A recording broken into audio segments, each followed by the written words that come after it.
listen, right? I don't like scandals.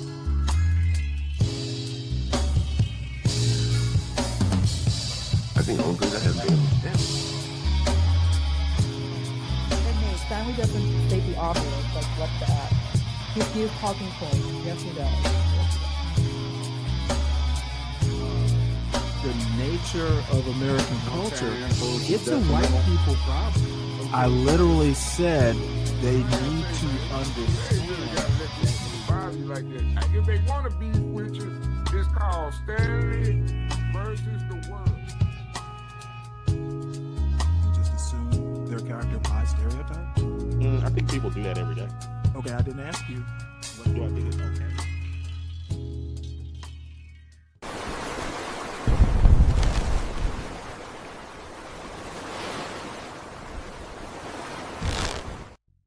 You want to know what white supremacy looks and sounds like? Listen to this 2-minute clip from Megyn Kelly. Then let's talk. Remotely divisive politically in the end. His Grammys speech was, but his performance, I thought, was actually a lot of things which I would have thought people on the conservative right would applaud. It was about love. A couple actually got married for real in the middle of it. He was preaching about unity, not just the United States of America, but the wider Americas. What was the problem, Megyn? A certain male gesture is coming to mind, but I'm not sure I can do it on this show. No, it wasn't about what he was actually going to do during the middle of the Super Bowl performance. It's about him. It's about him being chosen as the Super Bowl performer, somebody who's been an outspoken critic, of course, of the Trump administration and of America and our anti-immigrant policies. This is long before the current controversy over ICE. He doesn't want illegals deported from this country. Well, too bad, because the majority of Americans do want that and are not shy about pushing for it. And that's why President Trump got elected. So he and his little buddies over at Green Day never miss a chance to bash the United States of America. He got selected because Jay-Z, for some reason, has got the choice over who performs at our Super Bowl, who's another problem. Don't even get me started on his friendship with Jeffrey Epstein. Why is he choosing who's appropriate for American children to watch during our seminal sporting event? Yeah, welcome to Stanley versus the world, folks. As you file in, please make sure you hit the like button. And if you happen to be new to the channel, we do have a couple new members. It is kind of an acquired taste. Check it out. You may like it. And we do mostly news. As the week goes by, the fuckery increases, but we try and be at least a bit informational. I want to remind Megyn Kelly that Donald Trump was friends with Epstein. It's funny how she has blonde moments at times like this. She is a problem and a known racist. This is the Black Santa Claus woman, or the Santa Claus isn't black woman.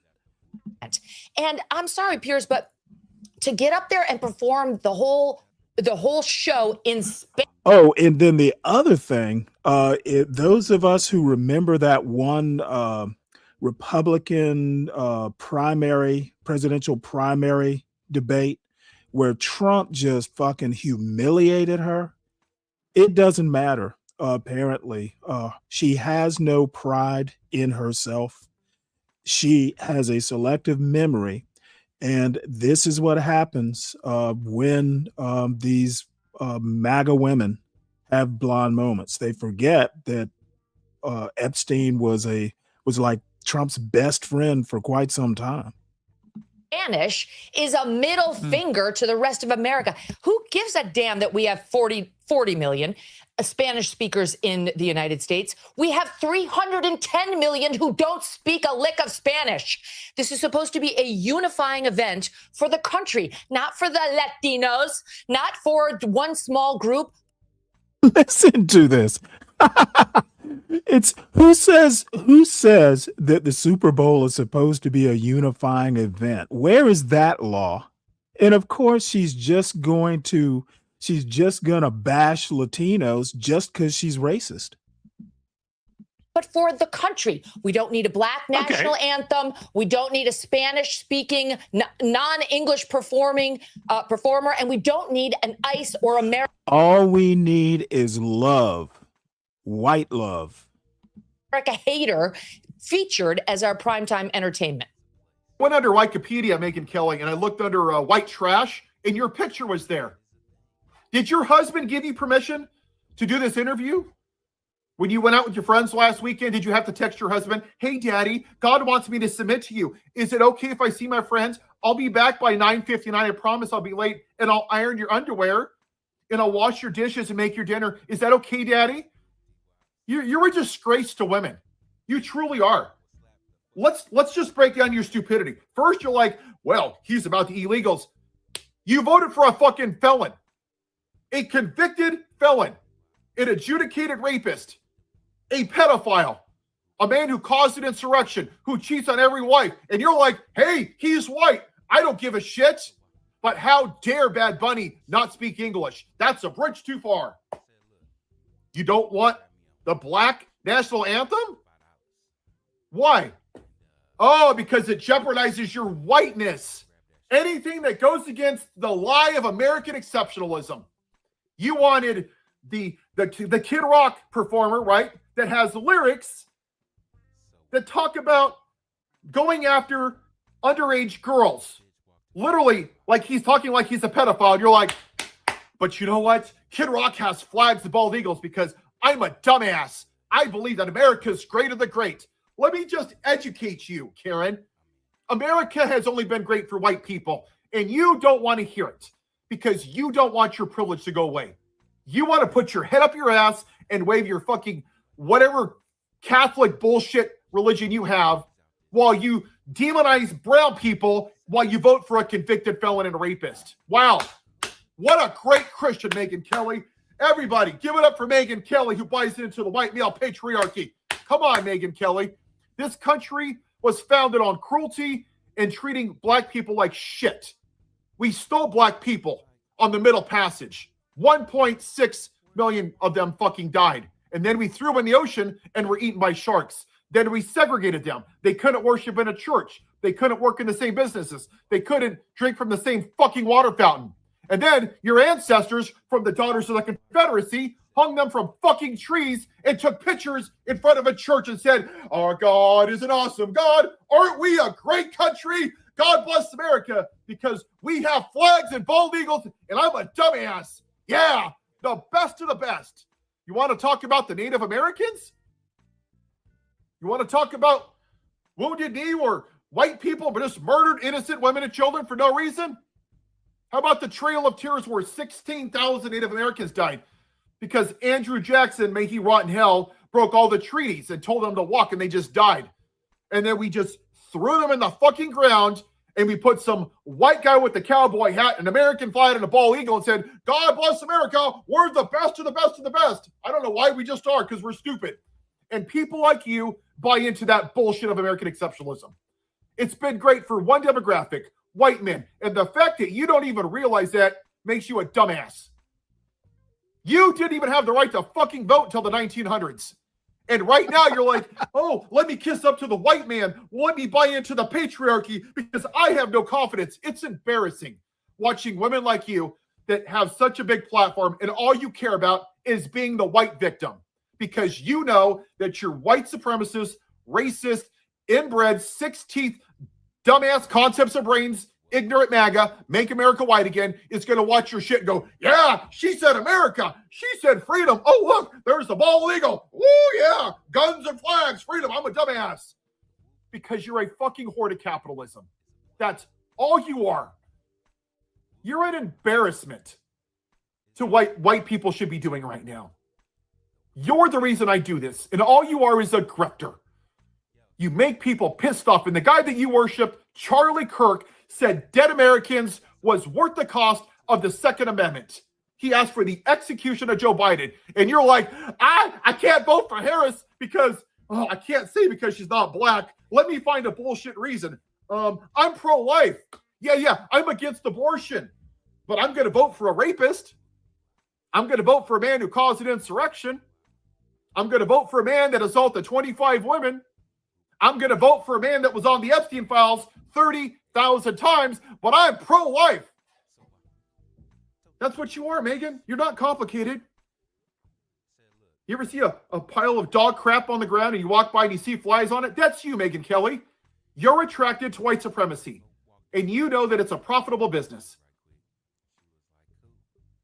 You were literally a woman, and Donald Trump was found liable in a court of law by a jury of his peers for sexually assaulting her. And as a woman, you went, yep, that's my guy.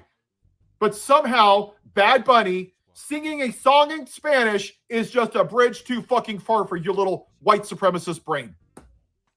You're a disgrace, Megan. But you go ahead and do your culture war bullshit, because 40,000 people die every year from gun violence. We have 14 million kids that go to school hungry. 2/3 of this country live paycheck to paycheck. 42 million people need taxes just to eat. And what are you fucking worried about? Oh, there's tampons in bathrooms. Oh, did you see the transgenders? How many transgender athletes have murdered somebody with guns? None. How many transgender athletes are on the Epstein files? None. How many undocumented immigrants are on the Epstein files? None, you dumbass. But somehow you want to call out Jay-Z because he's black, you fucking racist. Have a white day. Well, I'm going to have a white day. Well, I'm going to be honest. This guy is no Beau of the fifth column. And number two, I literally have spent hours in fascination watching Sharon Bracey's panel today. And I think I've had my fill of screaming men today. Men all emotional, criticizing just, I tell you what, I think I'm shell shocked. Not PTSD, it's actual shell shock by men acting frenetic and just ranting about nothing in particular. I appreciate the sentiment, but boy, did I pick the wrong opening video. I will rate this ineffective. So I will probably sprinkle in a critique of Sharon's show.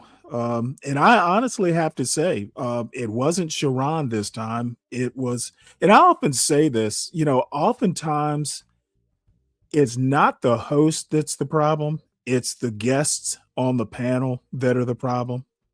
It was just fascinating. It's one of these days where the chat was actually much more enjoyable than the people on the panel. So shout out to Sharon's chat. They made the show, at least the hour. Shit, I was probably there 2 or 3 hours. Shout out to Sharon's chat. They're the best.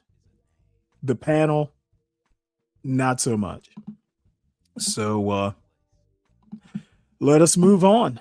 There is some good news, I guess. U.S. employers added 130,000 jobs in January, the strongest gain in months. However, January also saw the largest number of layoffs since I think it was 2009. One of the interesting things about this Trump economy is it is just mixed signals. You got low lows and kind of mediocre highs. The unemployment rate ticked down to 4.3%, which is higher than it was at the end of the Biden administration. And Black unemployment, 5.6% last time I looked at it. So, like I said, it's a mixed bag, this economy. And we'll see how it turns out. I'm looking forward to the Supreme Court and their decision on these Trump tariffs. All right. A person was detained for questioning in connection with the Nancy Guthrie abduction. That's the Savannah Guthrie's mother has been kidnapped, and the ransom is for Bitcoin, which is kind of interesting. However, from what I understand, the person that they detained, they let go. So it was kind of a false positive, I guess. So the Epstein files, the new meme that's going around, Black YouTube is the Epstein gene, which I guess is funny. It rhymes at least. But this dude, Howard Lutnick, who is Secretary of Commerce, he gave an interview, I guess it was last fall, saying that the only interaction he ever had with Epstein was they like were next door neighbors, and he went over to Epstein's house to maybe borrow a cup of sugar. I don't know. But he was creeped out because Epstein had a massage table in the dining room. But turns out now that the Epstein files have been released, that the Honorable Howard Lutnick took a family vacation to Epstein Island. he took his wife and kids for like lunch on Epstein Island. Which wow. And it was after Epstein had been convicted of, something or another involving, child, whatever the charges were. He'd been convicted. So here's the deal. I couldn't imagine taking my kids to hang out with someone who'd been convicted of some child, some charge involving children. Apparently, Lutnick's family and another family were guests of Epstein Island for the day. I guess my thing is, why couldn't he have just said that to begin with? I mean, if you took your family, more likely than not, it is, probably for that day, it was just kind of innocuous. I'm sure, family, I'm laughing when I say this, family day on Epstein Island, probably they hid all the stuff that would be illegal, but he's got to go. Look, he had his chance to come clean about all this. Obviously, he withheld some stuff, and I hope Lutnick's days are numbered. Now, we'll see. But it's got to be effing embarrassing for this to come out at a House committee hearing. How do these people sleep at night?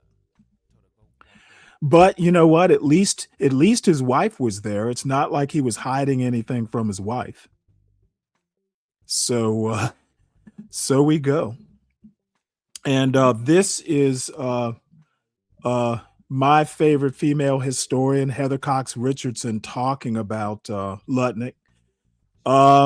Basically, she says she's quoting Ro Khanna, who's a representative, I think, from California. Ro Khanna said at the hearing, in this country, we have to make a decision, he said. Are we going to allow rich and powerful people who were friends and had no problem doing business and showing up with a pedophile who is raping underage girls? Are we just going to allow them to skate?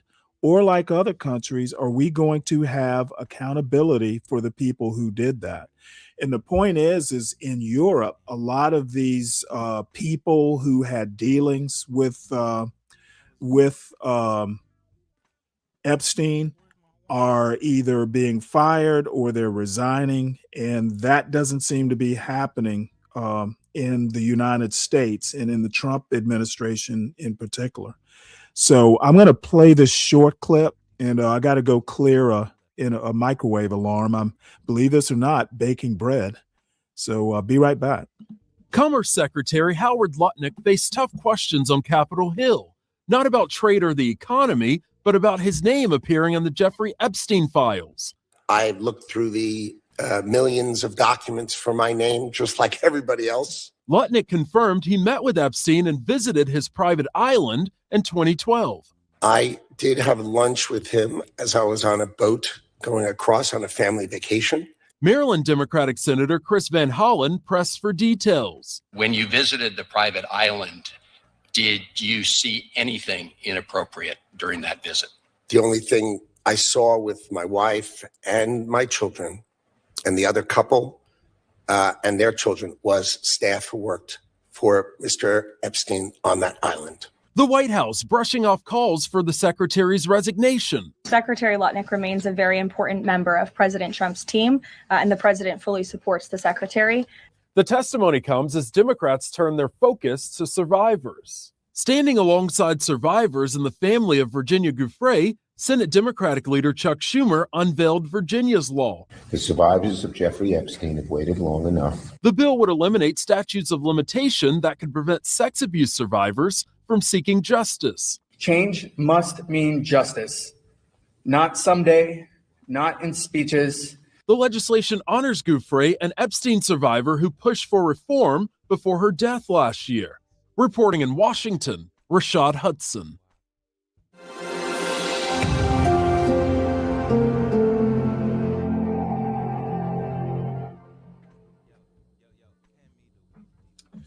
All right. So I am thinking that it would not hurt for the Trump administration to, let a head or two roll over this Epstein thing. Of course, the danger is Trump himself is mentioned. So, I guess there's a problem with hypocrisy. So let's see what we got in the chat here. Congress had the nerve to say that they had to redact. Oh, well, that's a whole thing, Juan. Apparently, the unredacted version of the Epstein files have redactions. Redactions? Is that a word? So this is a lady named Heather Delaney Reese, and she talks about that, where somewhere in here, somewhere, or maybe it was in Heather Cox Richardson, they talk about there's a time that was set up that members of Congress could go and review the files. There's like between 9 and 5 at some office at the Justice Department. But according to one of the congressmen basically saying that, hey, even the unredacted version that they're letting us have a look at, there's still redactions in that version of the Epstein file. So I can tell you right now, these Epstein files are going to remain a problem until Trump takes some sort of decisive action. And I don't think it's going to happen. I think they're going to try and weather the storm, which is a shame. But hey, you get what you vote for. So yesterday, there were some Department of Homeland Security officials that were before Congress. Congress has been busy. You know what? I didn't realize I wasn't subscribed to this, and I'm not sure if I have a subscription to this. Let's see. Nope. Oh, wait, hold it. Maybe I do.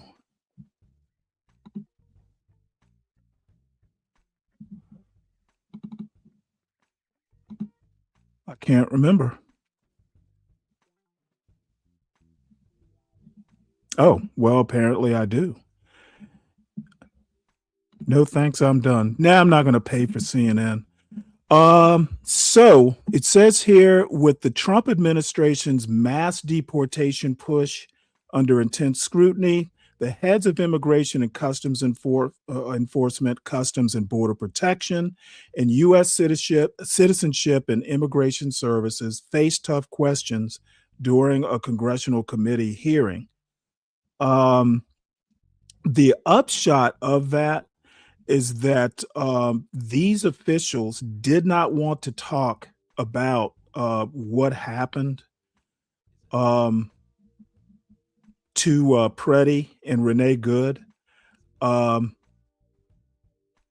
according to this, the two sides largely talked past each other. Yeah, I think what's going to actually wind up happening is, again, the Trump administration is going to try and wait this out. I actually thought Kristi Noem in boyfriend Lewandowski would be gone by now, but apparently that's not going to happen. So I was wrong about that. So in a related story, I kind of talked about this last week. The U.S. Attorney's Office is just overwhelmed in the local courts in Minneapolis and Minnesota at large are just overwhelmed by this surge. Says here, last week we talked about that prosecutor who basically said her job sucks. Remarks by a prosecutor opened a revealing window onto how the courts in the state are buckling under the weight of a deluge of cases arising from the Trump administration's campaign. Well, here's the deal. I don't think that the Trump administration can think past immediate consequences.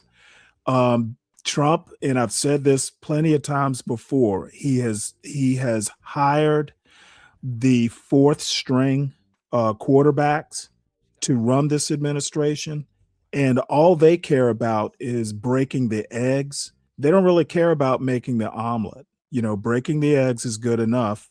The eggs can rot, once they're cracked open, apparently. So, let's see. You might go see Destiny versus Constantine. It's kissing, not kitten, in London in a couple weeks.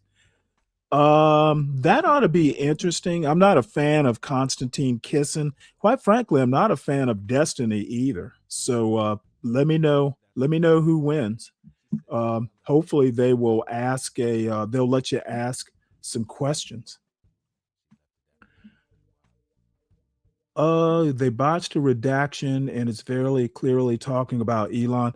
Well, Clarice, they have actually botched a lot of redactions. There have been some people that, who were innocents, who were more or less victims that, names weren't redacted. It's just a sloppy job. And they, like I said, we've got the Trump administration is full of fourth string quarterbacks. In my opinion, the only one who has a brain in the Trump administration is Marco Rubio, and he has enough sense to stay out of the news when he doesn't need to be in the news. Stephen Miller's smart, but sometimes when you're evil, smart isn't enough to hide your mistakes. There's evil and eager beaver are not a good mix. So and again, in a slightly related topic, Don Lemon hires a former federal prosecutor who worked in Minnesota as his defense lawyer. So you know what? This is actually got to be a tweak on the nose of the Trump administration, having one of their former prosecutors. This dude basically quit over the Renee Good kind of cover up. So Don Lemon has hired him. Who better to know how to win a case against a case that the Minnesota U.S. Attorney's Office is bringing, but a former prosecutor in that same office.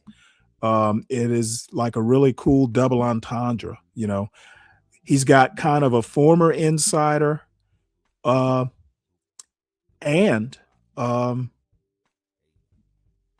they don't have a case. That's the other wonderful thing.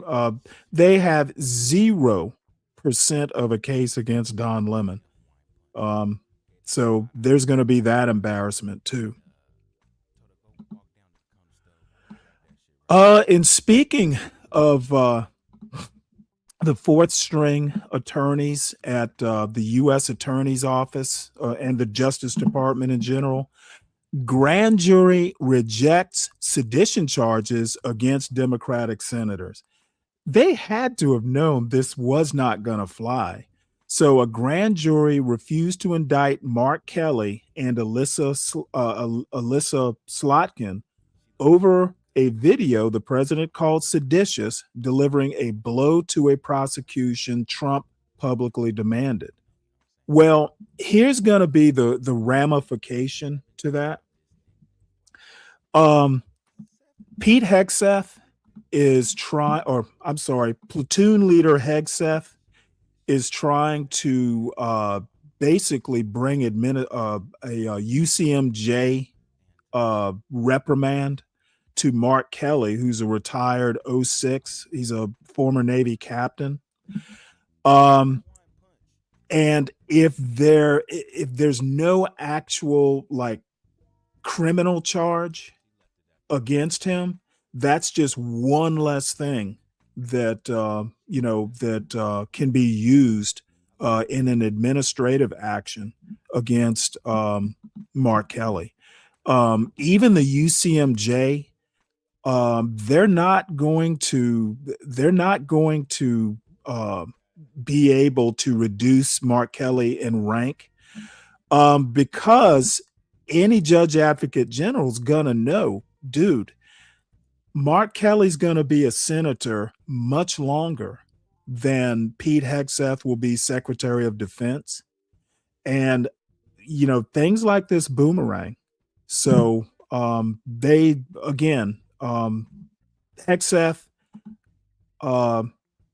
is basically a fourth string defense secretary, and just not going to fly. They're just, I don't know why they even bother with this stuff other than just, basic harassment. So let's see, what else do we have here? Oh, this is another Trump administration cock up because Trump has a bunch of fourth stringers. This is amazing. So let's play this.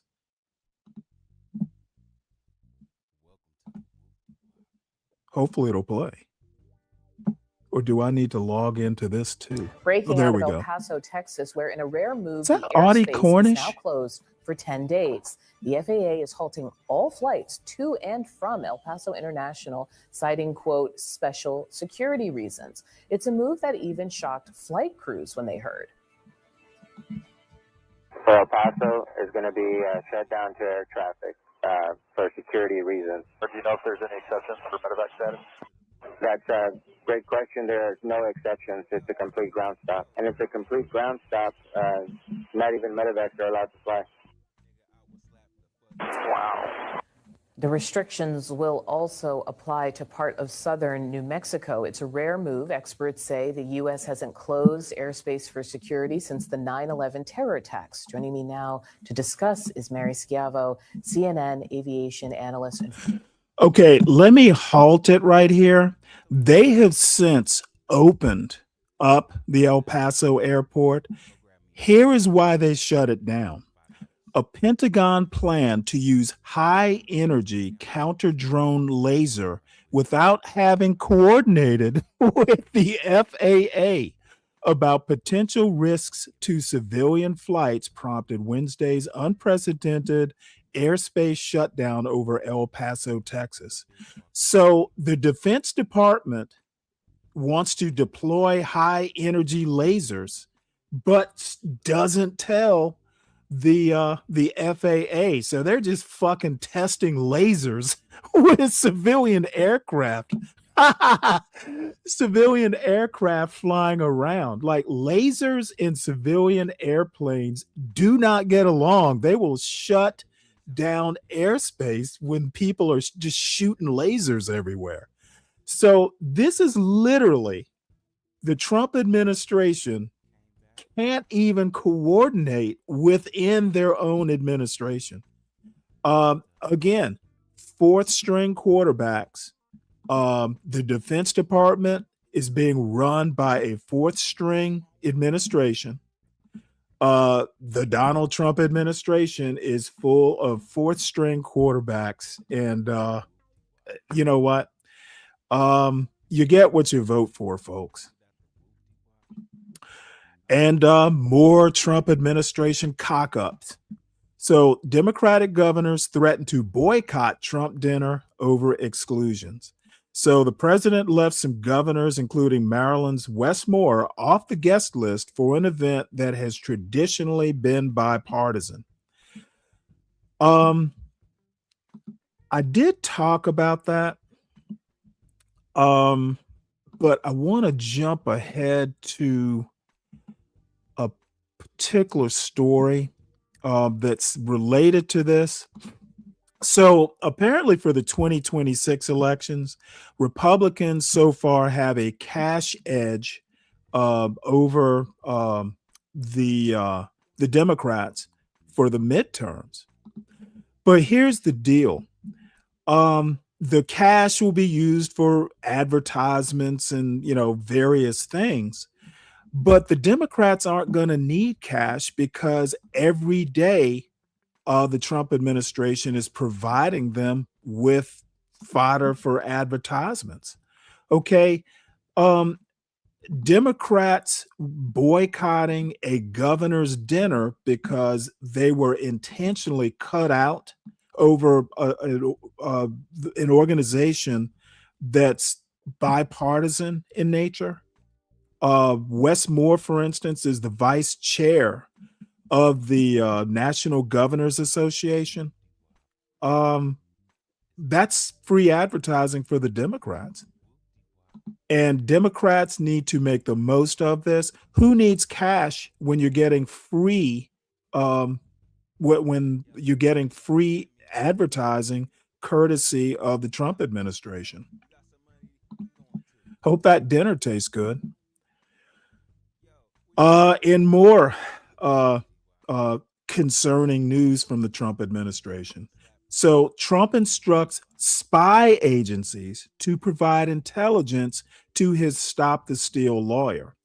Now, this guy is, what's his name? Kurt Olson. He basically conducted or headed the investigations into the Stop the Steal stuff back in the 2020 timeframe. So he's been re-employed. Normally, U.S. intelligence agencies mostly operate outside of U.S. shores. The FBI, and I'm sure there's one or two other Fed agencies, law enforcement agencies that do intelligence inside the U.S. borders.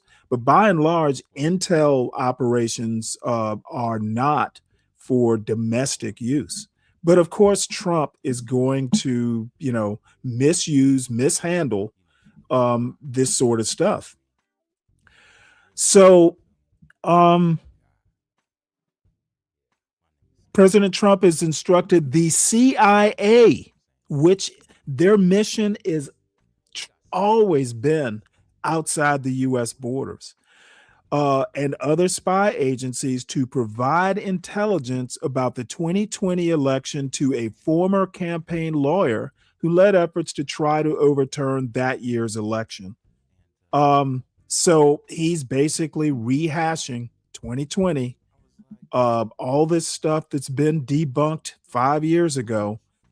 Trump wants to go back and make a big issue out of it. So there's a lawyer named Joyce Vance She's got a Substack letter called Civil Discourse. And all the stuff that's in the warrant, because the warrant was unsealed either yesterday or the day before, the warrant they used to confiscate those ballots in Atlanta, in Fulton County. So this lady's a lawyer, and she says at the outset, there appears to be a statute of limitations issue. The government has 5 years from the time they were committed to prosecute these crimes. The election was in 2020. It's now 2026. So there's a statute of limitations issue. And then in the law, the 11th Circuit, where Georgia is clear about what probable cause for a search warrant should look like. United States v. Hippolyte, a 2015 case, is frequently cited by lawyers to explain that the standard is met when the facts and circumstances within the officer's knowledge of which he or she has reasonably trustworthy information will cause a prudent person to believe, under the circumstances shown, that the suspect, Fulton County, is committing or about to commit an offense. So the government has to demonstrate a reasonable basis to believe that a crime was committed and that evidence of the crime will be found at the location to be searched. Importantly here, the government can't get to probable cause by ignoring evidence that cuts the other way. So in other words, they left out the counter narrative. They're saying a crime was committed because of these reasons. They also have to include counter evidence, basically saying, hey, there's evidence that this happened, but the evidence that it didn't happen, you got to give that to the judge to be weighed in, whether the search warrant is issued or not. And it was not done. So in other words, this will probably wind up going nowhere, for several different reasons. So the Trump administration is basically wasting all this taxpayer money rehashing something that was settled 5 or 6 years ago. And I don't know why there's not more pushback. We are not moving forward because the Trump administration wants to look backwards. Make America great again is one thing. That's regressive enough in idea. But now we're rehashing something that was settled back in the 2020, 2021 timeframe. So MAGA blacks and MAGA masses, they're just wasting our time and money. So here's another laughingstock idea that the Trump administration is making America suffer. We're already a big enough laughingstock on the international stage. Well, there is a bridge, the Gordie Howe Bridge, that Trump is just up in arms about. And I actually did a short about that bridge.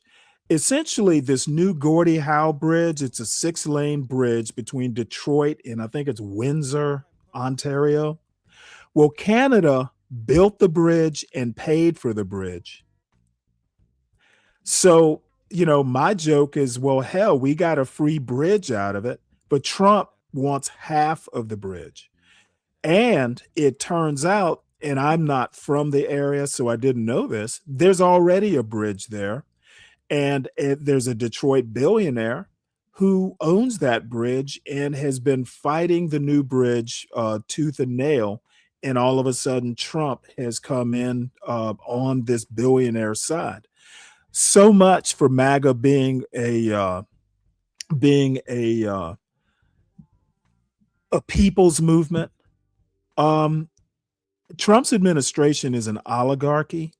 And as I've said a billion times before, Elon Musk put on a flannel shirt and some jeans, and he's pretending to be a populist, when in reality, it's all about the billionaires. Trump will come in on your side. He will weigh in on your side if you are a billionaire. And I guarantee you, this Detroit billionaire has sweetened the pot, made it worth the Trump administration's while to oppose opening this Canadian-built bridge. So we'll listen to a little bit of this article, I guess. Bridge owner lobbied administration before Trump blasted competing span to Canada. This article is by Tyler Pager and Martina Steves Gridniff and read by an automated voice. The billionaire owner of a bridge connecting Michigan with Canada met Howard Lutnick, the U.S. Secretary of Commerce, on Monday hours before President Trump lambasted a competing span in the latest flashpoint in the deteriorating relationship between the United States and Canada. Matthew Moroun is a Detroit-based trucking magnate whose family has operated the Ambassador Bridge between Detroit and Windsor, Ontario, for decades. He met on Monday with Mr. Lutnick in Washington, according to two officials briefed on the meeting who requested anonymity to discuss a private conversation. After that meeting, Mr. Lutnick spoke with Mr. Trump by phone about the matter, the officials said. Shortly afterward, Mr. Trump threatened to block the planned opening of a new bridge between Detroit and Windsor, which would take away toll revenue from Mr. Moroun's crossing if Canadian officials did not address a long list of grievances. The Moroun family has for decades mounted legal challenges to block or delay the competing project, known as Gordie Howe International Bridge. One of the challenges reached the Canadian Supreme Court, while the family has also lobbied extensively against it. A spokesman for the Commerce Department declined to comment on the meeting with Mr. Lutnick. A representative for Mr. Moroun's company did not immediately respond to a request for comment. The new bridge was fully paid for by Canada, but is owned in part by Michigan, and is expected to ease congestion in the busiest trade corridor between the United States and Canada. Mr. Trump's latest salvo comes at a particularly fraught moment in the relationship between the two allies and top trading partners. Since Mr. Trump's election, he has menaced Canada, questioning its sovereignty and leveling tariffs on some of its key industries, including steel, lumber, and automobiles. The two countries, along with Mexico, are expected to review their comprehensive, long-standing free trade agreement this year. Those talks are expected to be strained given Mr. Trump's punishing use of tariffs. The fact that Canada will control what crosses the Gordie Howe Bridge and owns the land on both sides is unacceptable to the president, Caroline Leavitt, the White House press secretary, told reporters on Tuesday. It's also unacceptable that more of this bridge isn't being built with more American-made materials. She added, "This is just another example of President Trump putting America's interest first." In a rambling social media post on Monday evening, Mr. Trump threatened to stop the bridge from its scheduled opening later this year, saying that he wants to punish Canada for exploiting the United States and for reviving its trade relationship with China, among other purported transgressions. It was not immediately clear how Mr. Trump would block the opening of the Gordie Howe Bridge, which remains under construction. The new crossing, which cost $4.7 billion, was paid for by Canada and is to be operated jointly by Canada and Michigan under a public-private arrangement. The Moroun family had previously called on Mr. Trump to halt the construction of the bridge, which, once opened, would compete with the Ambassador Bridge for the more than $300 million in daily cross-border trade. Mr. Trump on Monday suggested in a post that the United States might seek to acquire at least one half of the new bridge and take a cut of the tolls.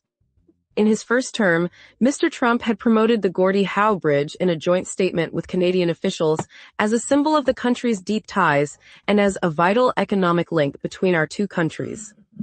Prime Minister Mark Carney of Canada said he had a call with Mr. Trump on Tuesday and explained that Canada paid for the bridge, though it will share ownership with Michigan. "This is a great example of cooperation between our countries," Mr. Carney told reporters. "I look forward to it opening." Canada is Michigan's largest export market, and Democrats assailed Mr. Trump's bombast. The billionaire scored again, Representative Debbie Dingell, Democrat of Michigan, said in an interview. "Donald Trump won Michigan. Why is he going to screw the working people who voted for him?" Mr. Trump and Mr. Carney had enjoyed a stable, amicable relationship despite the lack of progress in the two nations' trade relationship. But that changed after Mr. Carney delivered a high-profile speech last month at the World Economic Forum in Davos that irked Mr. Trump. Mr. Carney described the end of the U.S.-led world order as an irreversible rupture and called on middle powers such as Canada to band together in order to defend their interests and survive the turmoil that has come with Mr. Trump's second term. Despite not once mentioning Mr. Trump or the United States by name, the speech was widely interpreted as a rebuke of the U.S. president. Mr. Trump reacted sharply. Canada gets a lot of freebies from us, Mr. Trump said the day after Mr. Carney's speech in Davos.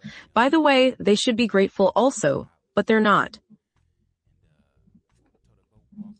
Yeah, it's funny how the years change a man. So I don't know. I mean, I guess there's something to be said for being able to change your mind. It's just, I don't know. When Trump does it, it's just usually, when Trump changes his mind, I just kind of automatically think this is going to be a disaster. So maybe that is Trump derangement syndrome. Who knows? So I guess since we're going to stick with some Canada news, Canadian police say 9 killed in British Columbia's Tumbler Ridge shooting. I guess I'm showing this because Canada is not all politeness and Mounties. Canadian police say 10 dead in British Columbia's Tumbler Ridge shooting by Lyndall Rowlands and news agencies. The Royal Canadian Mounted Police said that 10 people. What's up, Ryan? Hey, man, how are you? Pretty good. Not too bad. Yeah, you got a late time slot, buddy.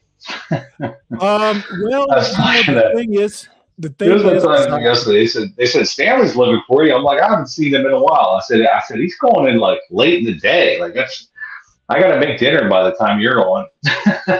So I got to get dinner together. Well, the thing is I had been pushing this slot back forever, and I settled on the afternoon drive because basically I can do the show. I can even go long if I want to and still get enough sleep.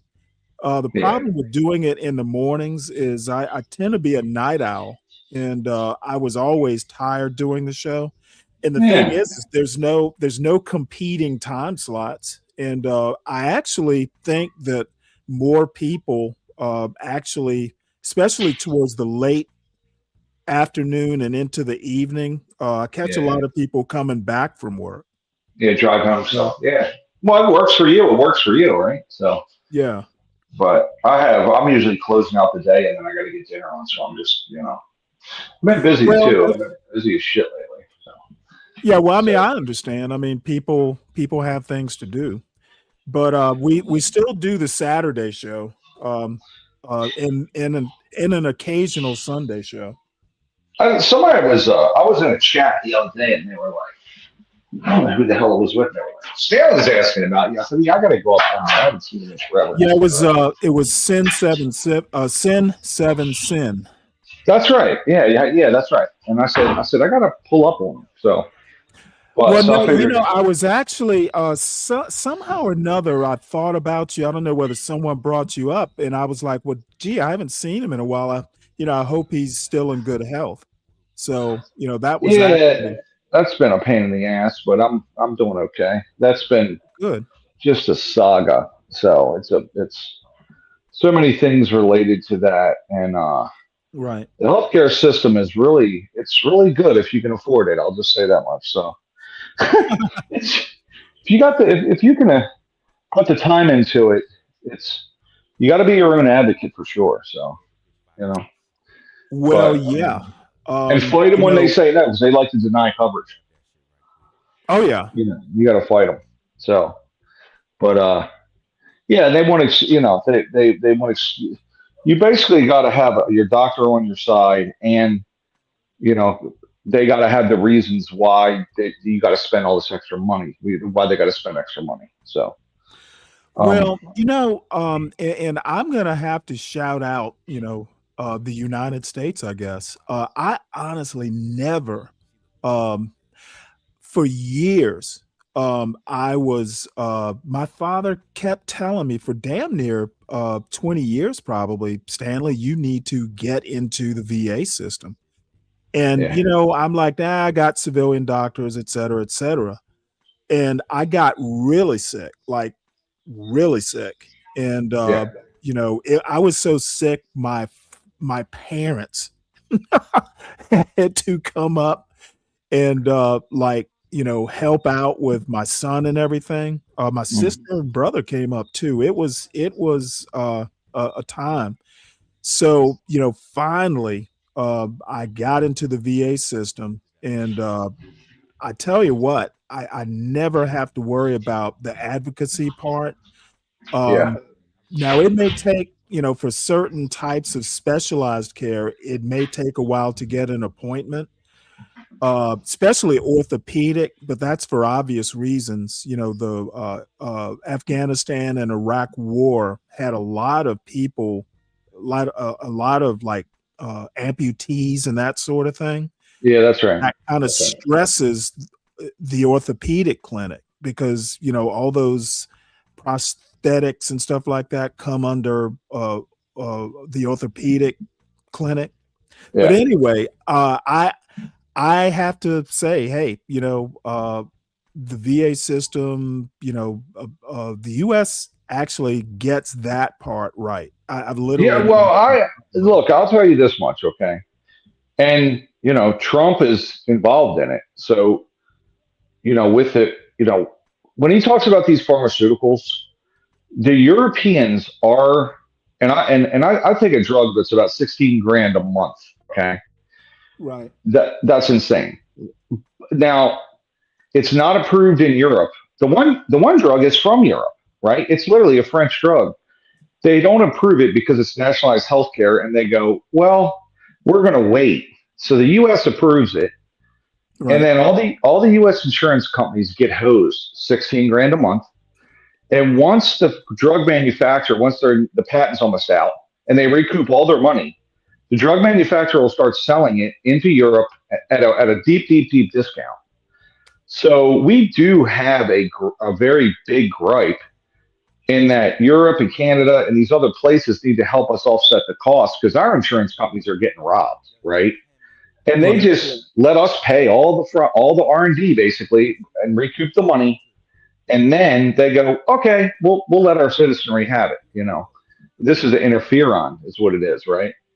But so Wait, it's a real. Are there several different types of interferon? Oh, there's 3 main categories, and then within those categories, there's a bunch of different ones. I think mine's that class of drug has been around for 50 years. Yeah, it's been around since the 80s. Well, before that, because I remember as a kid when it was new as a cancer treatment. Yeah, it was in the news a lot. Maybe it was the early 80s. Well, the AIDS was one of the first things, but there's 3 different types. Like there's I think A, B, C. Mine's in the A group. The other ones are for other stuff, right? But there's like 100 different ones. It's just the particular one is for MPN cancers, and so they're that's still fairly new technology, and but the patent will be out in a couple of years. But this is a larger systemic issue. Like essentially, the U.S.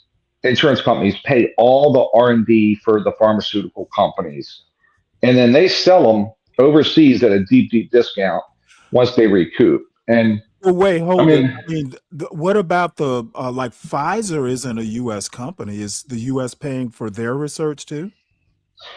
The research is paid by the payback. Like that 16 grand a month essentially pays back all the R&D. I see. I see. They recoup the cost, right? And then like this shit, they'll say 16 grand a month they'll hit me for. It'll come off patent. It'll go down to 200 a month, right?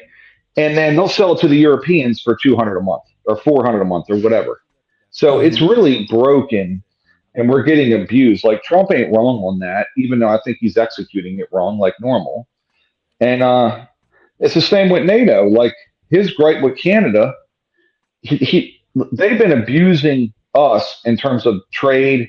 They've had tariffs on us, just like Europe. So he's got a good gripe. Is he executing it right? Not really. Yeah, the gripe is there, but the thing is that we had, because we took on a bunch of, of the cost of NATO. I've worked with NATO ships, mainly the Australians and French. They defer. I mean, there was like, if we were in like a group of destroyers, okay, the U.S. captain was almost by default the commodore of that group. It didn't matter what the seniority, who was senior to who. So, I mean, there was a lot of soft power that was involved in how, was it fair? No. But you know what? When we were doing NATO exercises, and I've done it a few times when I was in the Navy, dude, they do what we tell them to do. Okay. Sure. The American carrier, it doesn't matter whether we have European ships in company or Australia, it doesn't really matter. When the carrier says go left, the Europeans go, yes, sir. Yeah. I mean, my issue and like this NATO thing is, I mean, Obama was bitching to him about it and saying, hey guys, the agreement is 2%. You guys are spending 0.5%, and then we're bearing the cost of defending you from the friggin' Ruskies. And so it's a legitimate thing. Here's the math.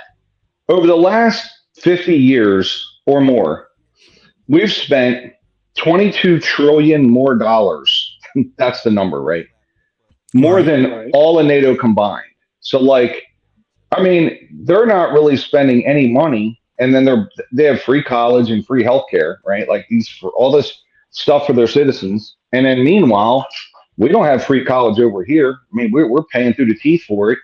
And they're over there talking about how they got free college. We kind of do. I mean, you can go to community college. It's subsidized, but I think they're trade school for that matter. They're living off of us, and it's the French and Germans, like they got to start spending the money, and I think they don't have a choice now because we just said fuck it, we're not going to do it. Oh, by the way, not to cut you off, but the one thing about some of the European colleges is you don't automatically just go to college for free. They got to get in. Yeah, you got to test your way in. Like if you're going to be an engineer, you need to be passing whatever exam to get into the engineering college.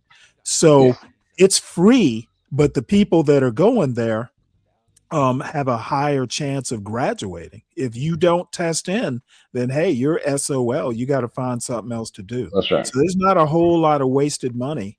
They're getting a bang for their buck.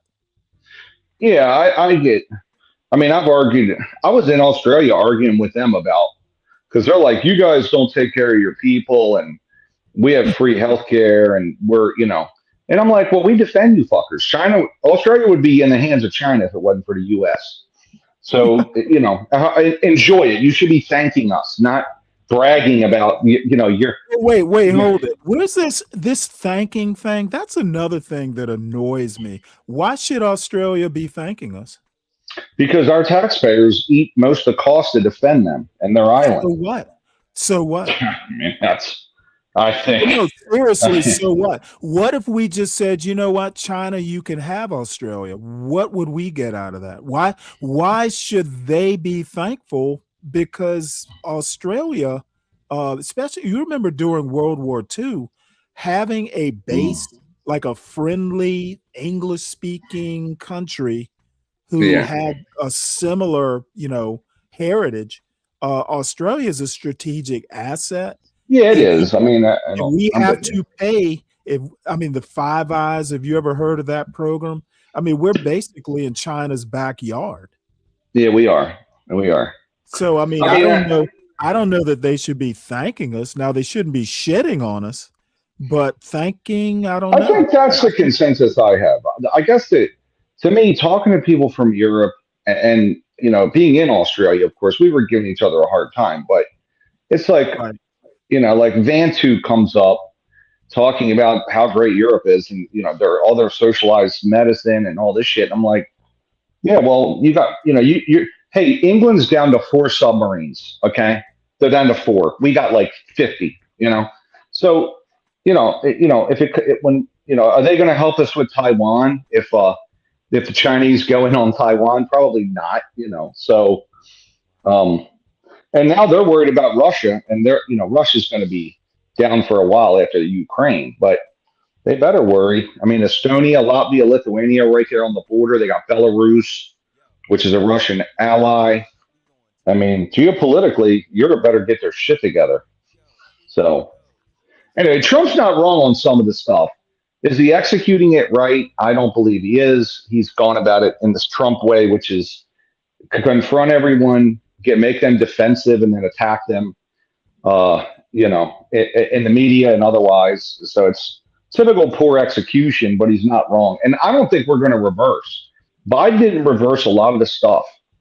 And I think the next president, he won't reverse much either. I disagree with that. If I think that, and I've said it plenty of times, just like you, not everything that Trump, his goals aren't necessarily bad, but the way, they want to, they intentionally do carnage to get their goals. I've been meaning to actually talk about it. The realist philosophy, where might makes right, law of the jungle. That's pretty much what Trump is operating under. And the thing is that you cannot do that with your domestic policy. People will live with, you treating Europe or Canada even. Though Canada, you better be careful of, because Canada, 3,000 mile border. There's enough of a relationship, especially in the border states with Canada. You want to be real careful about slapping them around. But what I'm saying is that, what Trump is doing in Minneapolis is a problem. And the actual problem is not for the Trump administration per se. It's what comes after. Okay. Trump is not thinking about what happens. Trump doesn't care about his predecessors. That's blatantly obvious. What do you mean? When you say that, you mean like the next president? He's basically killing MAGA's future. Yeah, I agree. Which, by the way, I think he's killing the GOP's future. MAGA's future is already gone. Like, that's not. Once Trump's gone, it's gone. There's nobody that can carry it. I'm not sure I agree with you about that. There's enough of George Will, for instance, has an editorial basically blasting JD Vance, basically calling him a bore. I think the Republican Party could be reconstituted, but it's going to take some work. It's not even the Republican Party anymore. I mean, it is so far removed from, like, I mean, Bill Clinton was more of a Republican than Donald Trump. Well, that is true. I mean, if you look at what they talk about, what the policies were, Bill Clinton would have to run to the right of Trump. I mean, Trump's moving in on taking over companies, like the shit he's doing. I mean, a real strong federal government. That's not Republican. Well, I'm telling you right now, what Trump is doing is very close to fascism. Okay, that strong industrial / government. It's almost like a marriage. That's very Nazi. Well, by buying shares of companies for the government. Yes. I mean, he is. I don't like when the government intervenes in anything to do with business because it's too much money flowing into it and it distorts the economy. And he's doing exactly that. Like, when you buy Well, shares I of mean, Intel, it negatively affects Nvidia, right? And it props up Intel to be inefficient in what they're doing because they but got government do you money. know what's really the problem? Him trying to take over the Fed. Yeah, that's just unbelievably insane. Yeah. It's not even. I can't even. It's so far removed from what you should be doing. It's he is fucking with the economy in just insane ways. The tariffs were if you're going to do tariffs, do them. Don't reverse it 40 times. Business people can't plan where to put a factory when you move it. I mean, tariffs 100 times. The problem is he has no business doing tariffs. Okay, declaring it a national security issue, dude, that's chicken little stuff. Yeah, What I happens agree. when there's really an emergency? Well, if he took like what Biden did was, and Biden's industrial policy within the U.S. was pretty good, other than some of the bullshit provisions, like saying, "Hey, we need to have a chips here," the Chips Act, right? That was Manchin, Biden, and the Republicans kind of a mutual thing. But like, you flow money into that and let business compete for the money, right? You don't buy shares. You don't do what China does, which is pay the electric bill for the steel company. I mean, it's like like some of the stuff. I'm like, he's bordering on fucking communist. Some of it is communist. Some of it is like the shit the Soviets do. I don't know. I'm still thinking it's more Means of production. More means of fact- production, right? The Nazis did the same thing. Yeah, I mean, but when your government is starting to own the means of production, like they always talk about that, like Marxism, right? I mean, Oh yeah, but they're not owning it. They just have a share in it. Owning shares is ownership. I mean, that's. Well, yeah, I know. Well, I know, but I mean, I'm thinking majority stakes. However, the government has its thumb on the scales. It can own Big time, hugely. Yeah, it can. Because I mean, that one, is it U.S. Steel that Japan bought, where Trump has a golden share? Yep, that's right. He has veto power. So he's got he doesn't own, the government doesn't own the majority of it. But you know what? If 99% of the shareholders say A, and Trump with his golden share says B, well, guess what? Yeah. It's going to be B. It's preferred stock. Like you know what common versus preferred is, right? Yes. So preferred gives you voting rights, huge, disproportionate voting rights. And if the company goes out of business, you get paid first, like a bondholder, right? Exactly. So now the government it's not thumb on a scale. He is sitting on the fucking scale. I mean, it's beyond thumb. He's literally like, I'm sure he's the single largest shareholder, right? More than anybody else, because they're selling those shares publicly. So everybody's buying them, they're on the stock market. So, and then they got 10% owned by this one person, this one entity, which will be the next president soon, right? So, so if you want to prop up your businesses, you do that by, stimulus, tax cuts, tax rebates like they do. And you say, okay, we're not going to charge you taxes for 5 years, whatever it is. And then you make them compete with each other for the money, I mean, that's the way we've always done it. It works best.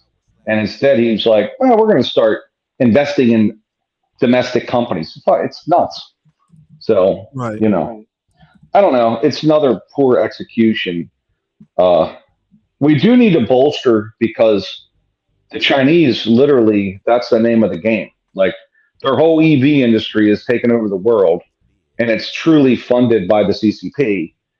And then once they have all the cars, then they raise the price.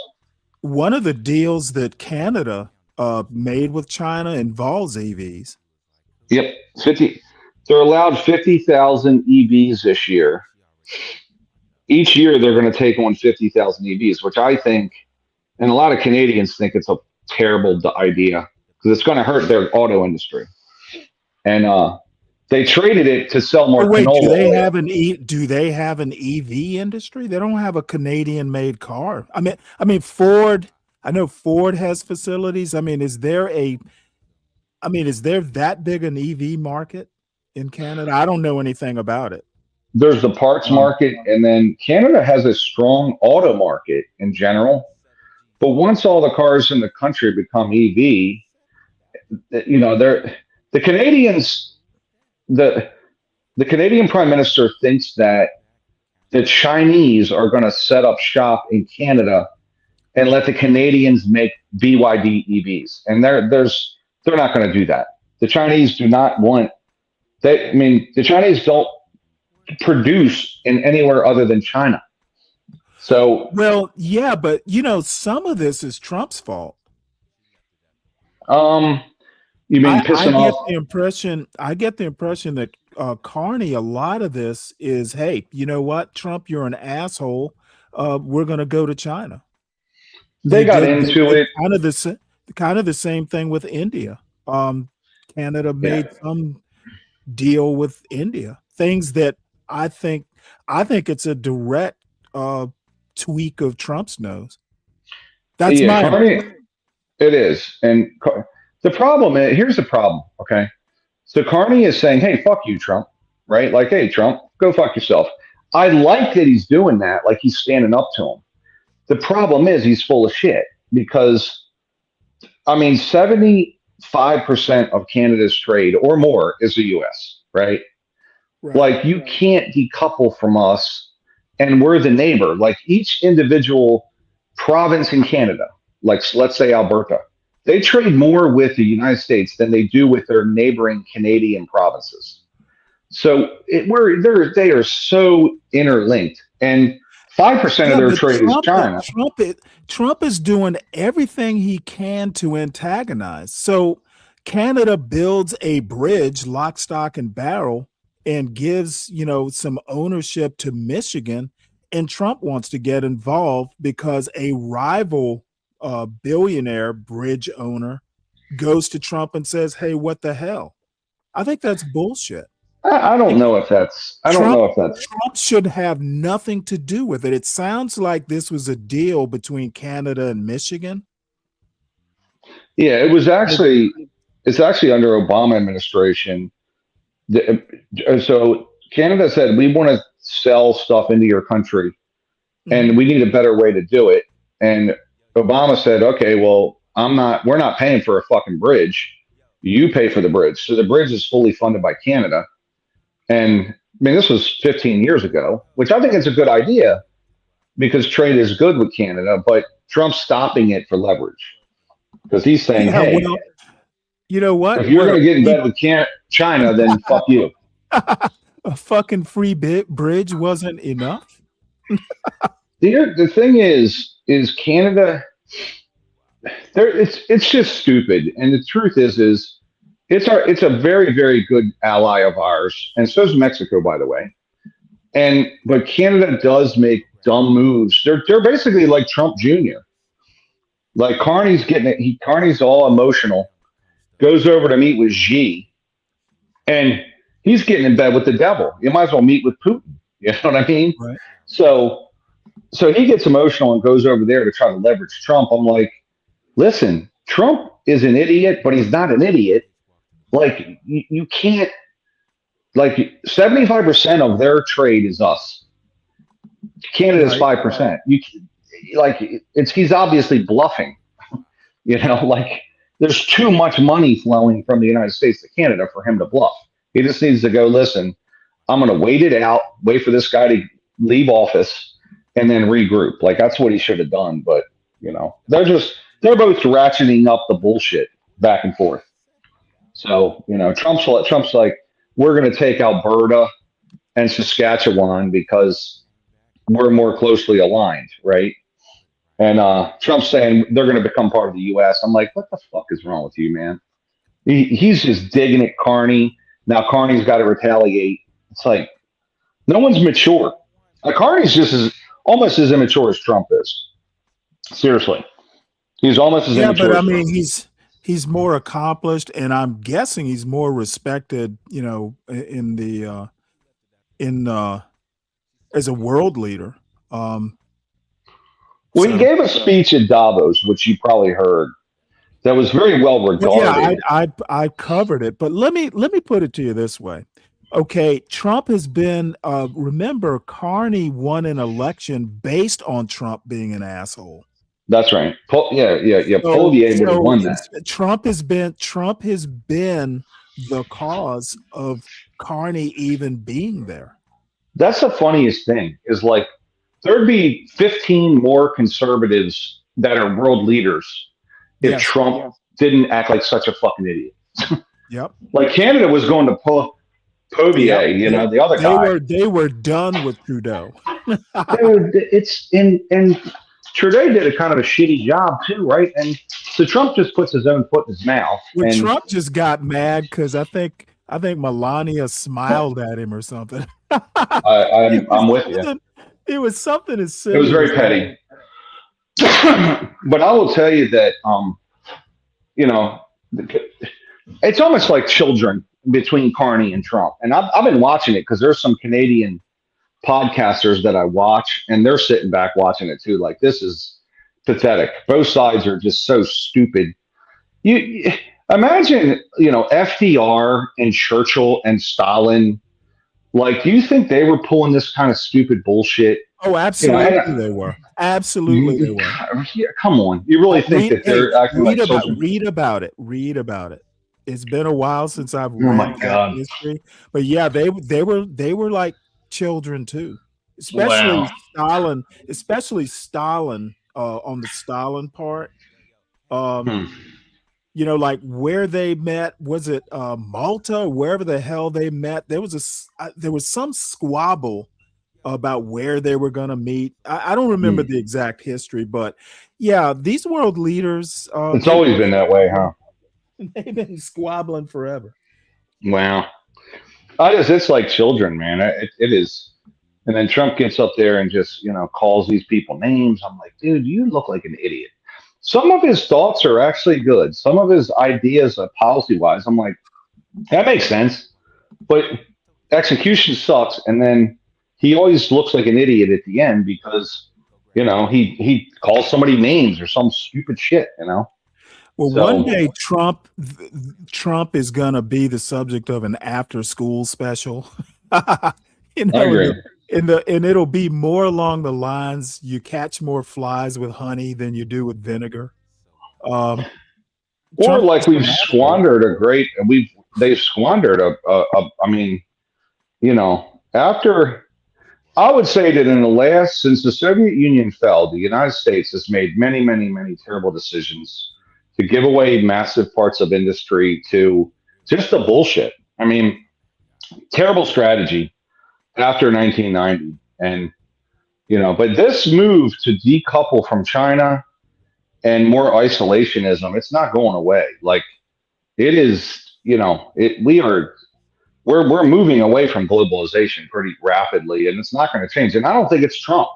It's like strategic, a lot of geopolitical people that I've sent you some of the guys I listen to. They're all pretty much uniformly saying, hey, it's not in the strategic interest of the U.S. to prop up Europe and to try to manage the world anymore. Like, we need to get back to the Western Hemisphere. And I think that's why Biden let me tell you something. I'm reading a book called The Empire of Cotton. Okay. And the Industrial Revolution, globalization has been happening since the late 18th century. And we are not going back. It is not an option to be as isolationist as Trump thinks we can be. Yeah, I don't mean we're not going to trade. We're definitely going to trade, but we're not going to just send jobs to other countries and say it's going to work out. Well, the thing is which party was responsible for that? Largely the Republicans. In the 80s, the Republicans, and 90s. Which party basically added fuel to the immigration fire? I would say the Republicans started the fire. It was the Chamber of Commerce. Oh, hey, it's fashionable to have a Mexican nanny and a Guatemalan gardener. It was rich people. It was rich people being able to get hired help and pay them below the table and basically hold them as slaves. They literally switched sides on that whole thing. If you ask for a raise, I'm going to report you to INS. Stanley, you don't understand. The H-1B program is still doing that. Literally, the company sponsors an Indian. They give him 40 grand. The U.S. worker wants 100 because he's a programmer. They give him 40 grand and say in 10 years, you still there, Ryan? Ryan must be in his car. Well, in the meantime, we will finish up this Canadian. Apparently, high school shootings have been exported across the border. So let's hear this. Canadian police say 10 dead in British Columbia's Tumbler Ridge shooting by Lyndall Rollins and news agents. You know what? Let's do the video instead. At least 10 people, including a suspected gunman, are dead after a shooting in Canada's British Columbia. The incident took place at Tumbler Ridge. 6 people were found dead at a high school while another died on the way to the hospital. 2 more bodies Stanley, were also located at a residence, which believe. What happened? I couldn't hear anything. Well, I don't know. Are you in your car? Because you were. No, I'm in the living room. Okay, well, for some reason we couldn't hear you. Okay. Well, what I'm saying is, I think eventually we're going to be in this hemisphere. Europe will be kind of in the middle, and then Asia will be Asia. A lot of these geopolitical people that's basically what they're saying, you know? Oh, yeah. Spheres of influence. Yeah. But it's been I don't going know if on. you've ever read 1984? Yes. I mean, way back when, George Orwell. Yeah, it's kind of creepy that they want to go to this sphere of influence thing. It is scary because a lot of people also say that, that's how world wars got started, these spheres of influence sort of things. Yeah, I agree. Well, I think one problem I think that we have in the States, and it's a lot of the young people. You and I are from a different era, which we both saw the Cold War, Yes. We knew Vietnam. We knew, we weren't in Vietnam, but, these young people don't understand the amount of like World War II, there was 500,000 people killed. But in America, like Americans, right? Vietnam, there was 70,000 Americans killed in Vietnam. Iraq had like 5,000, right? These young people think war is like, and I mean my daughter's generation, they don't have a concept that this is a threat, and people like the United States might be in war and there's going to be a whole lot of people that have to go. They don't have a concept of it because it's so long ago. Like the draft is gone. Well, we run out of bodies. They're going to bring the draft back at some point. And I don't think that the young generation they're not even thinking about it, But you gotta also blame it on geography. The U.S. Like 9/11 was the first time since like what the war of 1812 or something. Yeah, it's true. That's true. That somebody across the ocean came and attacked. I'm sorry, Pearl Harbor, but I think technically Hawaii was a state at the time. Yeah, it wasn't a state. It was right. Like we had a base there. That's it. Right. But on U.S. soil, you're right. It was a long time, man. Very, very long ago. But I just think the kids don't have an idea that I think they think, oh, we have the UN, and we'll just all verbally talk it out. Versus, no, shit can go down, and then the next thing you know, we got ships and subs and men, and we're deploying, and I mean, it's a real thing, you know. Yeah, unfortunately, I'll be too old to captain a ship, but I'll still volunteer. as the Vietnam generation dies, and then you got the Iraq. Yeah, my father was in Vietnam. No shit. Yeah, my uncle was in Vietnam. He's in his 80s. Yeah, so those people saw hardcore combat, and oh yeah, my father told me stories. That once they're gone, like you got the Iraq war, but that wasn't a fucking war like that. We just rolled over them. There was no conflict there. You know what I mean? We just dominated them. So, you know, the only people left have no combat experience, really. You know, right? So, and I think it's a thing. I think that we could have a hot war eventually. Look at Russia, Ukraine. Like that's going on. You know, these guys are out there fighting. You think the American kids can go do that shit? I don't see them wanting to do it. I don't know. I don't know. I mean, I don't foresee ground wars being, you know, these big, like World War II style, you know, infantry battles. I don't foresee that. We just got too many ways with drones and tomahawk missiles. I mean, we have so many ways to reach out and touch people without putting ground troops in. That's true. You know, special forces in the Marines, you know, that sort of thing. And the Army's basically there to occupy, to be honest. That's right. So no, you're right about the drones. You're totally right. And everything I'm reading, it's all drones. Did you and I talk about that Ukraine ground? Like that there was this pilot or some Ukraine army guy that was trapped behind enemy lines and couldn't get out. He was injured. So they sent this drone, which was basically an overgrown ATV, and on top of the drone was like a coffin-shaped reinforced compartment. So they sent it behind lines remotely. It was a drone.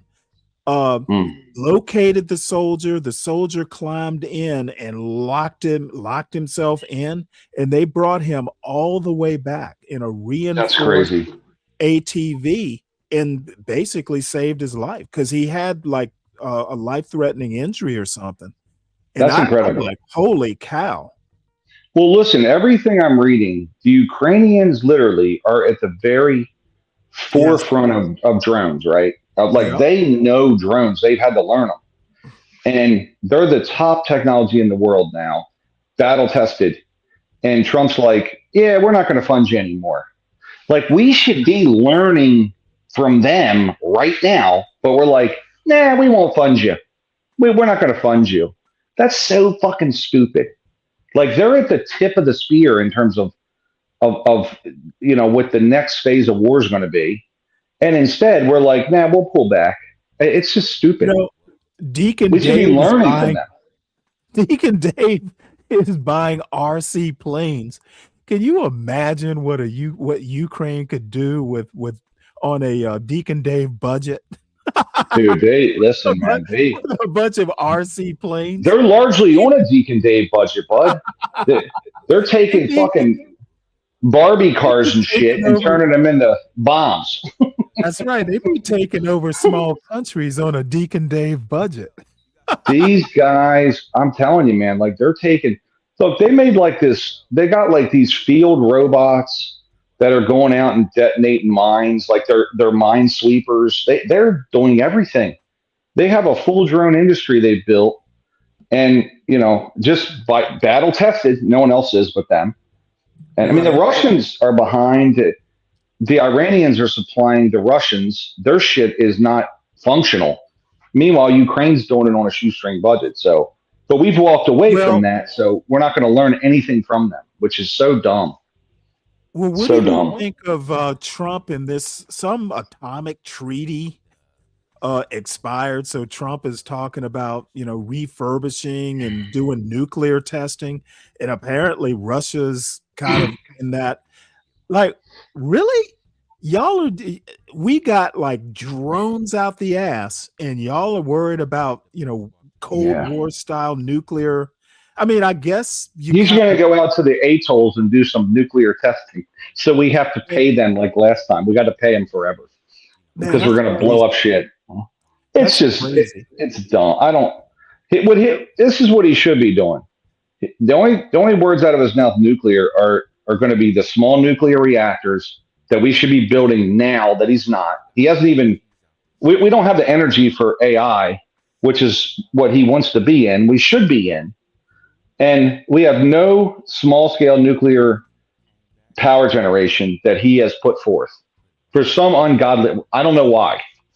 I mean, he's supposed to be thinking about the future.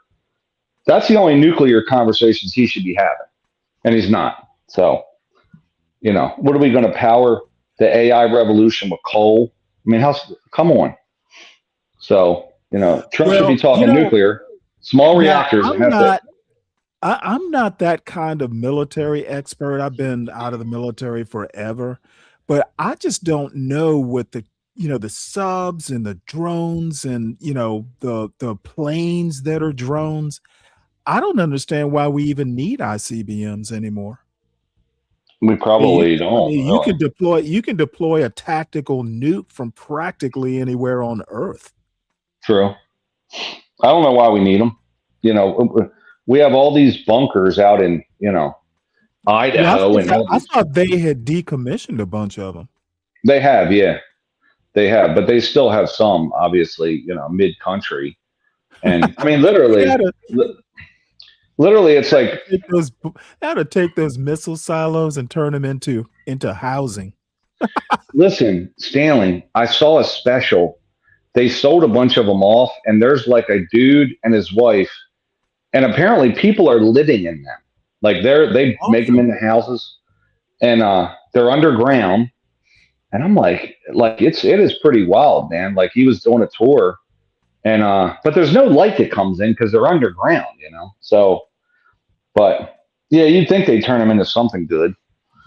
So, but I don't know why we're thinking Cold War when we shouldn't be building tanks. We should be in the drone business and anything unmanned, right? Like they're doing fly by wire in Ukraine. Like they literally have these little wires, and you want to blow up the guy that's 300 yards away. You got 300 yards of electric wire connected to your drone. It goes up and drops in, and then it's like spider webs all through the hedgerow, like all through the forest. You got these spider webs from the wires being clipped. Once Right. it blows up, the wire stays, right? So it's like a fucking spider web going through entire forest. But anyway, Ukraine's at the tip. They're probably the top tech in the world in terms of drones because they've had to be battle tested, and we've just said, we'll see you later. We'll see you later. We're going to go back and work on our tanks that are $60 million, $4 billion a piece. And these drones are $20,000 to make. The Iranian drones are 20 grand. I read that, and we're spending $2.5 million to defend against them. We're getting killed. We're getting killed for the money, So we got to come up with a better plan.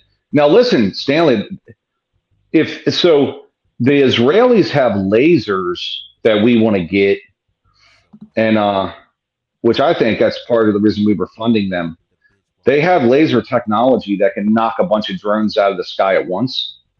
Right. That could really help us. But I don't think the Israelis are coming off of it right now, But that could really help a lot because lasers, you can almost put like a screen up and not let any drones into your area, So, because otherwise, what do you got to do? Shoot missiles at them? Hundreds of missiles at hundreds of drones? Fuck. We're going to lose a lot of money doing that. Anyway, so it's all very interesting. Oh, I'm sorry. No problem. No, I'm glad to talk to you. I don't really get to have a whole lot of substantive political conversations these days. It's a whole bunch of people who just don't know politics, and so so They don't don't read. worry. They don't read. Oh boy. So what's up with Be Brave? Is he coming back or is he permanently gone? Who knows? I don't know. I think he got booted, and they're doing like a purge right now because I think John got jacked. Be Brave, and there's Well, several John other is famous. back online.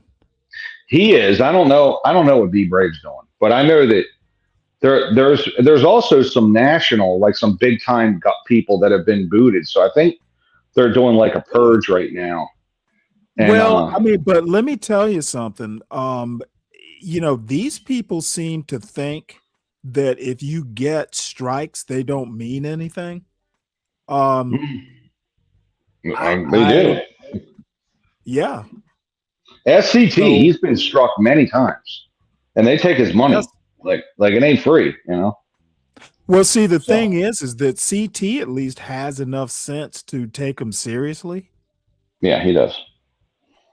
He does. I'm not sure about other people. Well, CT's. I mean, he's generating a lot of revenue, I would guess. So it hits him pretty hard, you know. Well, I made a joke today because I actually watched Sharon Bracey's show, and the only reason I did is because I've been following this traveling road show of a messy nothingness, and I was just curious, and I'm telling you what, I just cannot believe that 50-year-old people, 40 and 50-year-olds carry on like they do. And I was half joking when I said I learned so much from Sharon's show, mostly what not to do. Yeah. Having 8 people on a panel is just useless. You Yeah. really don't need more than 4 people. I learned that. I've been clamping down. I'm like, you know what? I'm just tired of dealing with people who can barely speak English, let alone I understand. think people tune in though for the train wreck. Like they tune in for the train wreck. Like you and I have political conversations. A lot of people just glaze over. Like, Well, I mean, Saturdays we try and get some of that done, but if it literally means that I have to just glaze people over, the ones that can survive, that's great. Because I'm actually like in the past week, I started doing shorts. I have like 3 shorts over 1,000 views, and then one of them has like almost 1,500 views. So I've actually gotten like 5 subs, which for me is a banner week, Nice. just from the shorts. So I take my sarcastic asshole Trump, You cut up the video. Trump jokes and then shrink them down to a Nice. short, like 30 seconds to a minute and a half, and I'm pissing all the right people off. Barney said that. You remember Barney? He used to come up. Barney said that he went to shorts, and because it's 15 seconds clips, people will just scroll, boom, see you for 15 seconds. Oh, I like that guy. Subscribe. He said he did really good with it versus having a long, drawn out show that, but I think that a lot of people want the train wreck in this whole world, and half the people are full of shit. It's an act, that they're on YouTube with, but I think the American public doesn't want intellectual conversations. I'm pretty convinced of that. They want fucking idiocy. You're right about that. They want stupid shit, like just behavior that's, people fucking arguing. I mean, it's like about nothing most of the time. I kind of wonder whether we have forgotten what intellectual conversations, or they don't have to be like intellectual conversations, but substantive conversations. Yeah, I agree. And then the other thing we've forgotten is brevity. That's the main lesson I learned today, and I know the lesson, and I work on it, believe it or not, dude. Trying economy of words. These panels would be a lot more effective if people could just be economical with their words. And I'm to blame. I'm kind of not taking my own medicine, but I'm seriously going to work on it.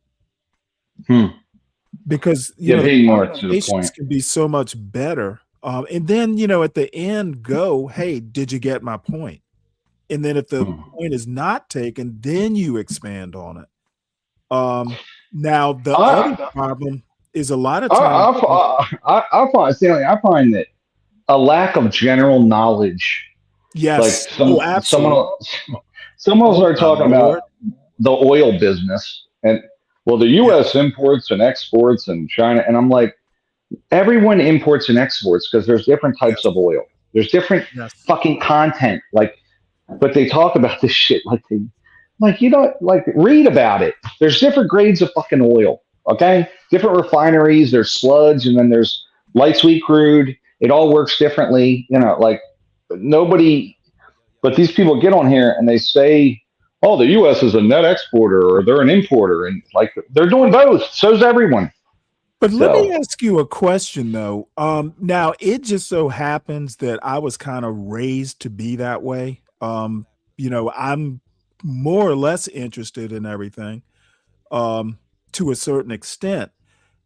I do think it takes a lifetime to build up that kind of general knowledge, though. It does. It does. Yeah. So, but I do honestly think by the time you're in your 40s, because I remember meeting my wife. My wife's family, and I know this is boring, but my wife's family, they literally used to do, like her mother, they literally used to do the New York Times crossword puzzle on Sundays for fun. And, one of the things that kind of shocked them is I was good at crossword puzzles. So, my wife and I, that used to be something we did on Sundays. We'd wake up a little late. We would make the That sounds fun, though. Why not? That's cool. We would literally just sit there and, tag team the crossword puzzle. Sometimes my wife, and she wasn't my wife at the time. I guess we were kind of engaged, but my wife, and her mother, my mother-in-law, we literally just sit there and do the crossword puzzle and make jokes. So they don't. But but what I'm saying is I was in my 40s and I had a lot of general knowledge by that time.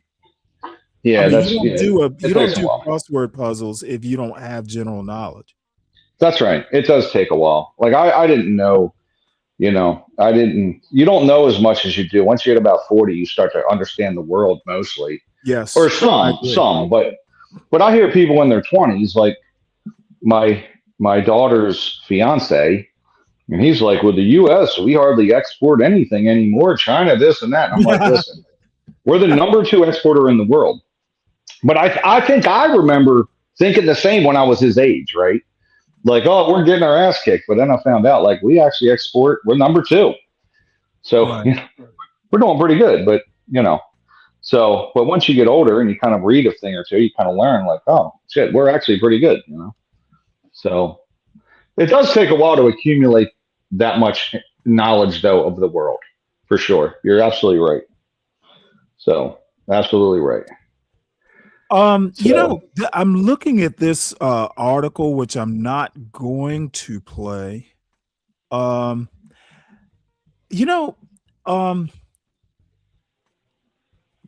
is not accomplishing the goal.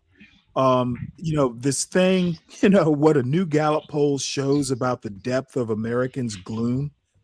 Well, the Trump administration is not doing anything to reverse that trend. And you would think that Democrats' optimism fell significantly, but that's to be expected. Hispanic adults grew more pessimistic, given what's happening on the immigration front. Sure. That's to be expected. Even with Trump, it says here in 2025, only about 59% of Americans gave high ratings when asked to evaluate how good their life will be in about 5 years. That's like barely 60% think in 5 years things will get better. That's 40% of people who don't think that. I think it's a bigger thing than just politics. It's almost a global thing. Like the Chinese people in that between 20 and 50 poll very, very negative, like doom and gloom. The Russian, most of the world polls very negative. And I don't know what that's about, man. I don't know. But, it's resources are more scarce, maybe. I don't know.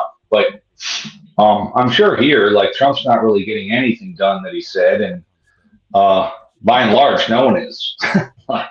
What's going on in D.C.? Nobody's doing anything. Well, nothing's passed.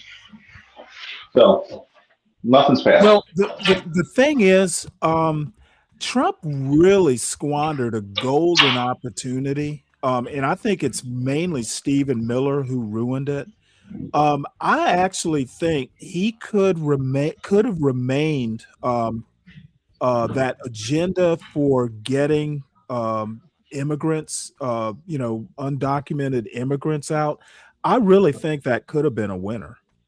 But this thing that Stephen Miller wanted to do, setting quotas, like you got to have like so many people per month. I just think that was really unnecessary. It was poorly managed also, and overly zealous. One would even say that so like you got to sell the American people on we're going to do this orderly, intelligently, and if you are seeking asylum, we'll work with you, instead of saying we're just going to boot you out for we're going to round up the criminals, and if you're near the criminals, we're going to round you up too. So more poor management. Here's a good example. That little 5-year-old that they, with the little bunny hat and the Spider-Man backpack. I mean, that was poor optics. Okay. Dude, the optics were unbelievable. But here's the deal. They were in the asylum process. They were here legally. Sure. So I don't understand why the hell, and they're still trying to deport them. That's the problem. I mean, dude, it was bad optics. That 5-year-old kid, he's not a criminal. But you said the problem though. The problem is he doesn't care about 2028, 2032. He only cares about now, right? Like that's the issue. He doesn't give a shit about it. Anybody that comes after him because of selfishness. Right. So that's the deal. He don't care after this is over. He's a billionaire, right? He don't care. He's also 80, so his kids are insulated from the economy. Like they're doing deals with Jordan, so what's he care, right? So his legacy is going to be fucked. But if you're true MAGA, then they're not going to say that because they're delusional, Well, Sin brings up the fact that the father had missed a court date. So what? It's not a criminal act. They were here legally. It actually may be. I think if you miss your court date, there is one of them's legal, one of them's not. I think entering is one of them's a civil infraction, one of them's a criminal. He got into the country under a legal program. Okay, he wasn't undocumented. He had a legal status. What I'm saying is, I think. Well, that he missed the asylum hearing. I don't know that that's worth being deported over. No, but I do think that one creates a criminal offense Coming in is a civil offense, but missing the court date. No, that's coming in undocumented is a civil offense. Yeah, but I think missing the court date not makes even it. civil. It's like some administrative thing. Juan explained it once. One of them's civil, one of them's criminal.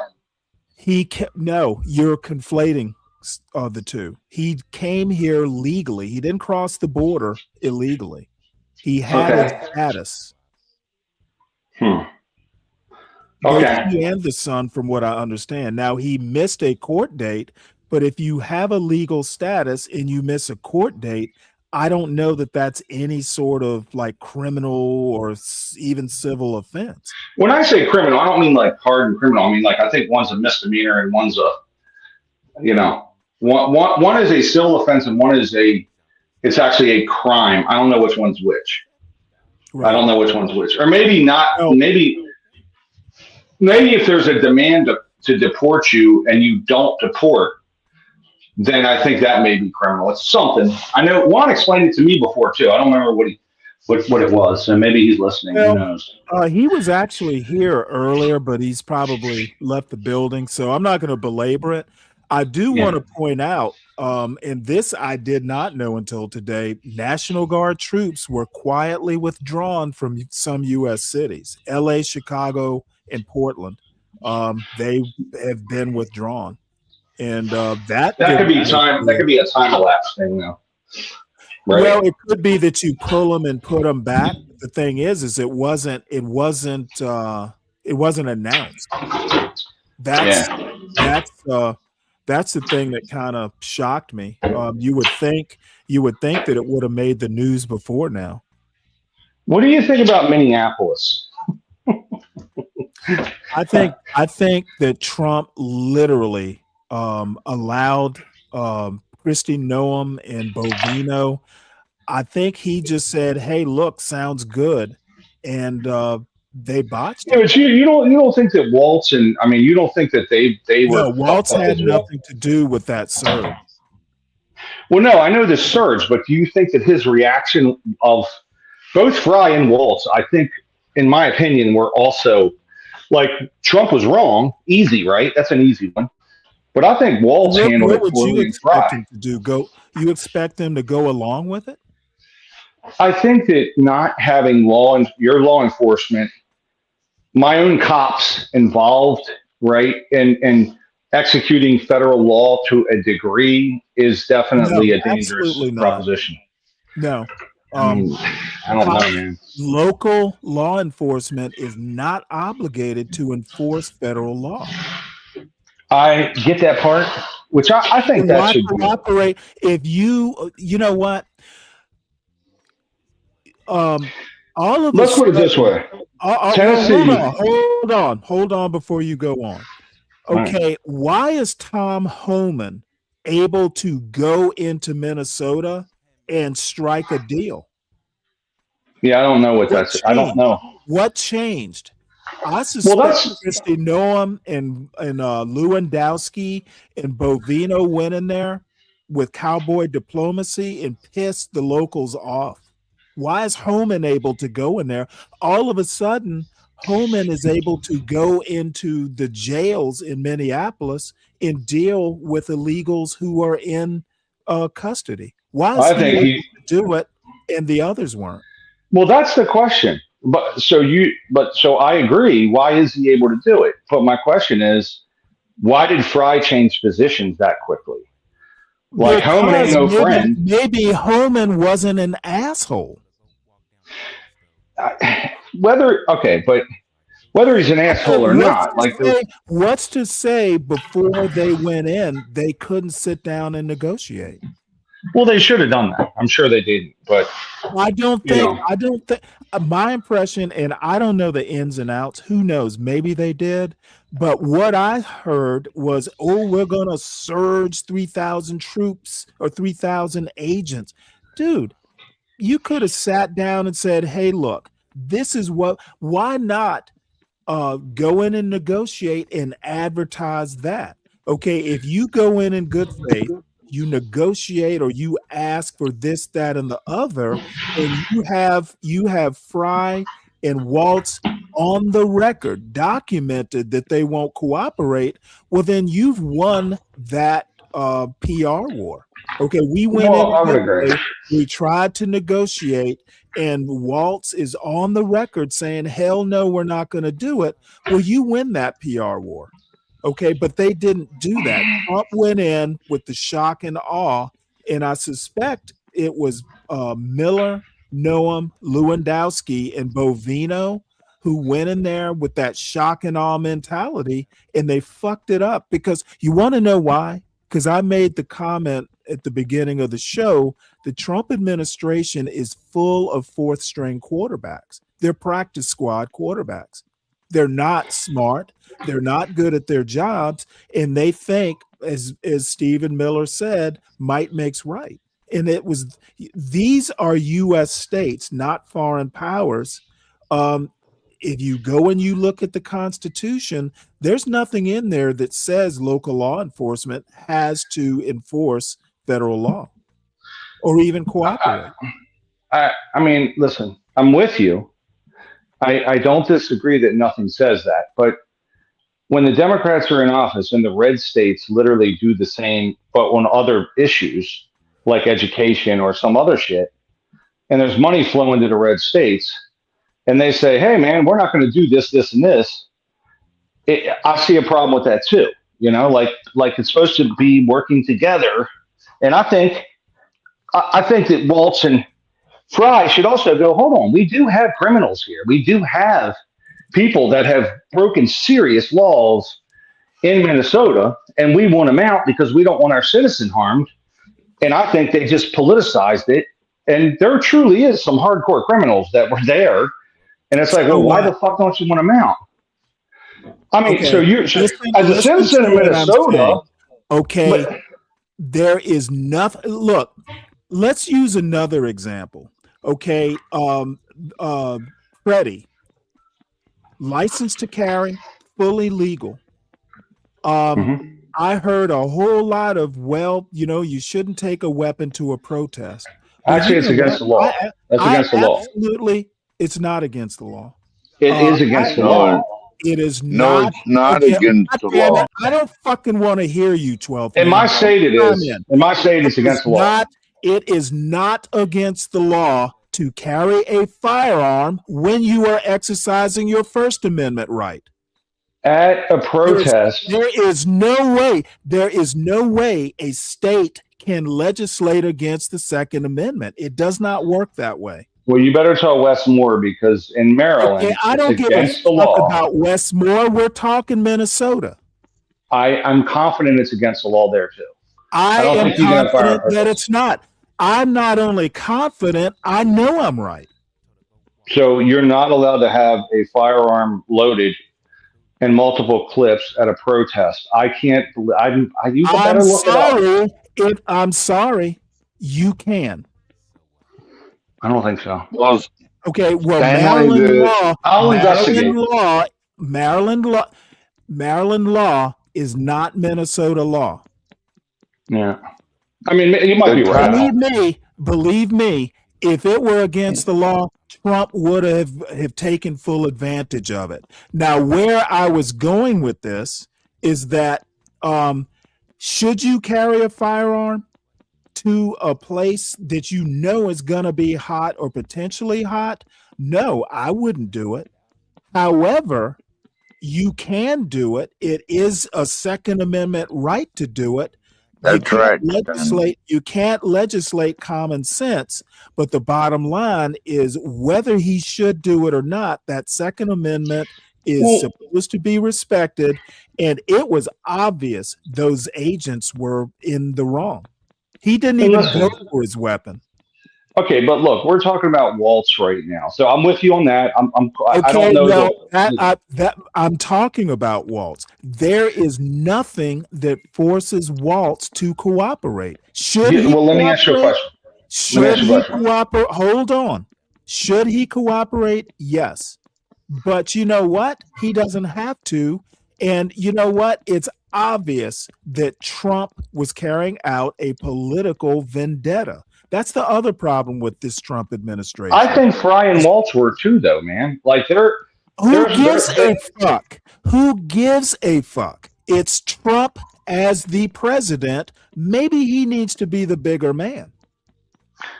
I guess what I'm saying is I'm not Minnesota should be getting rid of their hardcore criminals. There is no way. You and I'll just have to disagree on this. Okay. Trump sent the troops in. Waltz didn't send people anywhere. It's Trump who did the surge. It's Trump who sent assholes like Bovino and Noam in there to stir up trouble. They went in there to intimidate. They went in there with the might makes right attitude. And you know what? So what? You piss the governor off. Should he get pissed off? Should he cooperate? Dude, you piss people off and they're going to be inclined to not cooperate. And Tim Waltz was a vice presidential candidate. It was obviously very political. Trump went in there with the political vendetta. It's Trump's fault. He's the president. Waltz is just the governor. So, I mean, I know you don't agree with it. You and I just aren't going to agree. Well, okay, he got a call. I'll just never agree to it. And, rather than go back and forth, we probably need to move on. What's up, 12th man? Hey, how's it going, Stanley? Getting dumped on. Got 4 or 5 inches of snow today, but life is good. Warm and happy on the 28th. I would imagine. I mean, it wasn't a storm. It wasn't a storm, was it? Well, it was storming for a while. I mean, we got, like I said, 4 or 5 inches, but it's been an amazing day. Right. I was watching. Oh yeah, that's right. I was watching. Dirty, I forgot about that voter roll thing. That was a Pam Bondi comment, I think. That's just more like political stuff. Trump went in there provocatively, and you know what? I guess Tim Waltz wasn't going to roll over and cooperate. So I think as president, Waltz didn't send troops into the White House. Well, the National Guard, Stanley, the National Guard released vehicles in Washington State to haul the Seattle Seahawks around for the parade, and looked like a great time. Who released them? The governor did, or the feds?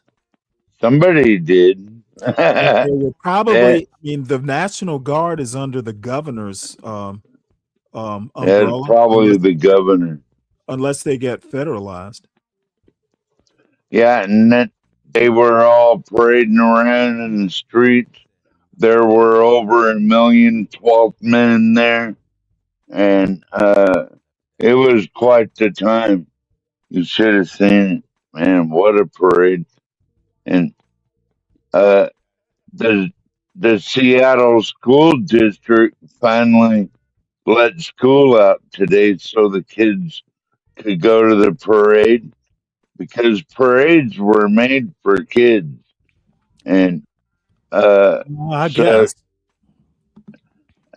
Yeah, parades are made for kids, like good time parades and championship parades and stuff like that. And then, but they did let them out of school to protest the police like a week ago or something. You remember that, Stanley?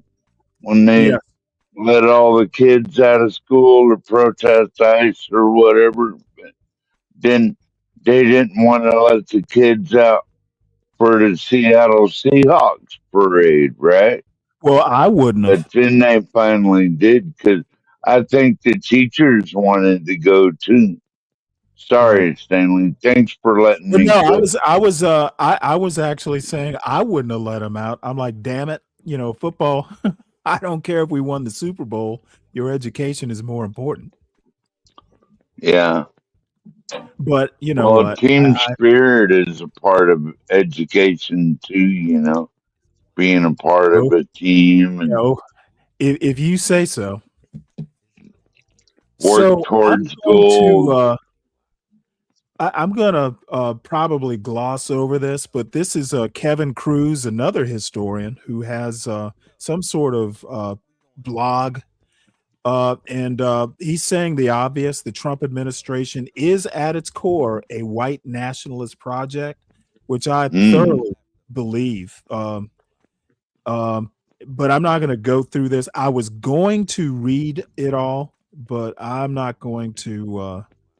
I'm not going to Come on, read it, Stanley. I like when you Nah, read stuff. nah, it's too long. I'll just show you the White House with the snow, and the caption is a very White House. I think that pretty much says it all. But what I will do is because I did not get to see my my MAGA mistress, Pam MAGA Bondi. mistress. Oh, I loves me some Pam Bondi, and she's age appropriate. Unfortunately, she's married. But this is we're gonna play a little bit of Pam Bondi's talk before the House Judiciary Committee.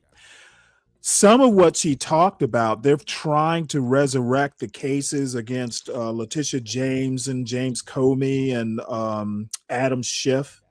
They couldn't, and when I talk about the fourth string running the Justice Department, they couldn't even figure out how to appoint U.S. attorneys. They kept wanting to do these temporary 90-day appointments, and it just backfired on them in the Letitia in all three cases, Schiff, James, and Comey. So what they're trying to do is basically reconstitute, in some of the questioning that Pam Bondi goes through in front of the House Judiciary Committee is about the utter failure in getting traction with the political vendettas that Trump demands. So we'll play this, and I'll be right back. But I'm listening, but gotta run for a couple minutes. Go take a leak, Stanley. No, I got to deal with some bread. To the republic for which it stands, one nation, under God, indivisible, with liberty and justice for all. We begin with opening statements. The chair is now recognized. 18 cities, 11 states, 3 counties, and the District of Columbia are sanctuary jurisdictions, accounting for 31% of the population in this country.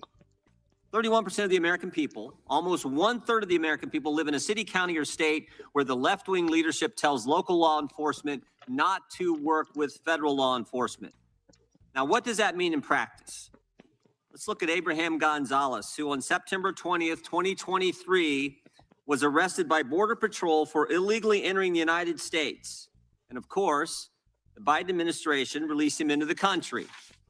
5 months later, February 26, 2024, Mr. Gonzalez is charged with assault. 2 weeks later, March 11, 2024, he's charged with felony motor vehicle theft, stole a car.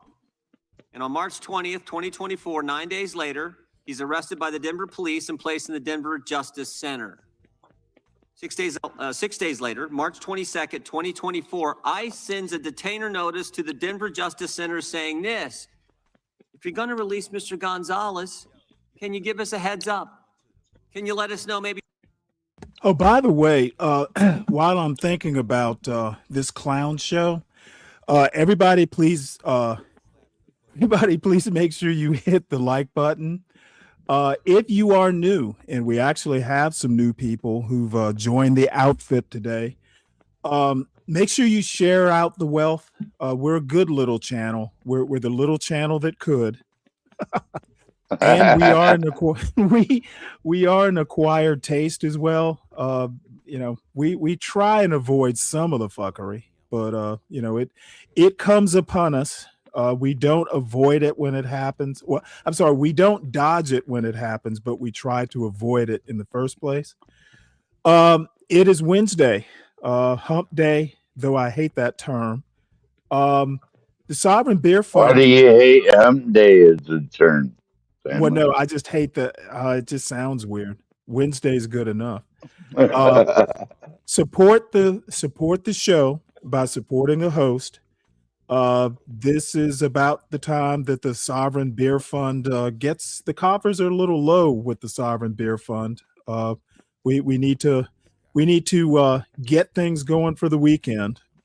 And on a serious note, there are newspaper subscriptions, Substack subscriptions, YouTube subscriptions that I will certainly be happy to have support in defraying some of those costs, though it is a labor of love. I have to say that.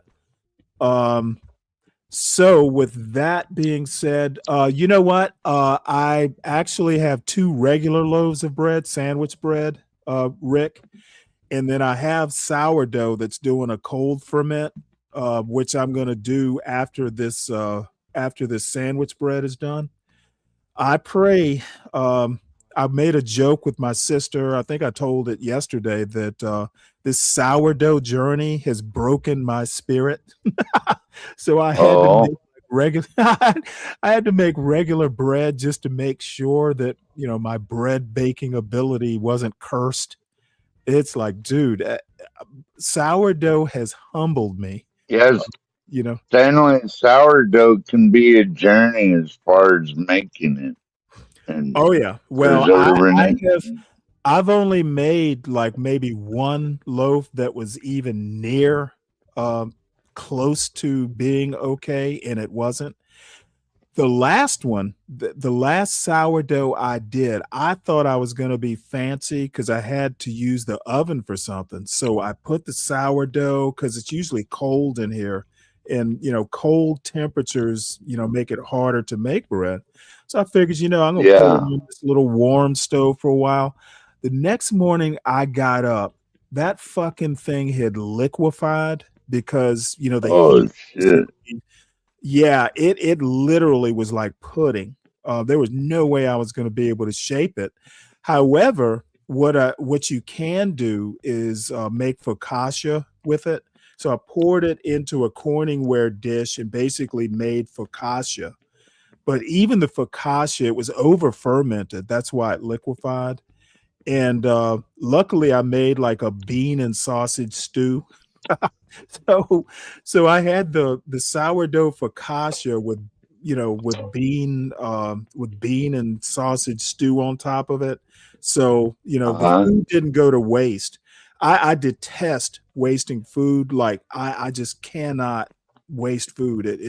It drives me nuts. Yeah, So me too. That's why I have a big dog. Well, I wouldn't be giving a dog fermented bread. That might be probably not. Right. But anyway, that's just one of the horror stories, the humbling process that making sourdough has done.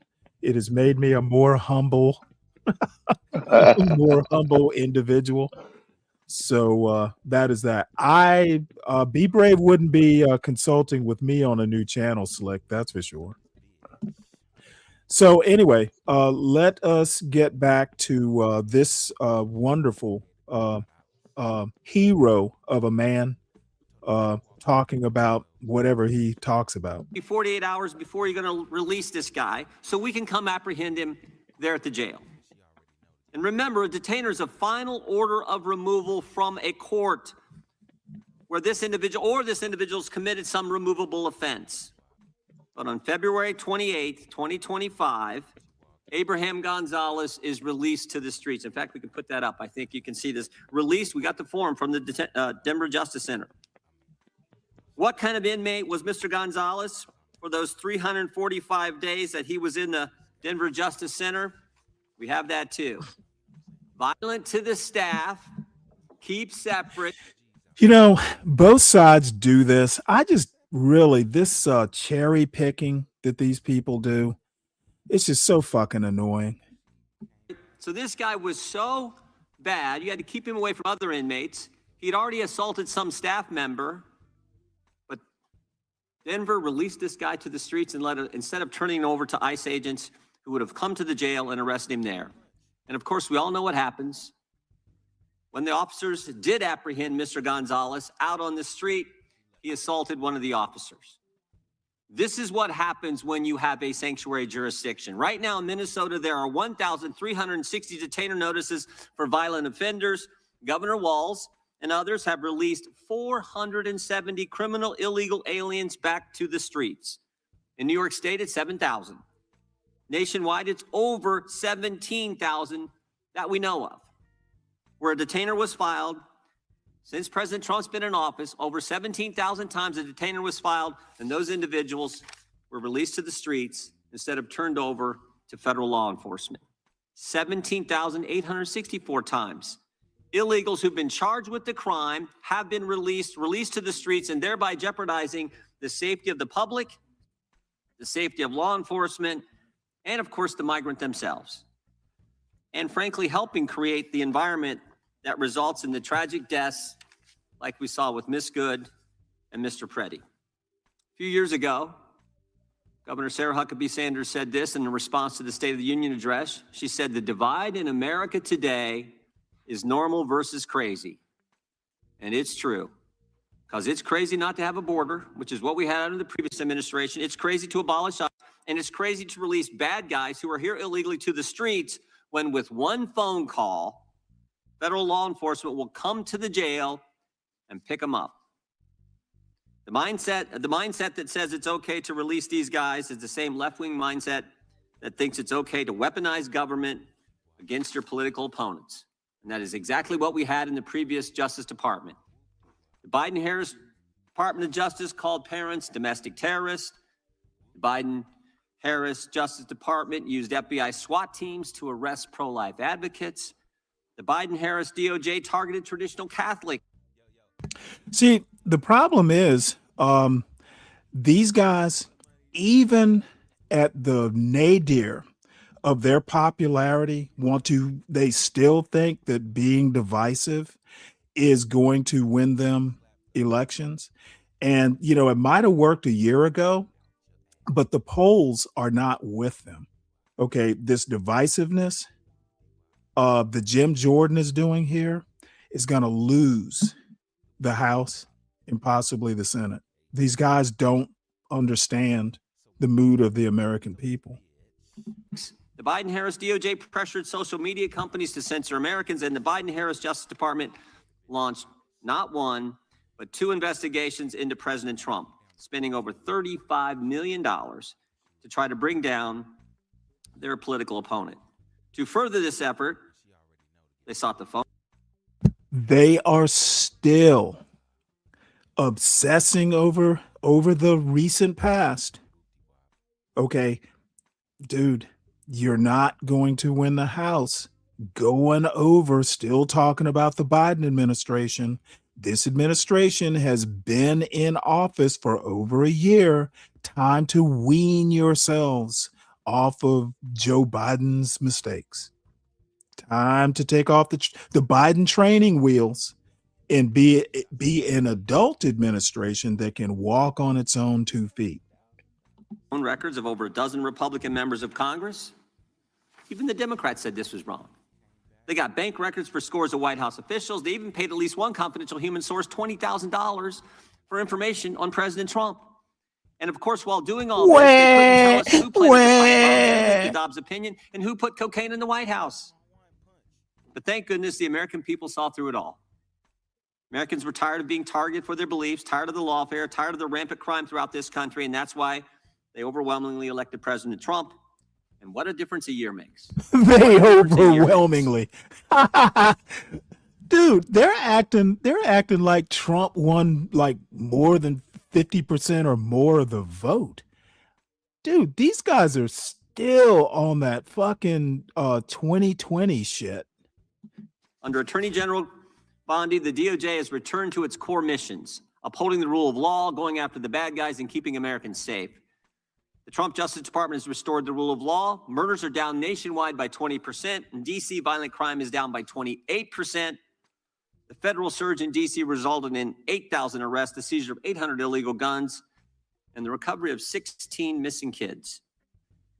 The Trump Justice Department apprehended a suspect in the pipe bomb investigation, and they've arrested 6 of the FBI's top 10 most wanted fugitives in just 1 year. Of course, they arrested narco-terrorist Nicolas Maduro, and they seized a record number of drugs flowing into this country.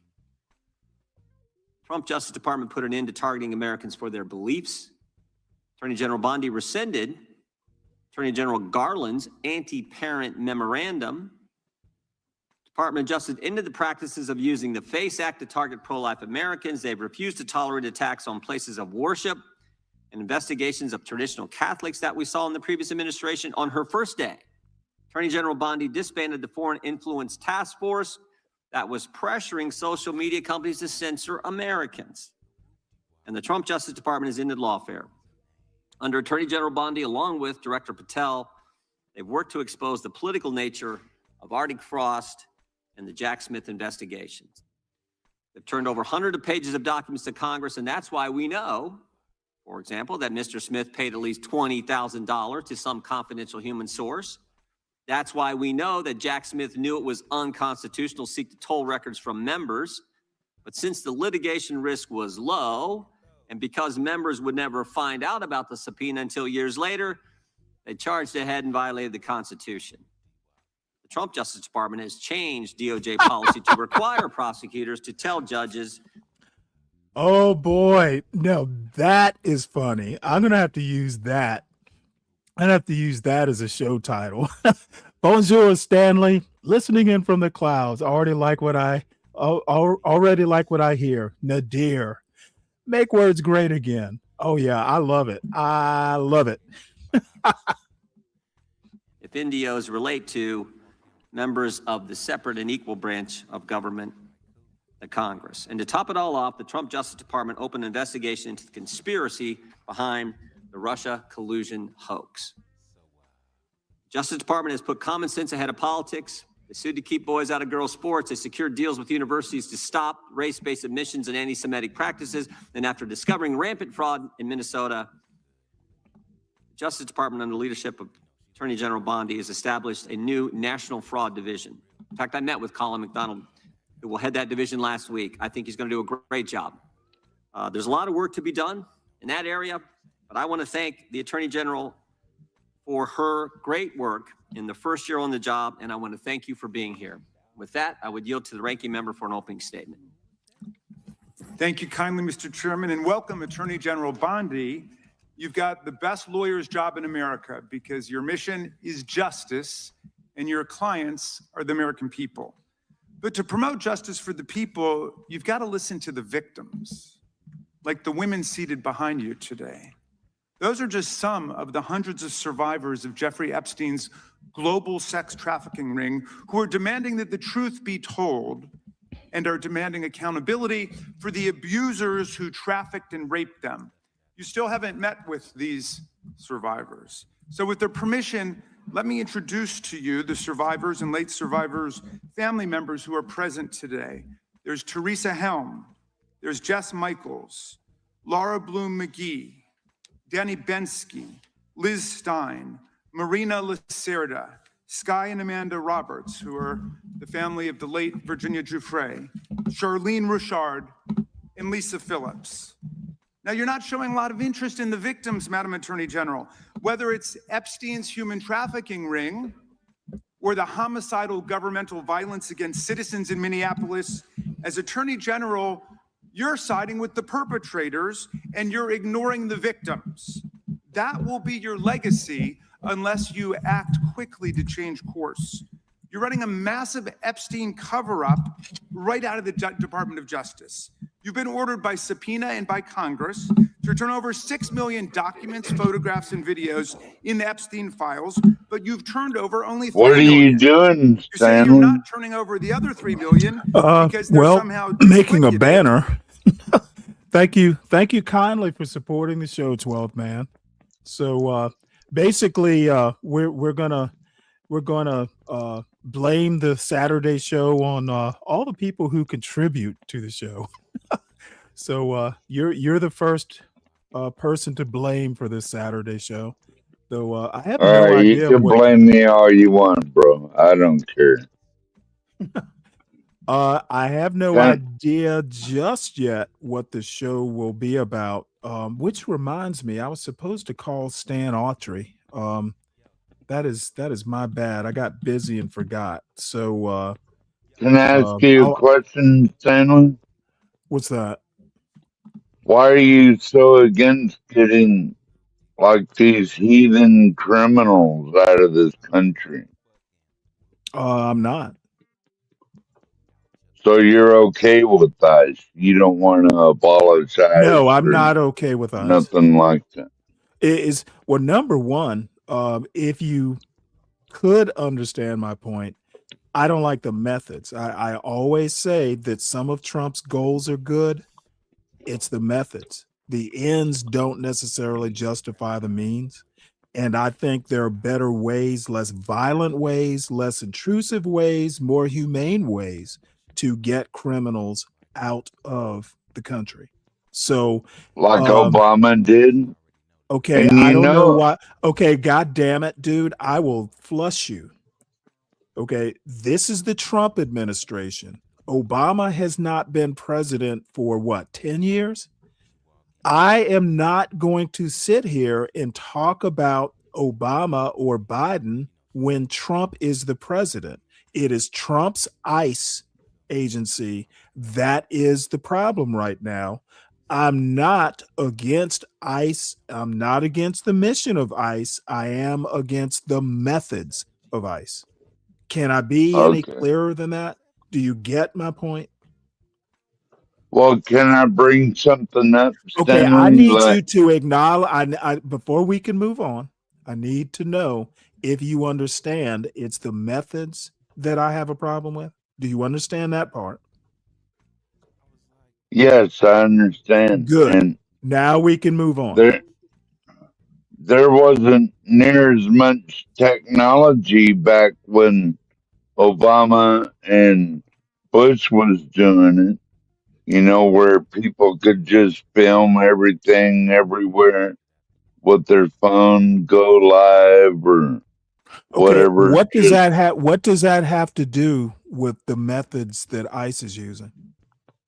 Well, I was wondering what's the difference between the method that Obama used and the method that Trump is using, because so far Trump is behind Obama in total deportation. Well, number one, I didn't know it was a competition. It's one that I was unaware of. And number two, how many people did ICE kill under the Obama administration? How many Americans I were don't know. killed? How many Americans were killed under the Obama ICE agency? Well, a lot of little kids died in Okay, I his just prison need camp. you to answer the question. How many? I don't know. I'd have to research Okay, it. but you Stanley. do know how many have been killed under Trump, right? Yeah, 2. Good. Well, you don't know Obama's numbers because I'm pretty sure ICE didn't kill any U.S. citizens under the Obama under the Obama administration. Well, I they have a didn't have problem. people. I have a problem with. I said before Trump was even inaugurated that if American citizens are inconvenienced in any way by ICE operations, we defer to American citizens. ICE, if an American citizen is blocking the street, ICE needs to find another way around.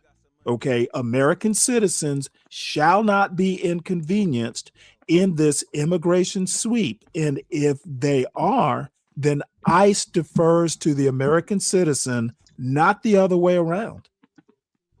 Well, under Obama, they didn't. I don't care about Obama. Stop bringing him up.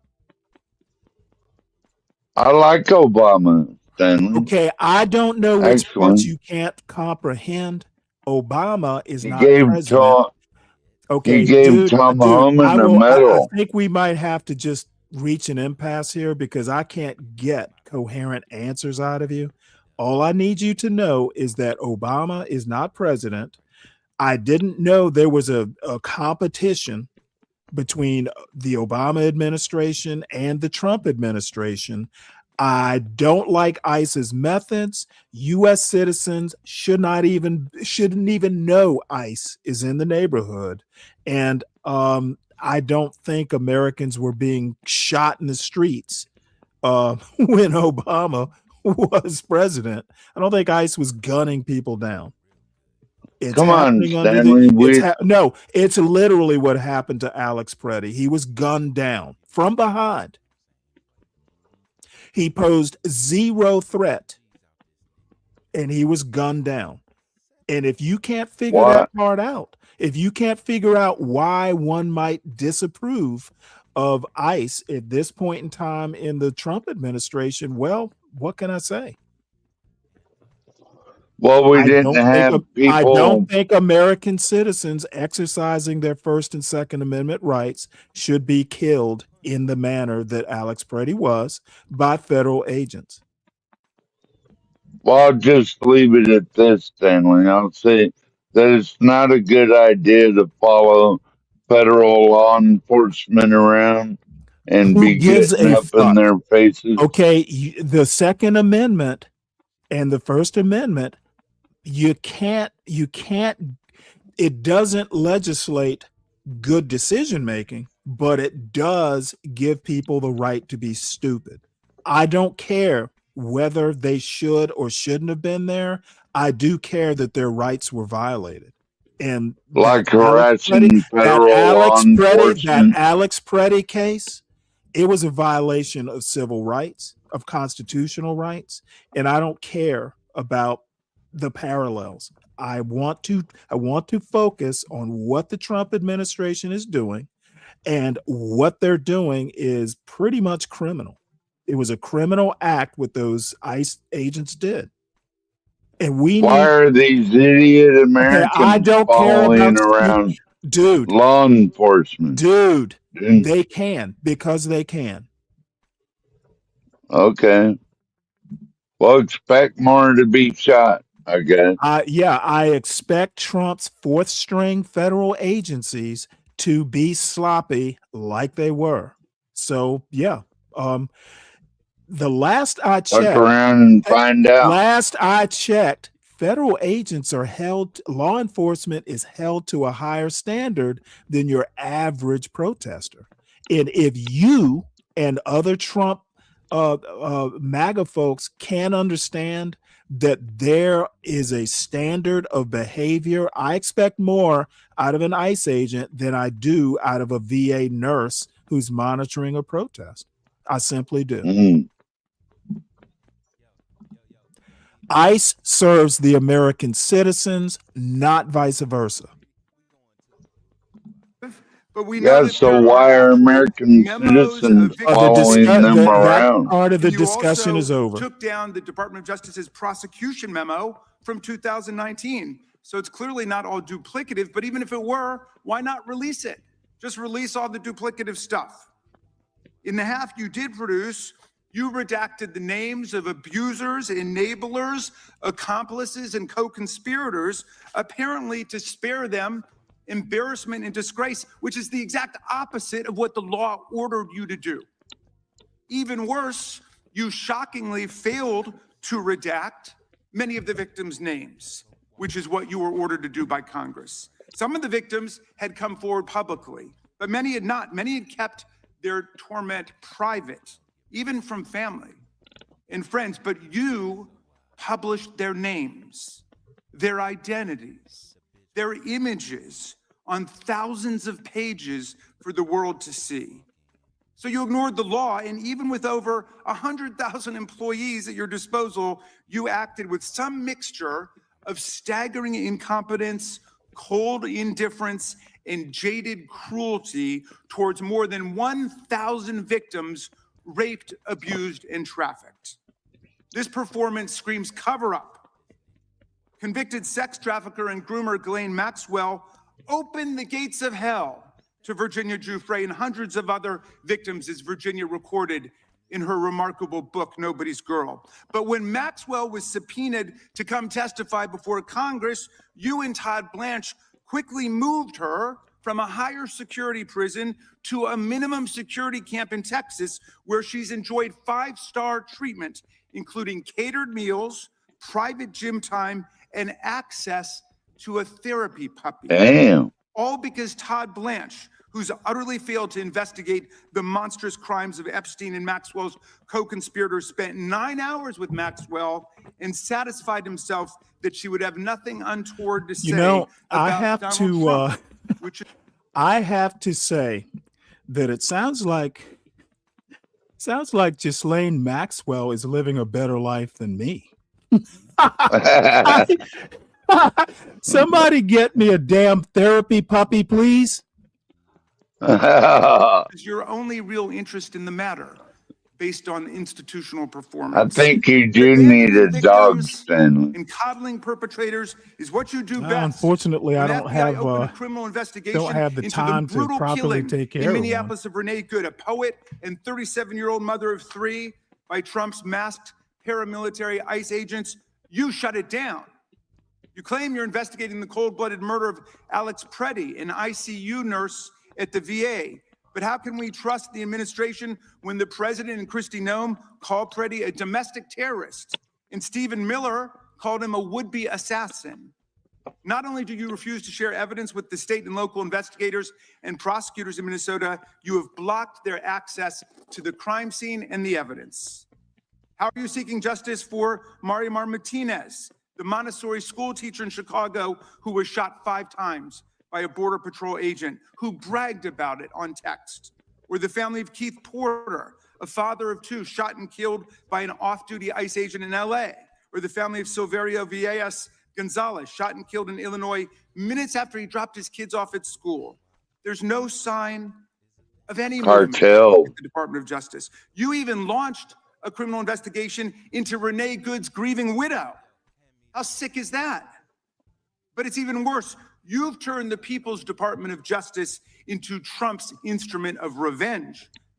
Trump orders up prosecutions like pizza, and you deliver every time. He tells you to go after James Comey, Letitia James, Lisa Cook, and Jerome Powell, the head of the Federal Reserve Board, and members of Congress like Adam Schiff, Mark Kelly, Alyssa Slotkin, Chrissy Houlihan, Jason Crow, Chris DeLuzio, and Maggie Goodlander, to name a few, and you snap to it. You replace real prosecutors with counterfeit stooges who robotically do the president's bidding. Nothing in American history comes close to this complete corruption of the justice function and contamination of federal law enforcement. And the good news is many serious lawyers at DOJ, including some of your own original appointees, have refused your lawless orders. Danielle Sassoon, your original pick for acting U.S. Attorney in Manhattan, resigned rather than follow your corrupt order to quash an indictment against Mayor Eric Adams as a political favor from Donald Trump. A Federalist Society member who clerked for Justice Scalia, U.S. Attorney Sassoon refused to participate in this blatantly corrupt scheme.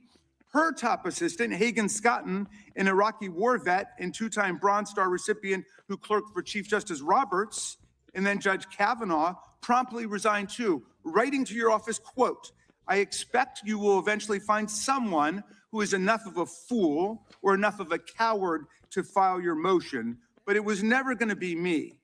You and the president nominated Eric Siebert, a 15-year career prosecutor, to be your U.S. attorney for the Eastern District of Virginia. But after 5 months of investigating Letitia James and James Comey, he found no evidence to justify criminal charges. So you forced him out.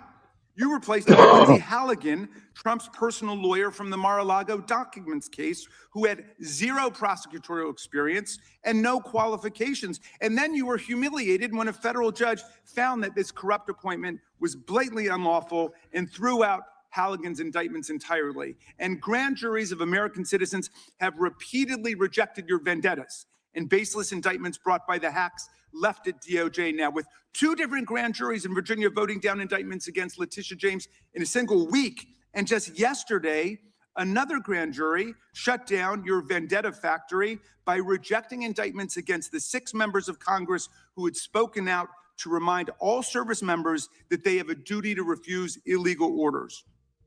You tried to get a grand jury to indict 6 members of Congress who are veterans of our armed forces on charges of seditious conspiracy simply for exercising their First Amendment rights. I hope you will heed the wisdom and the constitutional patriotism of those grand jurors and not try it again by doubling down on that humiliation. As your best lawyers are sacked for having participated in the January 6th case or just flee for the exits now, your new lawyers keep lying in court. In dozens of cases, they've been excoriated for lying to federal judges. Chief Judge Boasberg, right here in D.C., suggested your Department of Justice perpetrated a fraud on the court. Other judges found your statements to be, quote, inexplicably misleading, patently incredible, totally inconsistent, and so disingenuous that the court is left with little confidence that the government can be trusted to tell the truth about anything. Now, as ranking member, I asked the chairman to add a few extra rounds of questions today because we each have 5 hours of questions, not 5 minutes, but we're stuck with 5 minutes. That's clearly insufficient to give voice to America's victims and survivors and to demand answers about all the corruption and cover-ups that we see at DOJ right now. We've got just 1 round, so we ask you politely but firmly, Madam Attorney General, please do not waste 1 second of our precious time by evading questions, by changing the subject, or engaging in personal attacks against members of Congress. We saw your performance in the Senate, and we're not going to accept that. This isn't a game. The Senate, you brought something with Look at her. Oh, boy. I love it. Jamie Raskin, dude, he is funny as hell, and he's a constitutional lawyer. So, Madam Attorney General, please don't act like you're in high school. We're adults here. Please put on your big girl panties. A burn book, a binder of smears to attack members personally for doing the people's work of oversight. She looks like she's bored, Stanley. Answer a question when you hear. No doubt someone of her ilk would be bored. She's not. She's fourth string. Us reclaim our time. I guarantee you what Congressman Raskin is saying, translated into Bondi speak, is blah, blah, blah, blah, blah, blah, blah, blah, blah, blah. Look at her face. You can tell that's what she's hearing. That's what I translate this guy into saying. Blah, blah, blah, blah, blah. No doubt you do. And you probably be a better lawyer with no training than Pam Bondi's been as Attorney General. We only have 5 minutes, so when we reclaim our time, that means you stop. And if you don't, we will ask the chair to stop the clock and let you go on his time. The quality of justice in America depends on the character of our government. Please do your job and bring the Department of Justice back from the brink. The survivors seated behind you and the American people watching everywhere deserve a Department of Justice worthy of its name. I yield back, Mr. Chairman. Without objection, all of the opening statements will be included. Democrats are pathetic. The Honorable Pamela J. Bondi has served as the Attorney General of the United States since February 5th, 2025. She previously served in the Office of the White House Counsel, 2 terms as the Florida Attorney General, and spent more than 18 years as a prosecutor. We welcome our witness and thank her for appearing today. We will begin by swearing you in. Would you please rise and raise your right hand?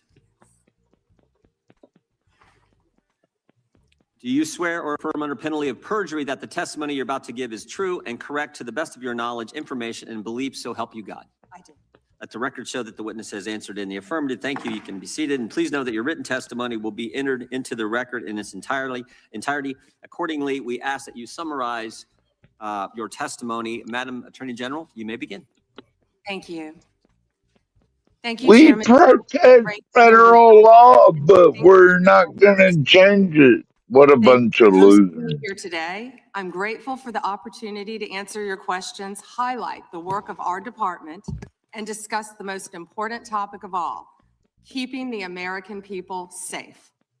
A little over a year ago, I was sworn into office as the 87th Attorney General of the United States. I came into office with the goal of refocusing the Department of Justice on its core mission after years of bloated bureaucracy and political weaponization. The Department of Justice's core mission is to fight violent crime, protect the American people, and defend the rule of law above all else. That's right, Pam. We have made tremendous progress to make America safe again. In 2025, we saw the lowest murder rate in 125 years. That's nothing short of historic. If you compare 25 to 24, here's what you'll find. The murder rate is down 21%, robbery down 23%, carjacking down 43%, gun assault down 22%, ag assault, burglary, could go on and on. Crime is declining. This did not happen by accident.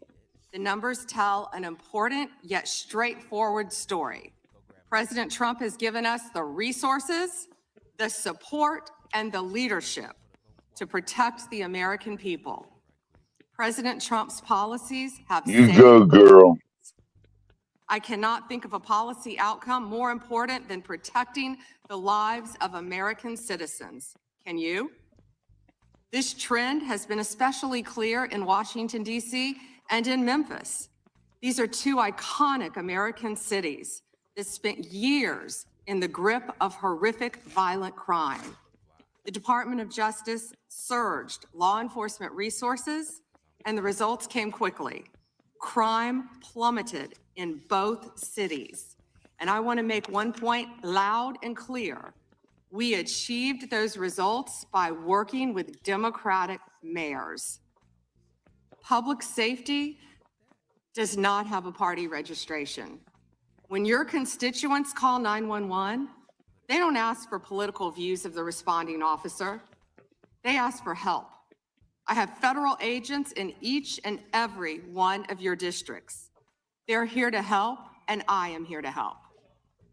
Many cities and states have worked with us and taken advantage of our federal support. Some have not.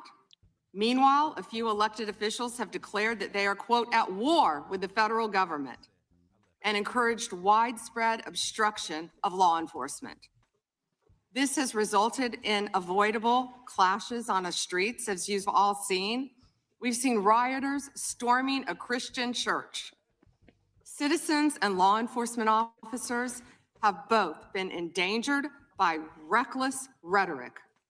We have made dozens of arrests in and around Minneapolis so far, and many of them could have been avoided by simple compliance with federal law. Of course, our efforts reach beyond our urban centers. We are striking crucial blows against terrorist organizations such as MS-13, TDA, the Sinaloa cartel, and Antifa.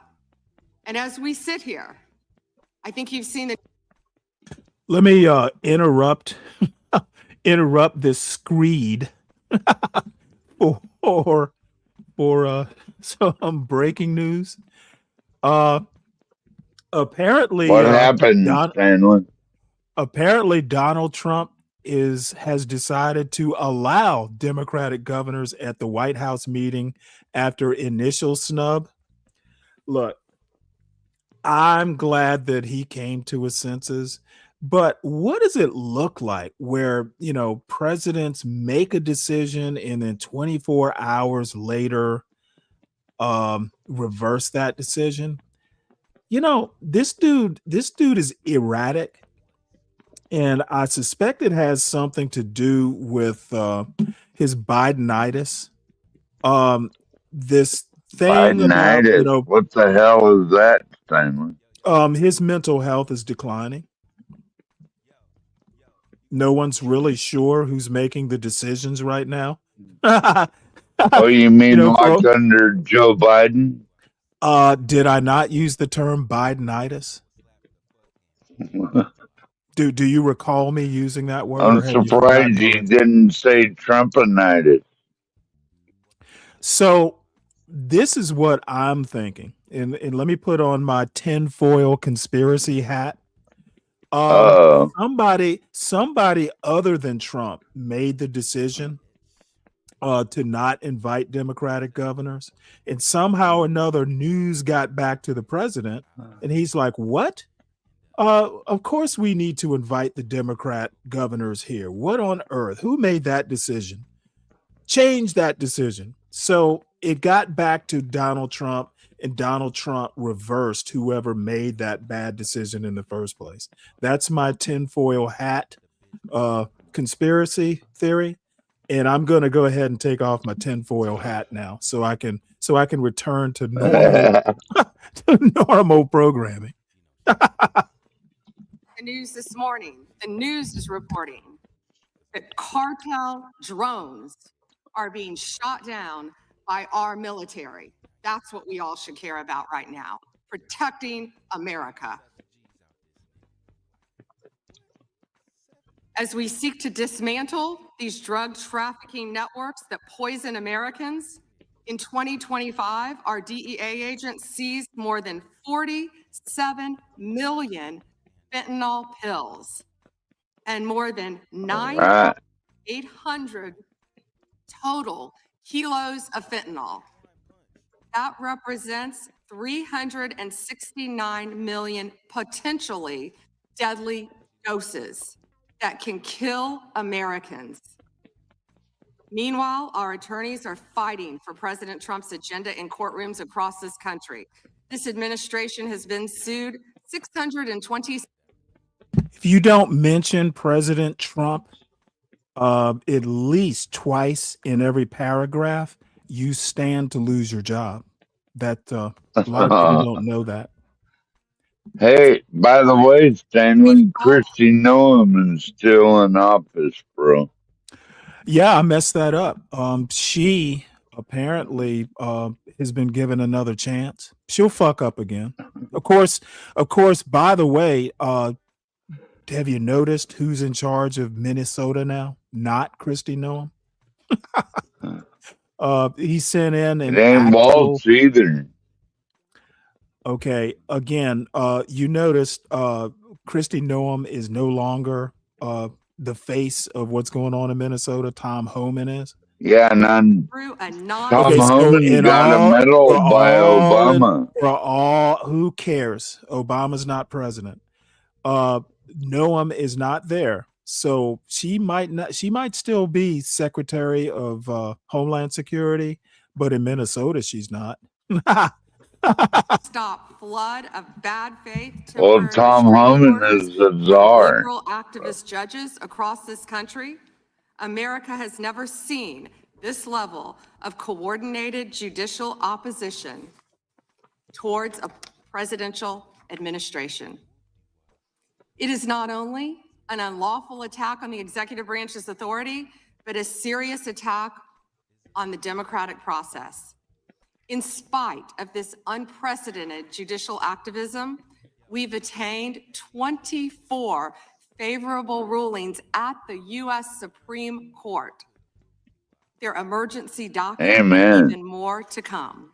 We've done so while ending the weaponization of the prior administration by dropping FACE Act prosecutions, exposing the Arctic frost scandal via congressional disclosure, thank you, Chairman, and restoring one tier of justice in this country. To address one tier of justice. More than 500 attorneys and reviewers spent thousands of hours painstakingly reviewing millions of pages to comply with Congress's law. We've released more than 3 million pages, including 180,000 images, all to the public while doing our very best in the time frame allotted by the legislation to protect victims. And if you brought us a victim's name that was inadvertently released, we immediately redacted it. All members of Congress, as you know, are invited to visit DOJ to see for yourselves. I want to take a moment to acknowledge the Epstein survivors who are here today. I'm a career prosecutor, and despite what the ranking member said, I have spent my entire career fighting for victims, and I will continue to do so. I am deeply sorry for what any victim has been through, especially as a result of that monster. If you have any information to...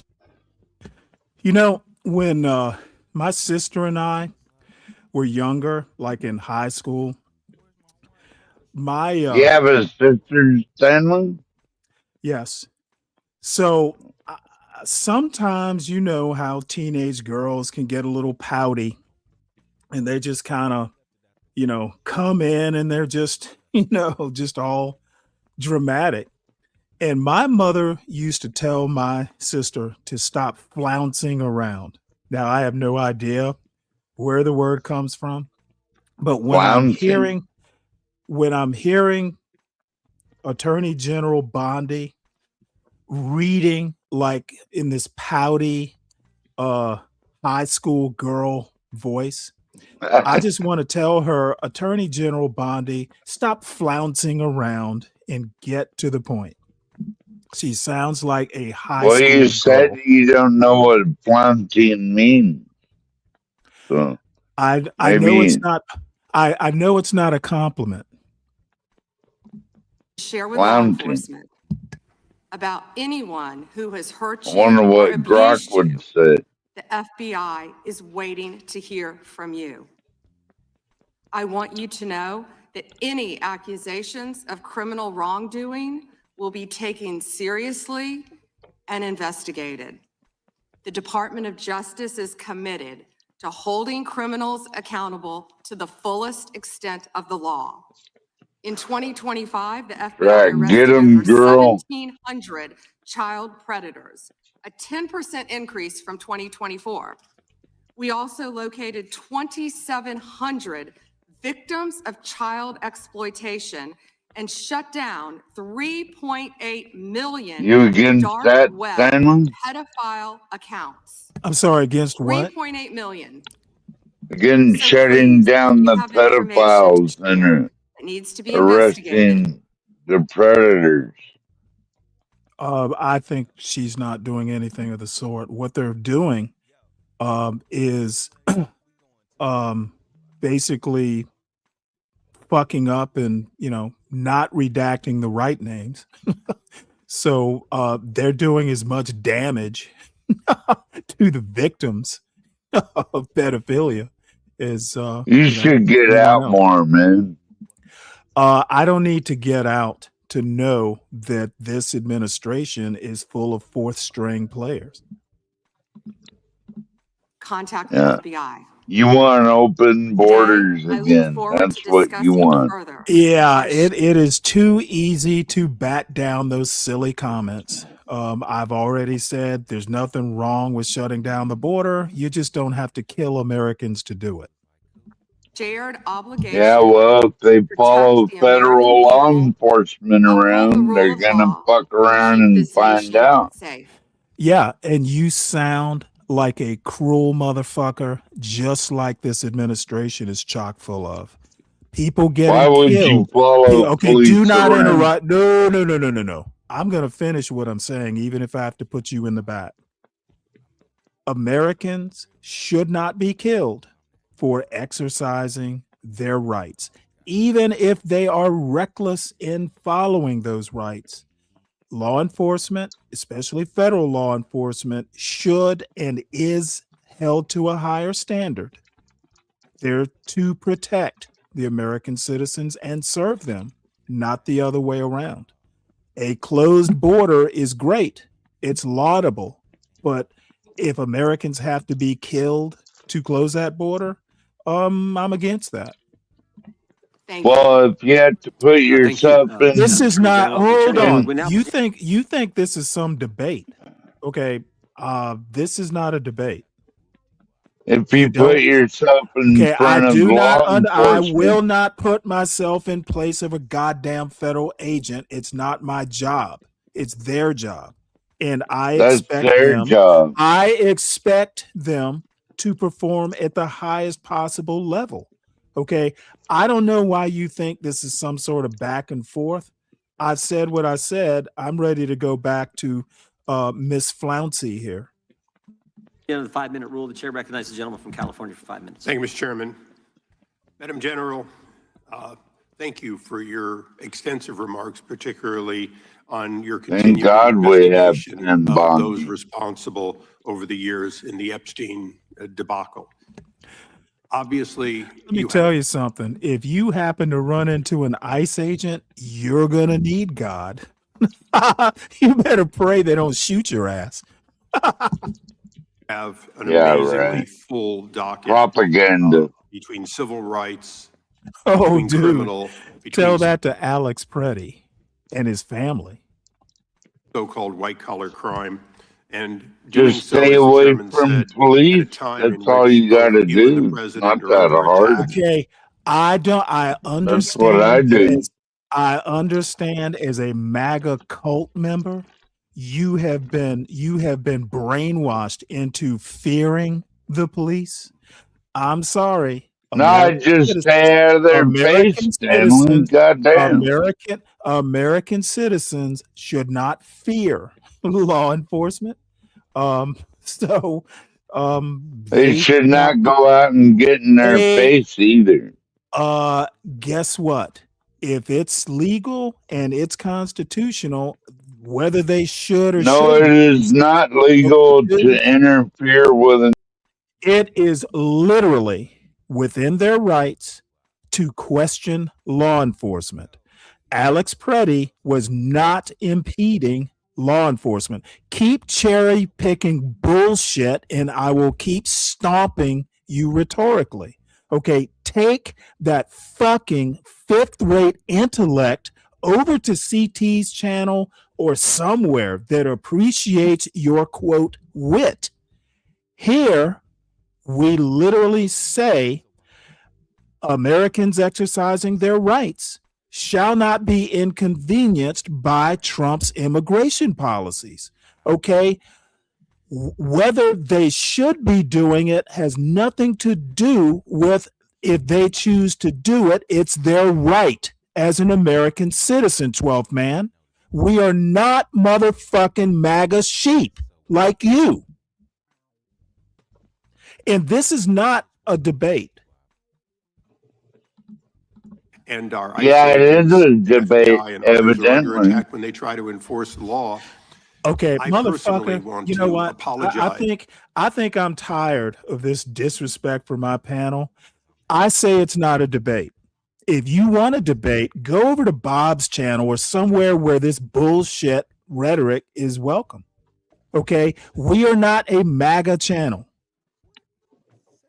MAGA bullshit will be confronted and defeated every time it's presented on this panel. We are not MAGA friendly on this panel. And I'm not going to debate fourth tier intellectual MAGA points. This is not the place to do that. So there is no debate. MAGA is wrong. They are killing Americans for some bullshit policy. Where? You know what, dumbass? I'm just going to go back to the video. You apparently Where is MAGA killing them? I'm done. This MAGA mindset is deeply entrenched in your fucking DNA, and let's just watch the video. For those who would embolden, support, or even stand with those lawbreakers that sit on this and other daises here in Congress.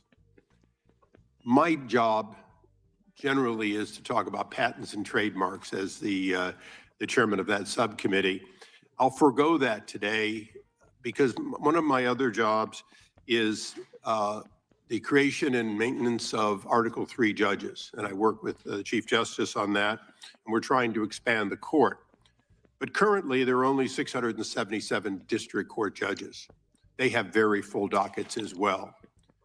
But you create a tremendous amount of judges, particularly immigration judges. You do so in order to save the court that, but adjudicate, as is requirement, each of those people who claim a right to be here in the United States. And that has been going on under Republican and Democratic administrations for years. What's unique about the Trump administration this time is that you and President Trump have managed to reduce the backlog of people seeking that for the first time in decades. You are getting ahead of that tremendous backlog that caused, for better or worse, the release of millions of people with little pieces of paper saying, come back later when we call you, and often to no avail when you call. So I want to congratulate you on that because it's an accomplishment you might not take credit for and the other side would never give you credit for. But I hope you can continue to do that and do more. And I say so for a reason, because much of this hearing will be about Minneapolis and other places in which the backlog of criminal aliens, including in my home state of California, people who have hurt other people, people who have victimized their communities, is extensive. And although the overall number through adjudication may be going on, because of places like my home state, California, you're unable to apprehend people that my sheriffs want apprehended. They desperately want to cooperate, and they're prohibited by law. It is this committee's opinion on this side of the aisle that, in fact, you should be given the ability to demand that that participation, and that the release of a known criminal. Once again, an unconstitutional concept passes the lips of a fucking MAGA Republican. I'm sorry, the federal government cannot demand local law enforcement enforce federal law. It is unconstitutional. Will not be considered to be acceptable just because a state or city has declared itself a sanctuary. I want you to opine on just one thing that I think has been misunderstood. As I said earlier, you create and maintain those judges that adjudicate these cases. You also support so many that, in fact, have to make decisions as judges. Knowing that this limitation of so few Article 3 judges are there, please educate those who seem to miss the point that Article 1 judges, including bankruptcy judges, including immigration judges, including lots of people with the title appropriately judge, do in fact issue documents that look like, act like, and are normally accepted as warrants, as subpoenas, as demands for state officials to stand aside and allow the production of either an individual or documents. Because I think people are missing the point that these ICE retainers and detainers and so on, they act like they're nothing when in fact in the ordinary course, Madam General, you do in fact have Article 1 judges constantly putting those out, and they are respected normally.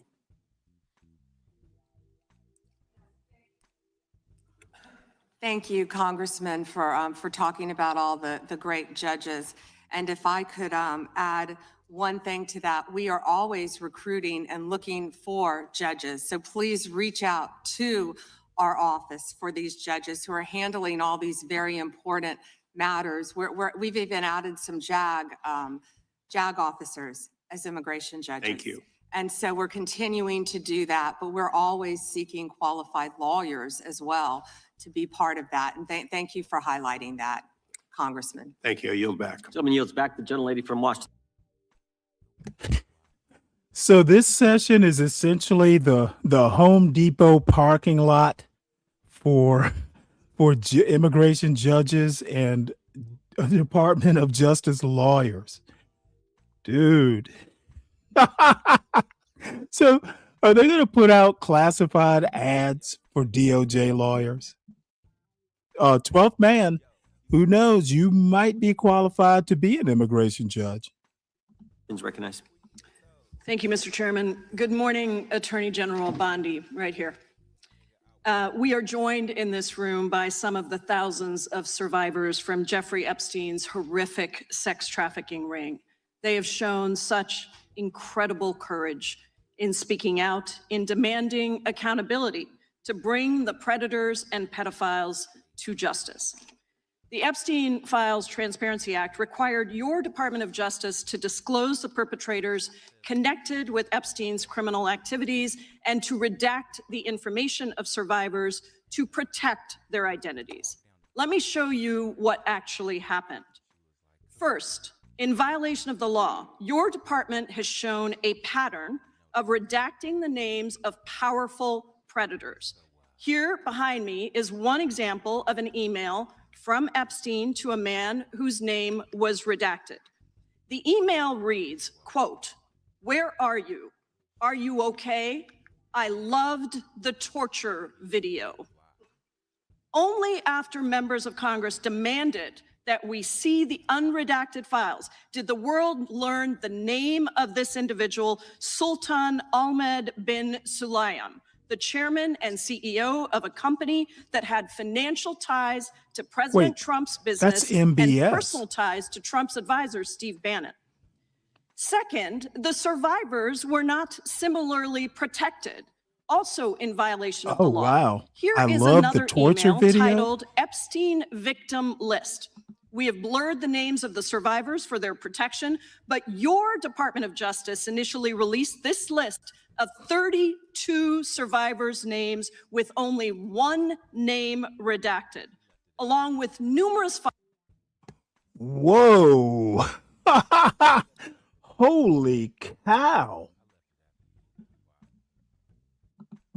Oh, man. Hey, I'm serious when I say we are talking fourth string lawyers. files that disclose not only the names, the emails, and the addresses of survivors, but also nude photographs and even the identities of Jane Does who had been protected for decades until your department released their names. Survivors are now telling us that their families are finding out for the first time that they were trafficked by Epstein.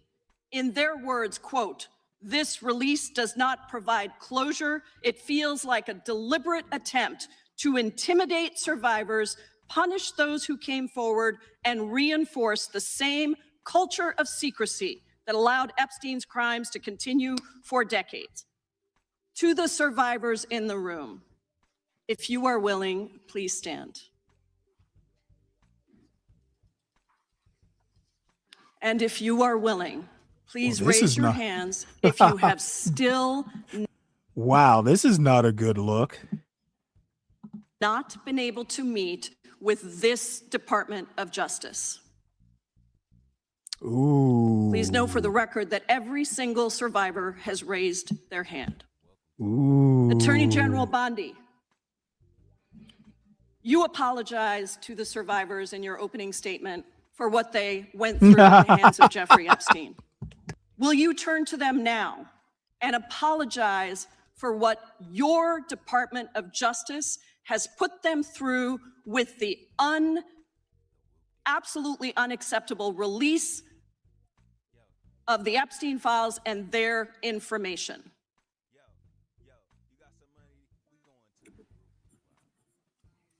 Congresswoman, you sat before Merrick Garland sat in this chair twice. Attorney General Twice. Bondi, No, can I finish my answer? No, I'm going to reclaim my time because I asked you a Attorney General, yes, specific sir. question Attorney General that can I would respond to your like question. you to answer, which is, will you turn to the survivors? This is not about anybody that came before you. It is about you taking responsibility for your Department of Justice and the harm that it has done to the survivors who are standing right behind you and are waiting for you to turn to them and apologize for what your Department of Justice has done. Members get to ask the questions. The witness gets. So if she apologizes, if she does like the right theatrical thing, she gets fired. If she doesn't do the right thing, she just looks like a monster. What would you do? To answer in the way they want to answer. The Attorney General can That's respond. not accurate, Mr. Chairman. Because she It doesn't is like the my answer. time. So, Mr. Chairman. Because she doesn't like the answer. You know what? Now, I know I'm going to get in trouble for saying this, but this hearing reminds me a lot of Sharon Bracey's show earlier today. For some reason or another, it's kind of the same energy. why I have asked. didn't she ask Merrick Garland this? I am twice when reclaiming he my sat in my time, and when chair? I will reclaim my continue to time, answer. it Mr. Chairman, the gentlelady's I'm reclaimed her not going time. to get in the gutter for her theatrics. The time belongs to the gentlelady. The gentlelady has 17 Oh seconds. yes, Thank- this is the Sharon Bracey show. Thank you. She's not gonna get down in the gutter. Not going to answer this question, so let me just Chairman, say I'll this. direct it to What a you. massive No, I'm cover-up. answering a Mr. question. Chairman, will you Chairman. restore her time? The witness is I'm not gonna get interrupted. in the gutter with this woman. Stop the She's time doing and theatrics. let me have my time. The gentlelady from Washington controls the time. The gentlelady has 17 seconds. You can proceed with your final Thank you. 17 seconds. What a massive Tell me this is not YouTube panel etiquette. cover-up this has been and continues to be. Donald Trump made the release of the Epstein files the center of his political campaign because he thought it would benefit him. Then you got into office, Attorney General, claimed to have a client list, only Regular to order. then say that there was no list. Your deputy, Todd Blanche, met alone with Ghislaine Maxwell and transferred her to a minimum security prison. And now you continue the cover-up, and I wish that you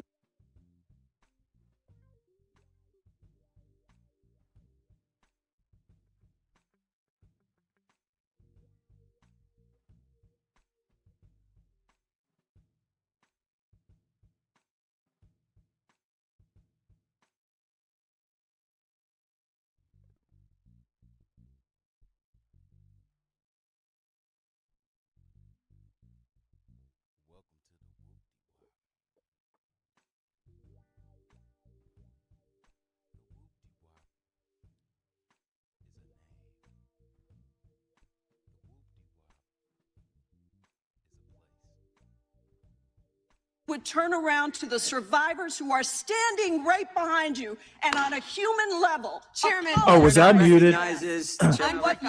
My bad. I'm just saying it's giving off that YouTube panel energy. Sharon's isn't the only panel. I saw that same energy on Big J's panel.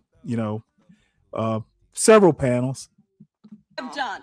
Time of the I gentlelady yield expired. back. The gentlelady, you have no time to yield back. We Theatrics. appreciate that. We appreciate the thought. And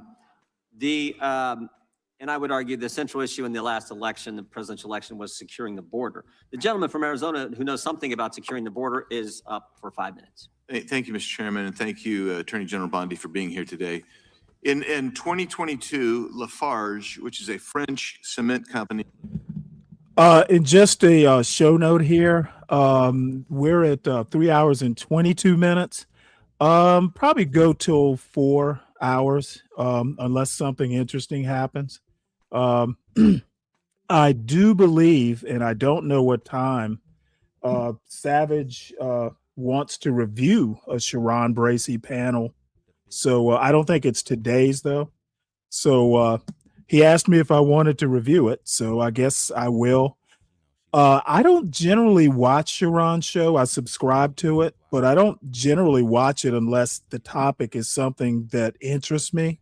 And I just happen to have seen Sharon up on Big J's channel. So I've been following that saga over the last couple weeks. Generally, that relationship stuff, I don't agree with any of that. That general philosophy of as a man ism, and the leader, the follower, I think it was Brownsville or somebody used something. He literally used the term today, man code. And as soon as I hear something like man code, I'm out. That's like literally high school shit. So I'm trying to justify why I was even in the Sharon's chat. I don't usually go for that type of content, but I have to admit I was thoroughly entertained, somewhat bewildered, and I did learn some lessons in that YouTube hosting school that hopefully I can carry forward. He pled guilty in U.S. federal court to participating in a criminal conspiracy with ISIS. That conspiracy contributed to the deaths of U.S. service members fighting in Syria during Operation Inherent Resolve. As part of the plea agreement, Lafarge was required to pay more than $775 million to DOJ's asset forfeiture fund. In February 2025, my colleagues and I sent you a letter urging the department to review the petitions for remission submitted by the families of those fallen service members, including several of my constituents. The previous administration ignored these victims and our requests and left their petitions unresolved. My question for you on this particular issue is if you're willing to work to ensure those families that their petitions will be reviewed and brought to a resolution. Congressman, we are aware of that, and we're committed to doing everything we can to support the victims and work with you. Thank you for that question. Yeah, appreciate your answer. And now let's go to something that is also pressing that I've been working on for years, and this is the FISA Section 702 and Arctic frost. In January 2025, you testified before the U.S. Senate and agreed with Senator Lee that, quote, anytime an American citizen's private communications are intercepted or stored, whether through incidental collection or otherwise, those communications should not be searched without some showing of probable cause, close quote. You still hold that view today, I assume. Yes. And during the most recent FISA reauthorization, I offered an amendment to establish a clear warrant requirement for searches of Americans' data while preserving every publicly cited operational exception, including emergencies, defensive queries, cybersecurity threats. And my intent was to ensure the Department of Justice could continue to keep Americans safe while also ending warrantless searches of U.S. persons' data.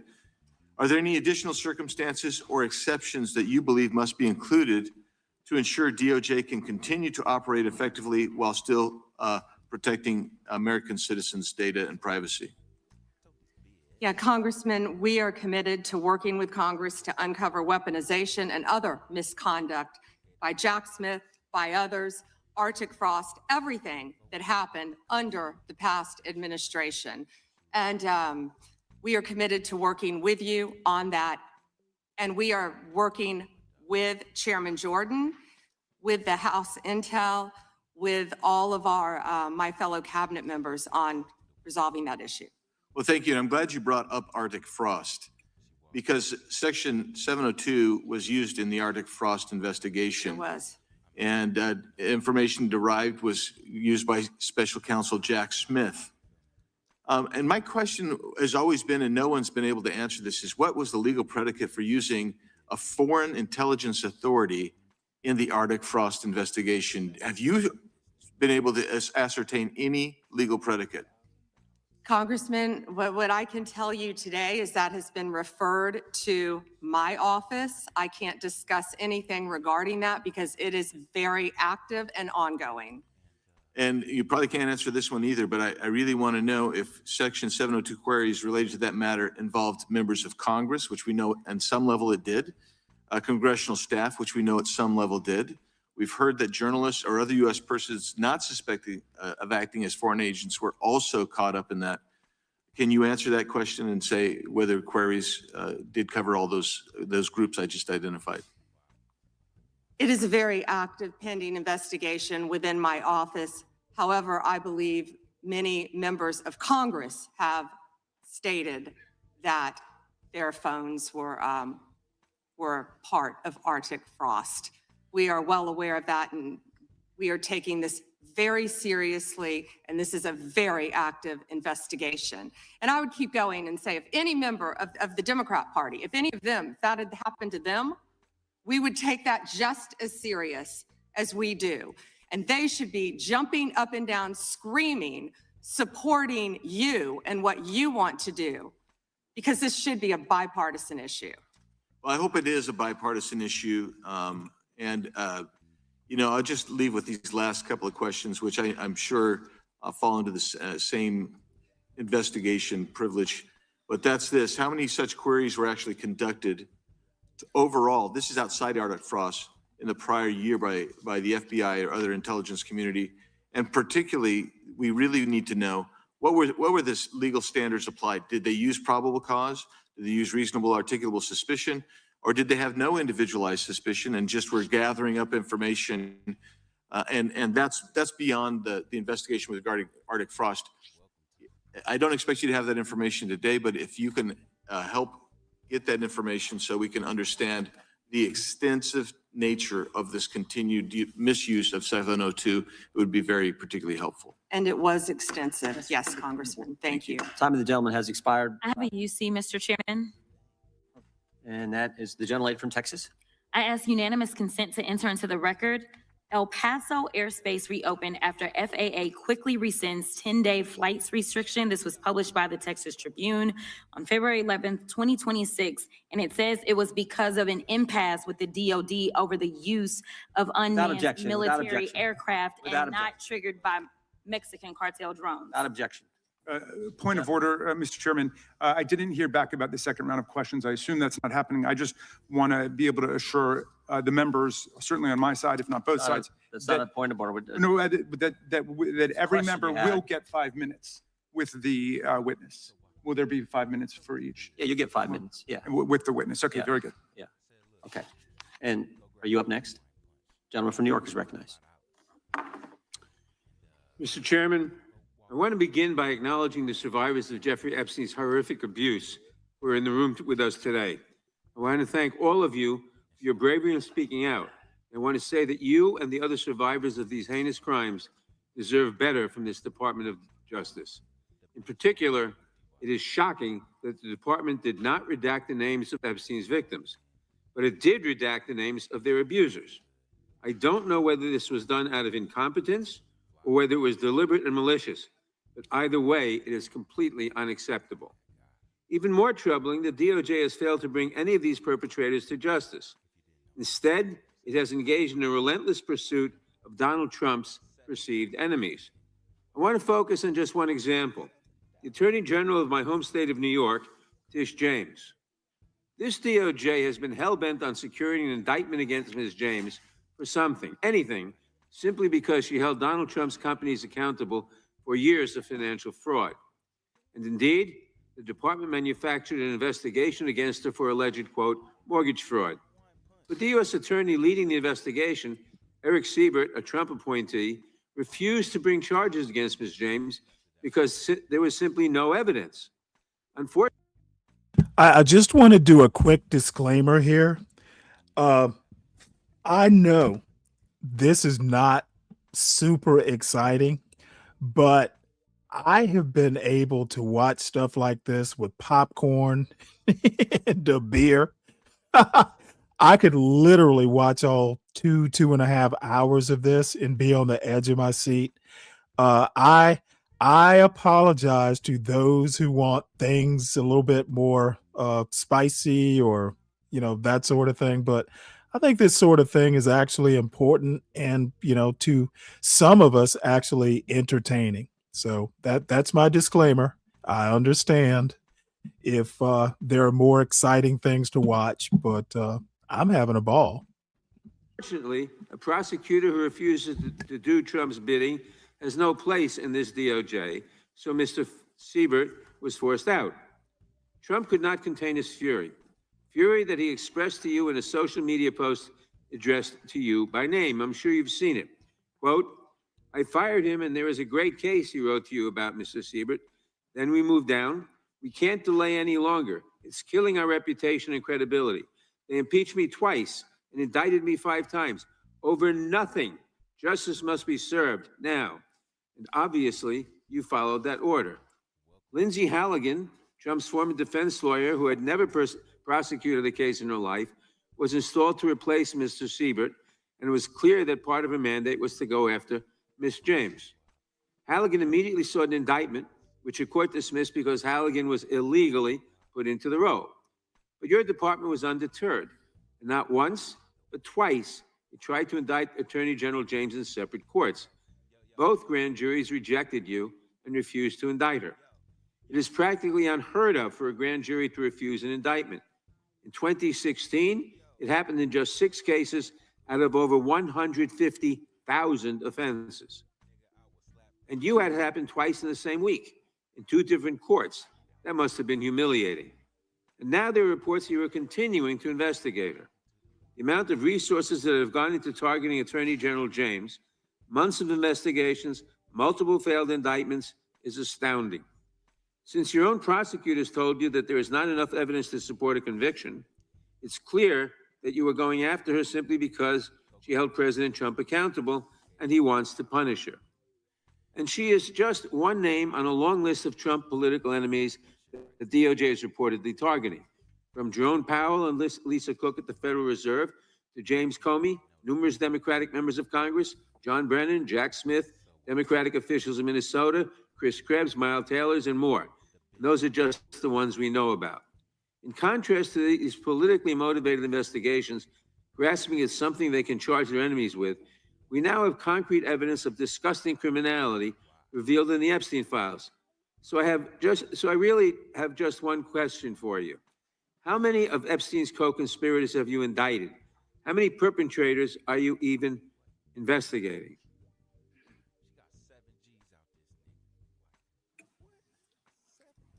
First, you showed it. I find it. How many have you indicted? Excuse me. I'm going to answer the question. Answer my question. No, I'm going to answer the question the way I want to answer the question. No, Your you're going to answer the theatrics are question the way I ridiculous. asked it. Chairman Jordan, I'm not going to get in the gutter with these people, but I'm going to answer the question. How many have you indicted? Again, the time belongs to Reclaiming my time. the time belongs. I think it's very interesting. Reclaiming my time. I think it's very Reclaiming my time. interesting. You can When reclaim he your talks time. about they Reclaiming my indicted, time, Mr. the Chairman. president said they indicted him twice. Mr. Chairman, please They stop the sure clock did. and And stop he the clock and indicted- restore his time. Okay, here we go with these Committee will be in order. theatrics. The time belongs to the gentleman from New York. We will give you. Wait, did the woman who just used the word the phrase "get down in the gutter" just say something about theatrics? Oh man, these guys are just unprofessional as hell.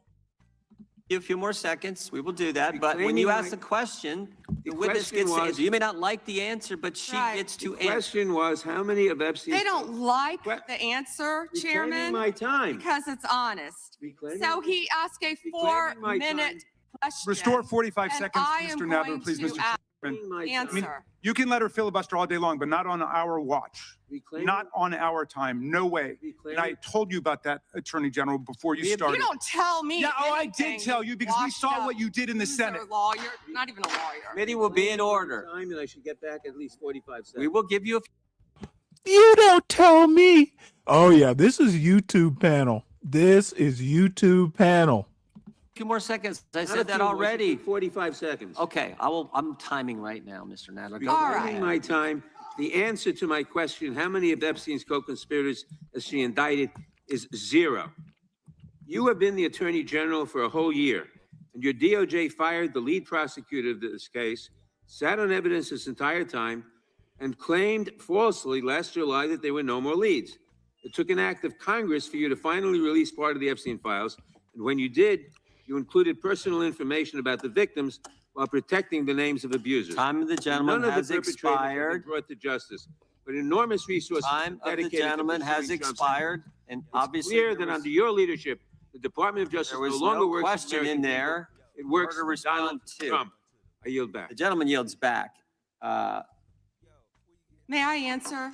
I think our next questioner, Madam Attorney General, is going to give you time to respond to Thank you, Chairman. all kinds of things. So we will turn to the gentleman from Texas for 5 minutes. Ms. Bonda, you go right ahead. I'm over here. The time is yours. Thank you. First, he brought up the president saying they indicted me twice. They sure did. They tried to impeach him twice. And you, Mr. Nadler, were one of the leads on the impeachment. I was on the other side. I lived that with you. During impeachment, you said the president conspired, sought foreign interference in the 2016 election. Robert Mueller found no evidence, none, of foreign interference in 2016. Have you apologized to President Trump?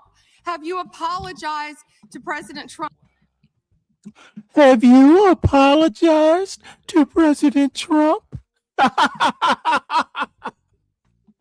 All of you who participated in those impeachment hearings against Donald Trump, you all should be apologizing. You sit here and you attack the president, and I am not going to have it. I'm not going to put up with it.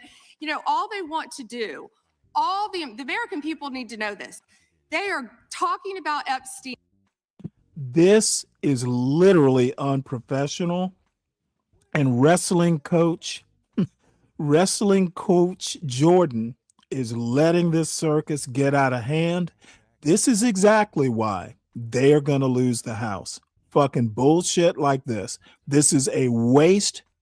The American people has a very low opinion of Congress because of theatrics like this. She should not be speaking. They need to be moving on.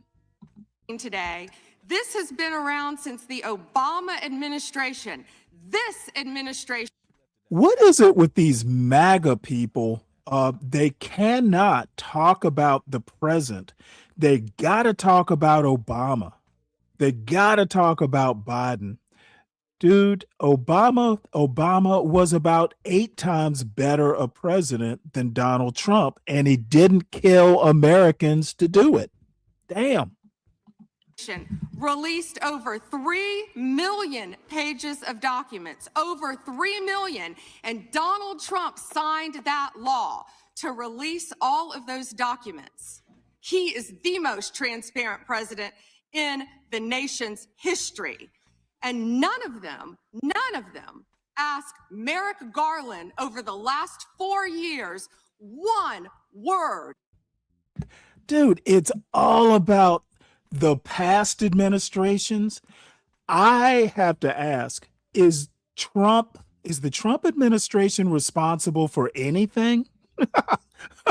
Is President Trump actually the president, or is Obama still running things behind the scene? When they say deep state, do they really mean Obama? They sound like idiots, to be honest. About Jeffrey Epstein. How ironic is that? You know why? Because Donald Trump, the Dow right now is over. The Dow is over $50,000. I don't know why you're laughing. You're a Dude, great these guys. stock trader, as I hear So asking. literally, the Dow is the Dow Jones average is not a measure of the economy. It's a lagging indicator. Okay. All they're doing is saying, oh, hey, these major investors are making a shitload of money.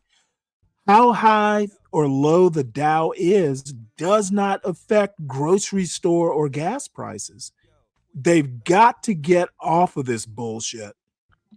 over 50,000 right now. The S&P at almost 7,000. And the NASDAQ smashing records. Americans' 401ks and retirement savings are booming. That's what we should be talking about. We should be talking about making Americans safe. We should be talking about, what does a Dow have to do with anything? That's what they just asked. Are you kidding? Mr. Jordan, Mr. Jordan. Committee will be in order. Mr. Jordan, am I going to get an extra 45 seconds added to my time? The committee will be in order. The time belongs to the gentleman from Texas. Ms. Bondi, the Attorney General can respond. Thank you. The Dow has shattered 50,000 for the first time. This is crazy. They said it couldn't be done in 4 years, yet President Trump has done it in 1 year. National median rents have fallen to a 4-year low, thanks to Donald Trump. That's why they want to focus on Epstein and our most transparent president in the nation's history. The murder rate, as I said, has plummeted to a 125-year low, thanks to Donald Trump. For an unprecedented 9 straight months, there were 0 illegal border crossings at the southern border. That's what we should be focused on. All the great work that this president has done and will continue to do to keep America safe and to make Americans safe. Thank you, Attorney General Bondi. I agree with you totally. I think you've done a fine job. I think that Democrats, in fact, should be apologizing to the Epstein victims for doing nothing during the 4 years that they were running the government. We did not hear about this, and it took you and President Trump to finally provide transparency and give answers to the American people. And I want to thank you for that. I want to thank you also for standing up for truth today and for fighting back against the theatrics and the time waste that you will endure over the next hour or two. I want to apologize on behalf of my colleagues on the left. They're not all that bad, but they've got to put on a show.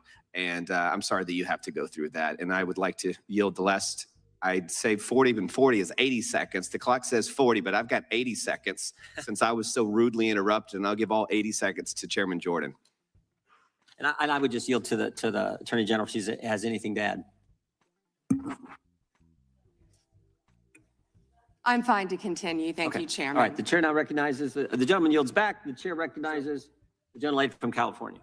Thank you, Mr. Chairman. I would note that Mr. Nadler's question has not yet been answered, but I want to start by asking that out of respect for the American public and the Epstein survivors, some of whom, of course, are here today, that we can have a transparent conversation and get the public the answers they deserve. I want to briefly direct your attention to 2 documents I'm hoping we will put up on the screen. In the first, an individual emails Jeffrey Epstein asking whether a woman identified as M was pro or civilian, and Epstein responds that she was a civilian, Russian, and fun. In the second email, Epstein writes to Steve Tisch about a Ukrainian girl, noting that she was, quote, a little freaked out by the age difference and stating that he would try to convince her not to return to Ukraine. He then instructs Mr. Tisch to call him, adding, I don't like records of these conversations. So I'd like to ask a straightforward question that really is either a yes or no answer. Do these emails constitute credible evidence, not proof, but credible evidence warning further investigation into whether Steve Tisch was involved in Epstein's criminal conduct? Do you think yes or no? I'm not going to play a yes-no game with you, but I will answer the question to the best of my ability. As I said, we will look and investigate any case involving any victim. I'm not familiar, there were 3 million pages, of course, with that email, but of course, we will look into anything. The documents have been released, 3 million, the redacted versions, we left them open. Now, this sweet old lady was mighty polite, asked a yes-no question, and this silly, flouncy woman just wants to keep on with the theatrics. What is up with her? Open for all of you to come view. Have you? I believe you view them. If not, will you have some copies? I'd like to. But could I finish, please? I'm not being rude. Please. I only have 5 minutes. No, yeah, and I only have 30 seconds based on your filibuster. You didn't give a yes or no answer. So let me just go further. Director Patel testified in this committee room that there was no. Now, Pam Bondi's right around 60 or 61, but come on now. You're Southern, you're from Florida. She knows she needs to treat her elders with more respect than she is now. We need to take her Southern card. Credible information indicating that Epstein trafficked victims to anyone else. And glancing at the documents, that proves that's not the case.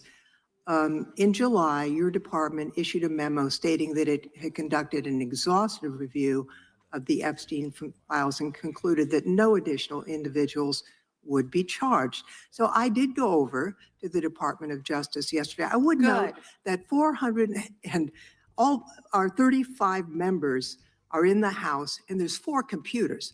So it would take many months to actually have the time. I only had a few hours.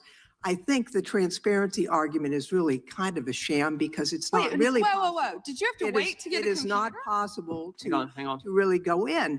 I did, however, see a U.S. attorney information for the Southern District of New York indicating that there were additional survivors and probable co-conspirators. Other members of Congress have uncovered likely co-conspirators whose names were blocked out. Now, the Epstein File Transparency Act, which all but one member of this House voted for and the president signed, requires the department to release everything except that it needs to be redacted to protect the victims or an ongoing prosecution, which apparently there is none from the testimony we have received. I am concerned that this act has not been fully complied with. When Director Patel came to the committee, he admitted that up to 1,000 FBI agents had gone through the files and redacted President Trump's name from them.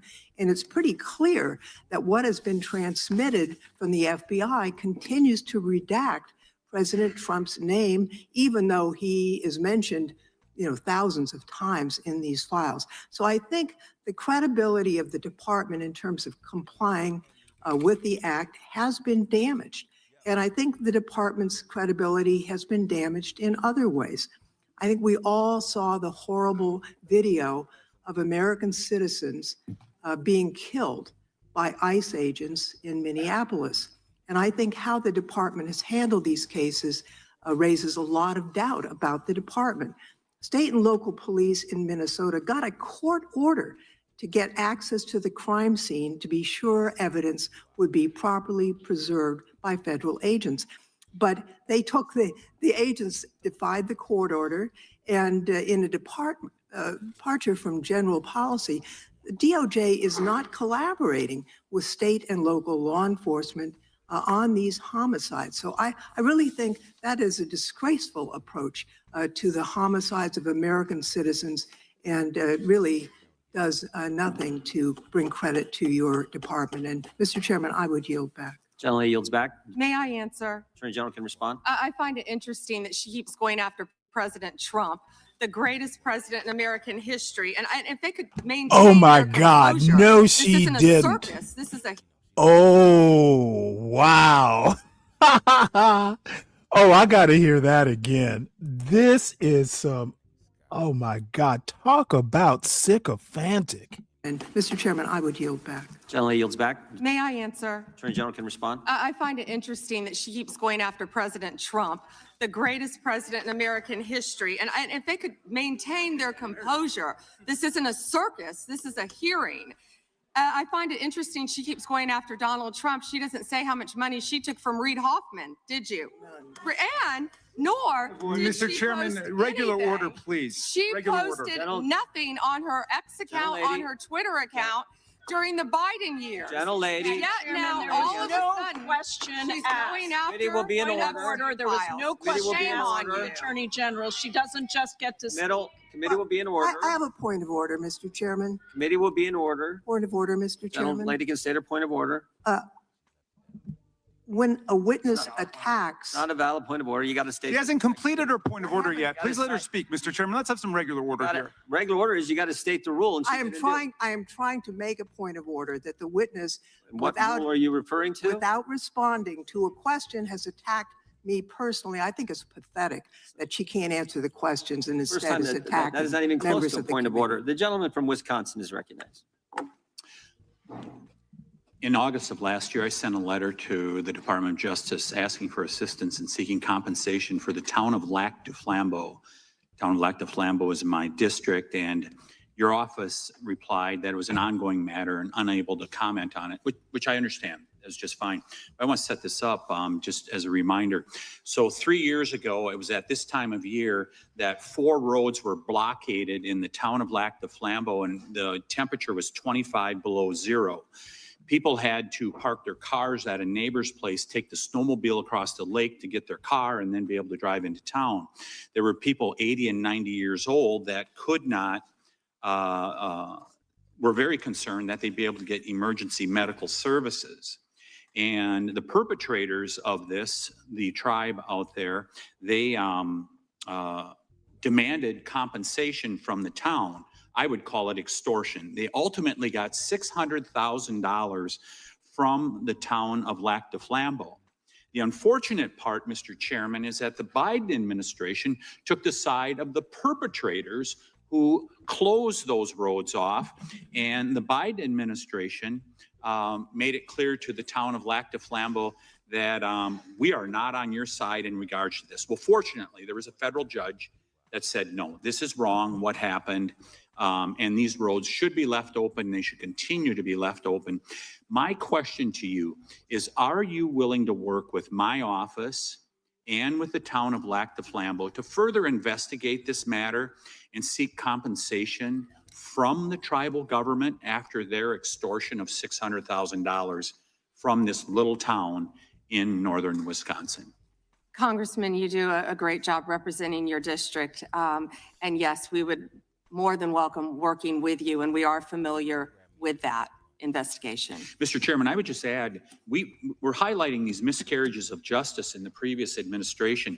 This is just another one of those small examples, no different than the Catholic Diocese in Richmond and many others that you have retold so many times. But here's another instance of what they did to a small town and nearly bankrupted them as a result of it. Fortunately, there was a federal judge that saw through it and has fixed it.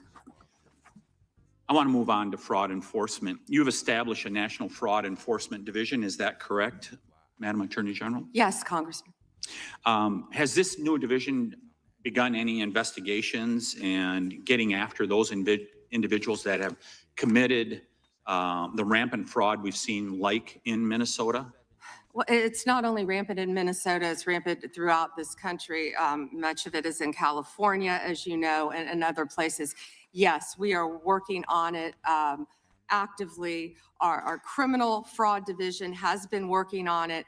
We are expanding that. It was the vice president's idea to come up with this amazing separate fraud division, which we are establishing and going nonstop, not only to expose the fraud in Minnesota, but around the country. It's taxpayer dollars that have been stolen from the American people. And we are committed to recovering that money and holding those people accountable. Mr. Chairman, I would remind everyone here, why did this happen in Minneapolis? Why did federal law enforcement have to go to Minneapolis? Because of industrial scale fraud. It was an assistant United States attorney that said, this is industrial scale fraud that's going on in Minnesota at this point. I sent a letter to our governor in Wisconsin. We're right across the border there. My district is only 20 miles from the city of Minneapolis. And I asked him to open the books for a federal audit on food stamps and Medicaid. Don't you think it would be a good idea for every governor to do that at this point? It protects the citizens, and I can't understand why that's not happening. And yes, I do think that's a great idea. It's happening around this country.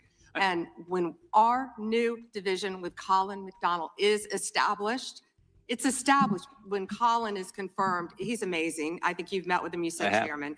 When that is established, we're going to work on both sides of the aisle. That's what we want to do, to stop fraud in every city, in every state in this country. We will continue to fight for the American people. So you would encourage every governor across the United States, after what we have seen in Minnesota, what we almost certainly know is happening in other states, you mentioned California, you would agree that every governor should avail themselves of federal resources to make sure that this industrial scale fraud is rooted out to protect the taxpayers of the United States. Is that correct? Absolutely.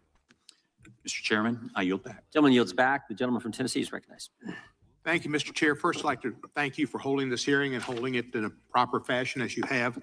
Secondly, I'd like to thank all of the victims of the Epstein case who've come here to attend this hearing, for doing it and for being brave and trying to move this justice forward. I apologize, I can't do it, but the Attorney General not recognizing you, that's embarrassing. I am from Memphis, General Bondi. And Memphis does have the task force there. The Memphis Safe Task Force has been operating in Memphis for several months. And we do have a Democratic mayor, Paul Young, and he's not against the task force, but he is against ICE being in Memphis, and he's not in favor of the National Guard being in Memphis. And I concur with him on those positions. I think the DEA being there, the alcohol, tobacco, and firearms, the FBI, who have been in Memphis in other ways, having more people there is good for Memphis. Crime has gone down in Memphis, but it went down 25% before the task force got there under the direction of Mayor Young and Director Davis, Chief Davis. It's gone down about 15% more since then, and that's good.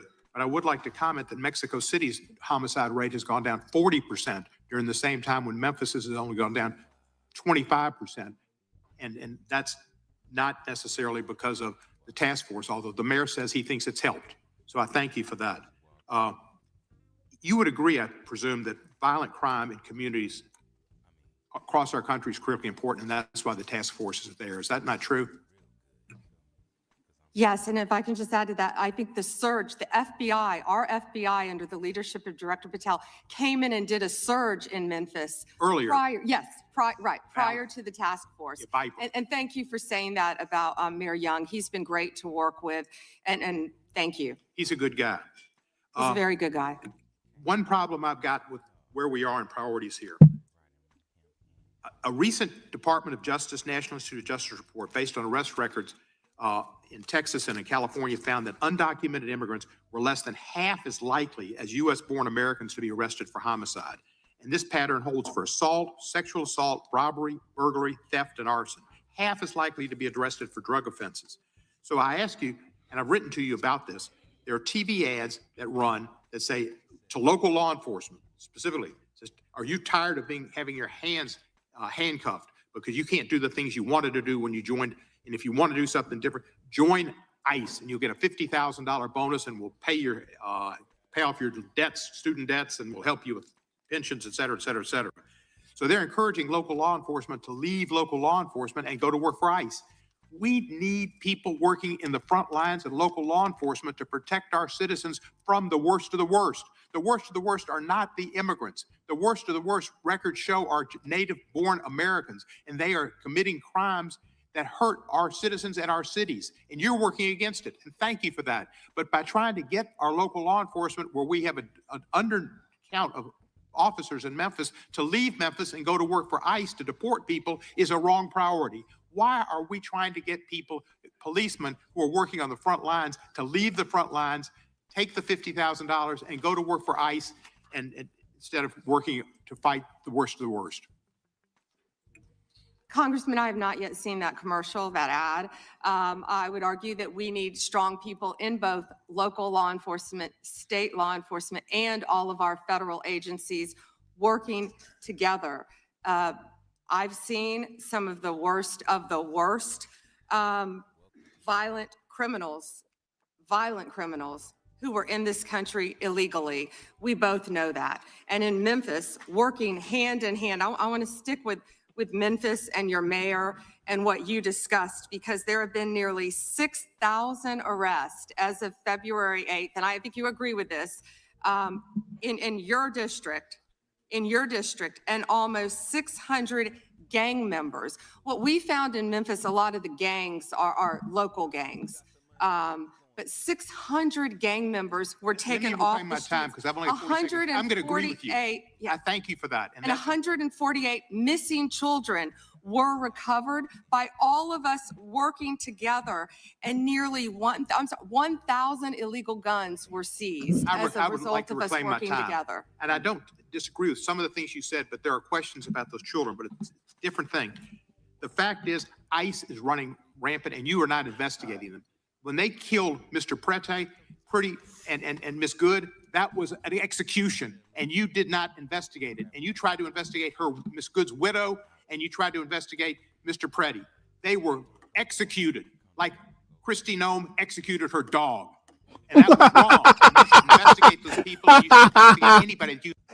I've been waiting for that comparison for quite some time. Oh man, I've been waiting on the Noam killed her puppy meme. This is a weapon, in federal official or not, for civil rights violations. I yield back the balance. Gentleman yields back his time. Madam Attorney General, anytime you need a break, just let us know. If not, we'll just keep going. The chair is now recognized for 5 minutes. Madam Attorney General, you're not allowed to exercise your constitutional rights in a way that tramples on someone else's, are you? No. No, you can't do that. I mean, you have a right to petition the government under the First Amendment. That doesn't mean you can come into this room and start screaming at Mr. Raskin or me or anybody else and disrupt a congressional hearing. You have a right to protest on the street, but that doesn't give you a right to go into the Capitol and disrupt Congress. Something these guys talk about every day. You can't do that. So when Don Lemon... Wait, actually, you do have a right, because you know Donald Trump is going to pardon you if you do. So I don't know there, Congressman Jordan. That's not quite the de facto results. Said that he was exercising his First Amendment free press rights, freedom of the press rights. That's not really accurate, because he was trampling on other individuals' rights. Is that true? Ooh, be careful. Chairman, we will always protect our churches and the freedom of religion. And yes, that's accurate. First right mentioned under the First Amendment, freedom of religion, freedom to practice your faith the way you think the good Lord wants you to, right? That's right, under the federal government. And isn't it true that Mr. Lemon met at a shopping center with the rioters who entered City's church in... Yeah, let them go ahead. They do not have a case. Sorry. They have such a good case that he left Minneapolis and they arrested him at the Grammy Awards or some bullshit like that, because when they tried to get a warrant for his arrest in Minneapolis, the judge wouldn't do it. So they had to go all the way out and get another judge in California to do it. That's how good a case they got. They won't mention that to you, though. St. Paul, met with them prior to marching to the church.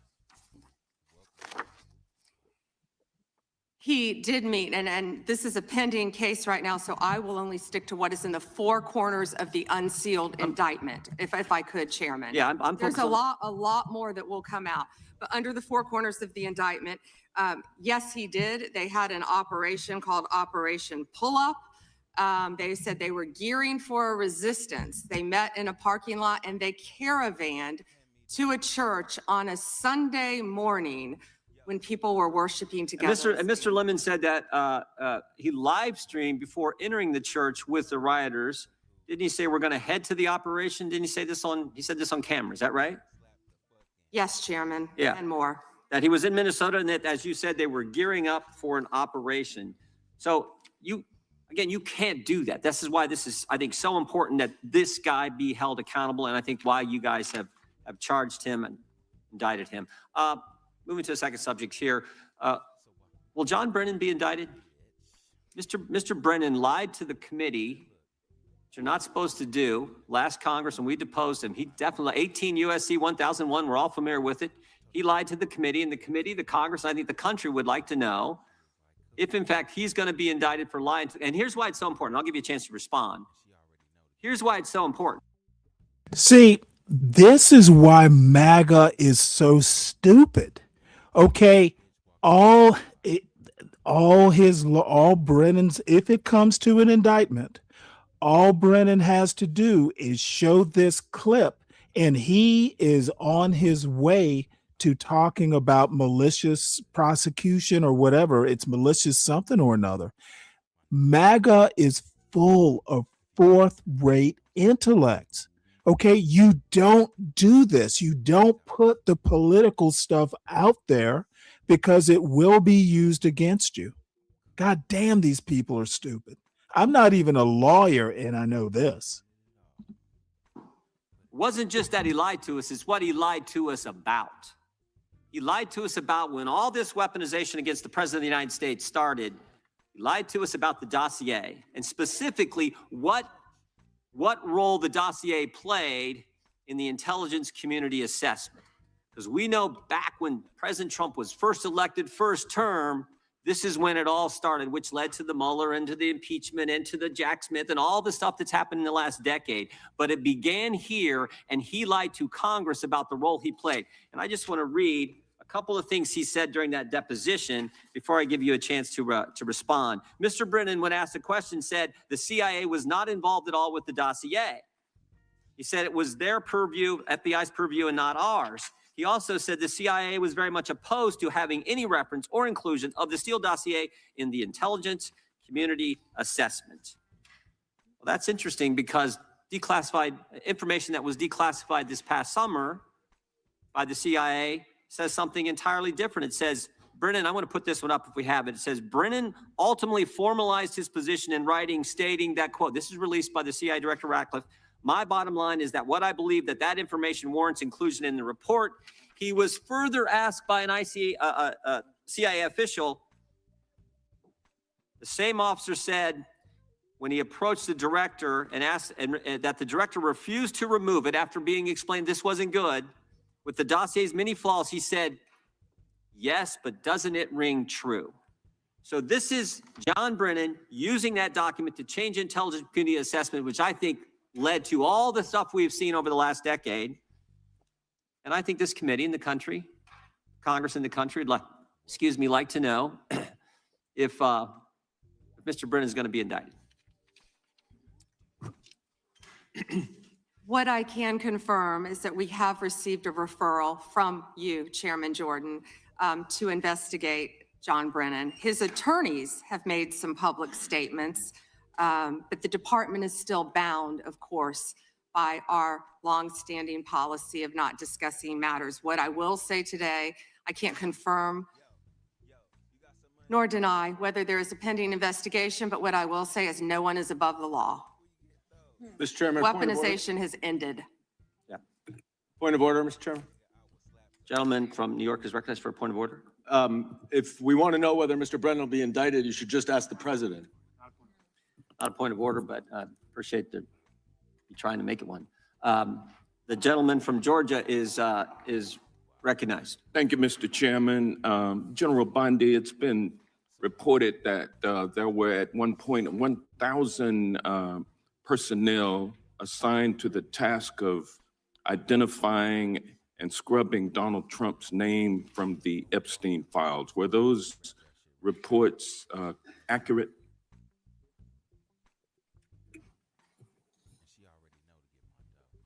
I believe his name has appeared countless times in the documents how that many have people were been released. assigned? If I could finish, I'm going to read you the stats. I just simply asked whether or not it was true that it was 1,000 folks who were assigned that task. Were those reports accurate? There are more than 500 attorneys and reviewers. I cannot give you an exact number. And I wanted to ask you about that also, because this is a different question that you're getting to now. There were 500 DOJ lawyers and others assigned the task of redacting the appropriate information, including identities of the Epstein victim survivors from the Epstein files prior to their release. 500, is that correct? If I could have finished my answer, there were more than 500 attorneys and reviewers who assisted with the. They asked the question and they don't want an answer. That answers my question, ma'am, and I'm going to move on. I'm going to move on. From General multiple Bondi, would you be in agree? order. The time belongs to the gentleman from Georgia. General Bondi, would you agree that your 8 years of service as the state of Florida's Attorney General, the third largest state in the nation, served as an excellent preparation for your current role as Attorney General for the United States of America?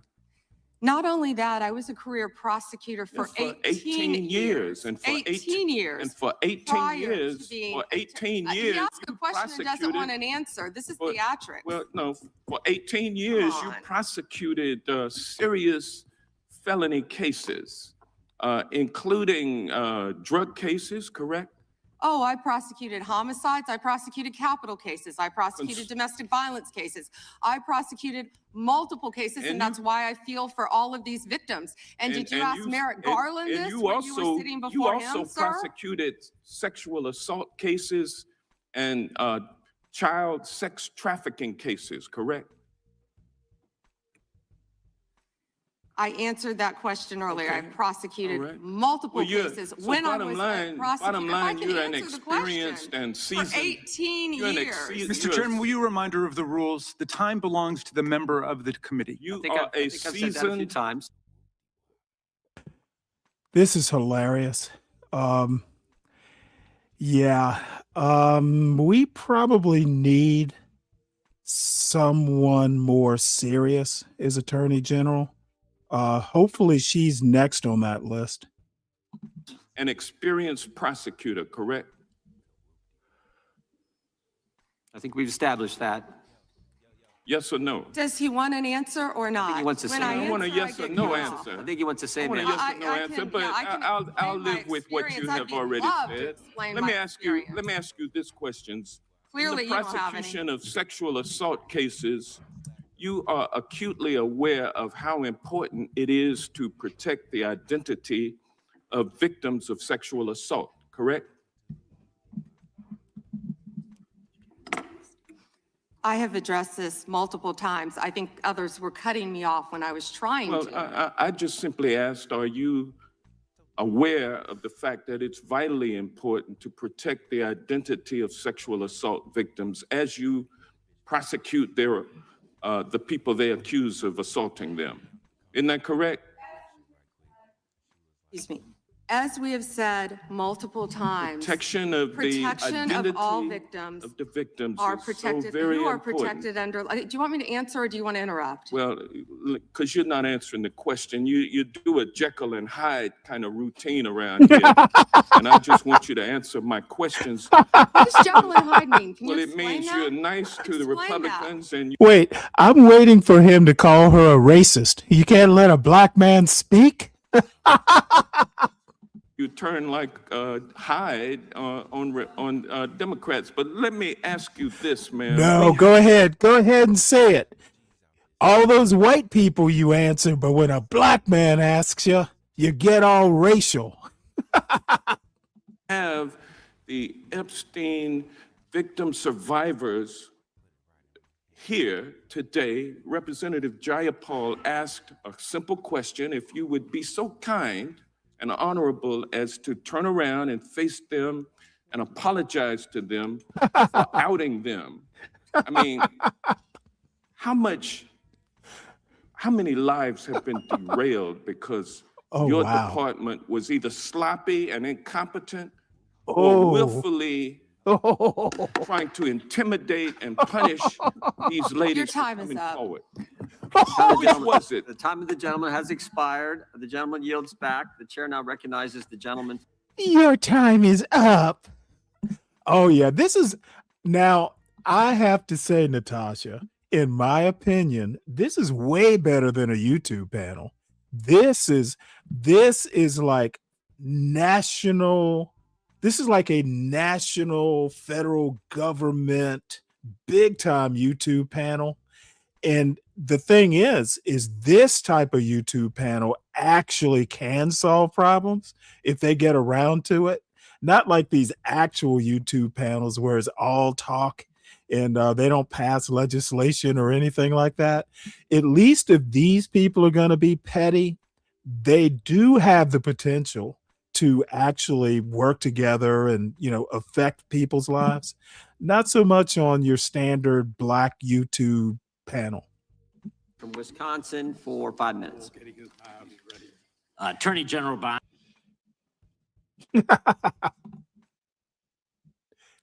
What happened? What happened? How many lives? I don't know what happened there. Because your department was either sloppy and incompetent. Oh no, we can't be willfully watching that. Trying to Skip ahead. To end the open border policies of the prior administration that saw dangerous drugs and criminal aliens flood our communities. Oh, hey, you know what? That is a very good reply. You're gonna fit in around here really good. This is my tax dollars, not super chats. That's goddamn. That is funny. That is actually funny. Good for you. Congressman, President Trump has Usually worked they are open tirelessly, to the as you public. know, to close our border, which is what the Democrats had asked for in that video. President Trump closed our borders on day one. He is protecting Americans. He is protecting our kids from the influx of drugs that were flowing into this country from Mexico, the fentanyl precursors that were coming from China. These precursors were taken from China into Mexico, and in Mexico, they were mixed and freely taken right into our country, along with gang members, MS-13, TDA, freely coming into our cities around our country, thanks to Joe Biden's open border policies. That has stopped under Donald Trump. It will no longer happen under this administration, and he is doing everything to keep Americans safe. And let me continue. When he was elected overwhelmingly by the American people, the majority of the American people wanted Donald Trump. One of the main reasons was border security and keeping Americans safe. And that's exactly what he did. And that's why today the other side sits here, they yell, they cut me off. They want to yell, they want to ask a question and don't want answers because they want to distract from all the great things that this president and this administration working hand in hand, and that includes Secretary Noem, who has closed our borders, and Tom Homan, who has closed our borders to keep Americans safe. And they're trying to distract from that, and they're not going to do it because the American people are smarter than that, and they see through their theatrics. Thank you. Just quickly, yesterday, Senator Grassley reached out to my office to tell me that I was one of the 20 members that was now disclosed were under surveillance from Jack Smith. This brings up the question of non-disclosed orders and whether or not they should apply to members of Congress.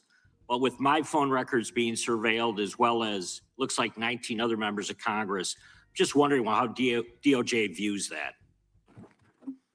Time is, the gentleman's expired, but the gentlelady can respond. As I stated earlier, Congressman, anyone's records who were illegally obtained, Democrat or Republican, we will fight vigorously to stop that. Anything with Arctic frost, I can't discuss right now. And isn't it true, Madam Attorney General, the DOJ has changed their policy? You can't do that now. The DOJ is not going to go do that and ask the judge for an NDO. Absolutely. Yeah, good. That in and of itself tells you why how wrong it was. The chair now recognizes the gentleman from California. Great, thank you. Madam Attorney General, you acknowledged earlier to Mr. Johnson that President Trump was mentioned and the release countless times, you said, in the Epstein files. I just want to play a video, though, for you that I think speaks to the frustration that many of these victims have. Times Trump's name appears in the files, so it could at least be 1,000 times. Is that right? The number is a total misleading factor. We have not released anyone's name that we have not released anyone's name in the Epstein files that has not been credible. Director, could it at We have least be 1,000 released times? every piece of legally permissible information. Okay, You can so- characterize the numbers however you want it. Claiming my time, Director. It sounds like if you don't know the number, it could at least be 1,000 times. Which It's not. leads me- It's not. Is it at least 500 times? No. Is it at least 100 times? No.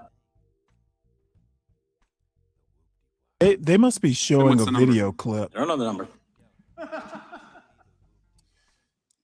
I understand why the victims are frustrated, and the Attorney General acknowledged what Mr. Patel would not acknowledge, that it was way more than 1,000 times. But I want to move, Madam Attorney General, to weaponization of government. And yesterday it was reported that 6 members of Congress had indictments sought against him, and they were not returned by a grand jury. My colleagues have spoken about their frustration of being in subpoenas and having cell phone records combed through. Well, in 2017 and 2018, Adam Schiff and I had our cell phone records and email records combed through, not by you, but a different Department of Justice under the president. It was in retaliation for our role in the Russia interference campaign. An Inspector General report would find this improper and that the predicate for it was absurd. In 2020, after sitting on 2 committees that were a part of the president's first impeachment, an FBI agent leaked my cooperation in a national security case where my campaign was targeted. The president's FBI senior leadership authorized 2 statements to the press that said I was never suspected of wrongdoing and only helped the investigation. But that didn't stop the death threats or my GOP colleagues from referring me to an ethics investigation where Kevin McCarthy's chairman on the ethics committee would find the same thing as the FBI. Our current FBI director would then write a book called Government Gangsters and identify a long list of enemies. About a quarter of them have been either investigated or indicted. He listed me at the very top along with Adam Schiff, and during that same testimony refused to recuse himself when asked if he would recuse if any case came across his desk involving me or people on that list. Since that testimony, his department has put me under investigation with Senator Schiff for the nonsense mortgage fraud cases that we've seen. I get it. This is what the president does. I've priced it in. We have a bingo card at home that my kids have made of what will come next. I expected that the president would come after his enemies, but what I want to talk to you next is serious, and I did not expect this would happen, and I'd like your help on it. The president has inspired death threats against me and many sitting up here with me. In June 2025, an individual left 11 voicemails at my district office. On the voicemails, they said, "Get the message to him. I'm gonna hunt him down, that motherfucker, and toss his ass over the Golden Gate Bridge by my fucking self." Donald Trump's Department of Justice in the Northern District of California declined to prosecute. On May 14, 2025, on Twitter, responding to something I posted, an individual said, "No, it wasn't Eric, and now I'm going to kill you." The Department of Justice from the Southern District of Texas declined to prosecute. May through December of 2025, we received messages at my office that said, "I hope somebody shoots you and your children and your wife in the head. Pew, pew, motherfucker, pew, pew." I would stay indoors as much as possible, and my children, unfortunately, have to do that. The Department of Justice has not charged this individual and cited that he's a prolific caller and has health conditions, although what we have found in our own investigation and his voicemails is that he has said he will employ others to do this. The president can come after me. It's fine. I'm in the arena. So are these folks. But we never expected that the Department of Justice would not seek to prosecute and investigate those who are making threats against us. And that would include those on that side of the aisle. And I'm just asking for your help to protect life, because life is at risk with the environment we're in right now. Congressman, I completely agree with you. I know about several of those personally involving you. I believe one has been charged publicly, and there's something I would be happy to talk to you about off camera, but I can assure you that they are very serious. They are being looked into, and I can give you more details on those. None of you should be threatened, ever. None of your children should be threatened. None of your families should be threatened.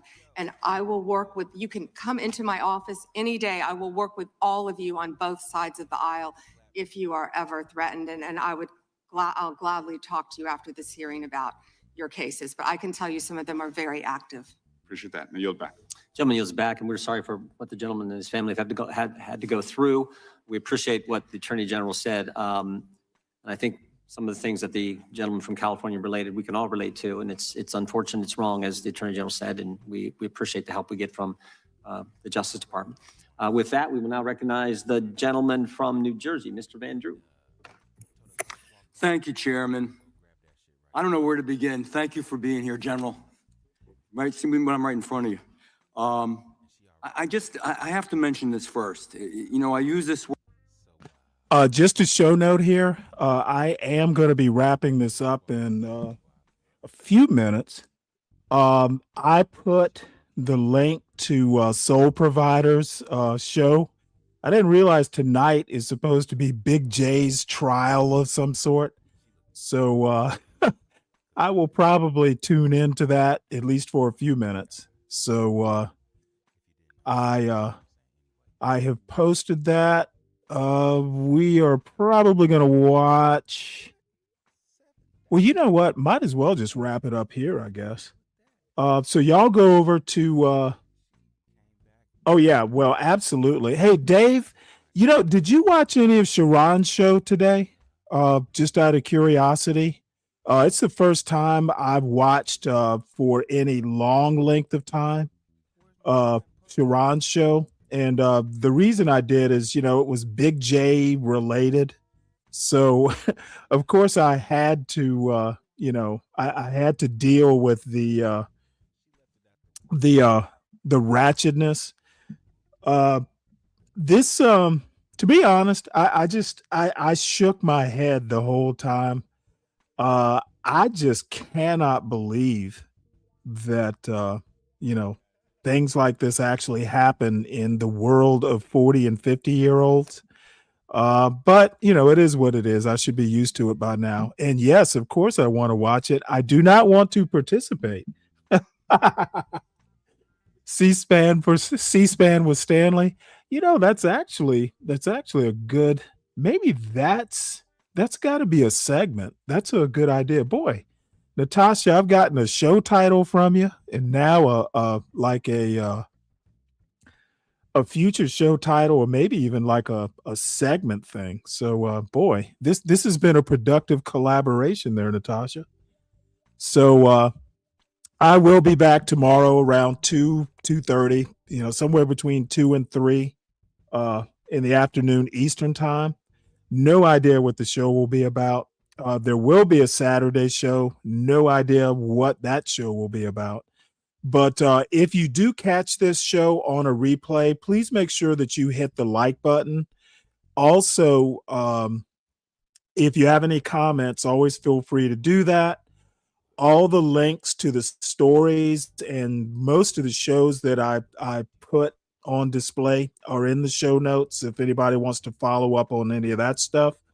I am heading over to Soul Providers at least for a little while.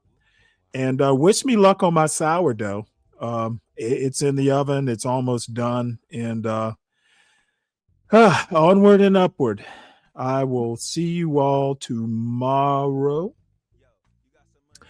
Deacon Dave, my opinion is that I don't want to touch any of that with a 10-foot pole. I honestly don't. My lessons learned are I tend to be too wordy. I've got to cut down on my word count, when I have these discussions. I don't want to do stuff like that. I don't think relationship talk is, I don't think I don't think it's possible, say 95% of the time, to get good quality relationship advice from a YouTube panel. I also don't think they talked a lot about solutions. I don't think it's possible to get solutions from a YouTube panel. Most of the people are barely qualified to run their own lives, let alone give advice for other people's lives. That kind of advice is better gotten from family or close friends or clergy or professional, life coaches, even not from YouTube panels. What else have I learned? Never have 8-person panels unless y'all are actually just bullshitting around. Nothing ever gets solved on a panel of more than 4 people. And platitudes. For some reason or another, people seem to think that platitudes are solutions. As a matter of fact, it happens so many times. It's a show title. Maybe tomorrow's show title is "Platitudes Are Not Solutions."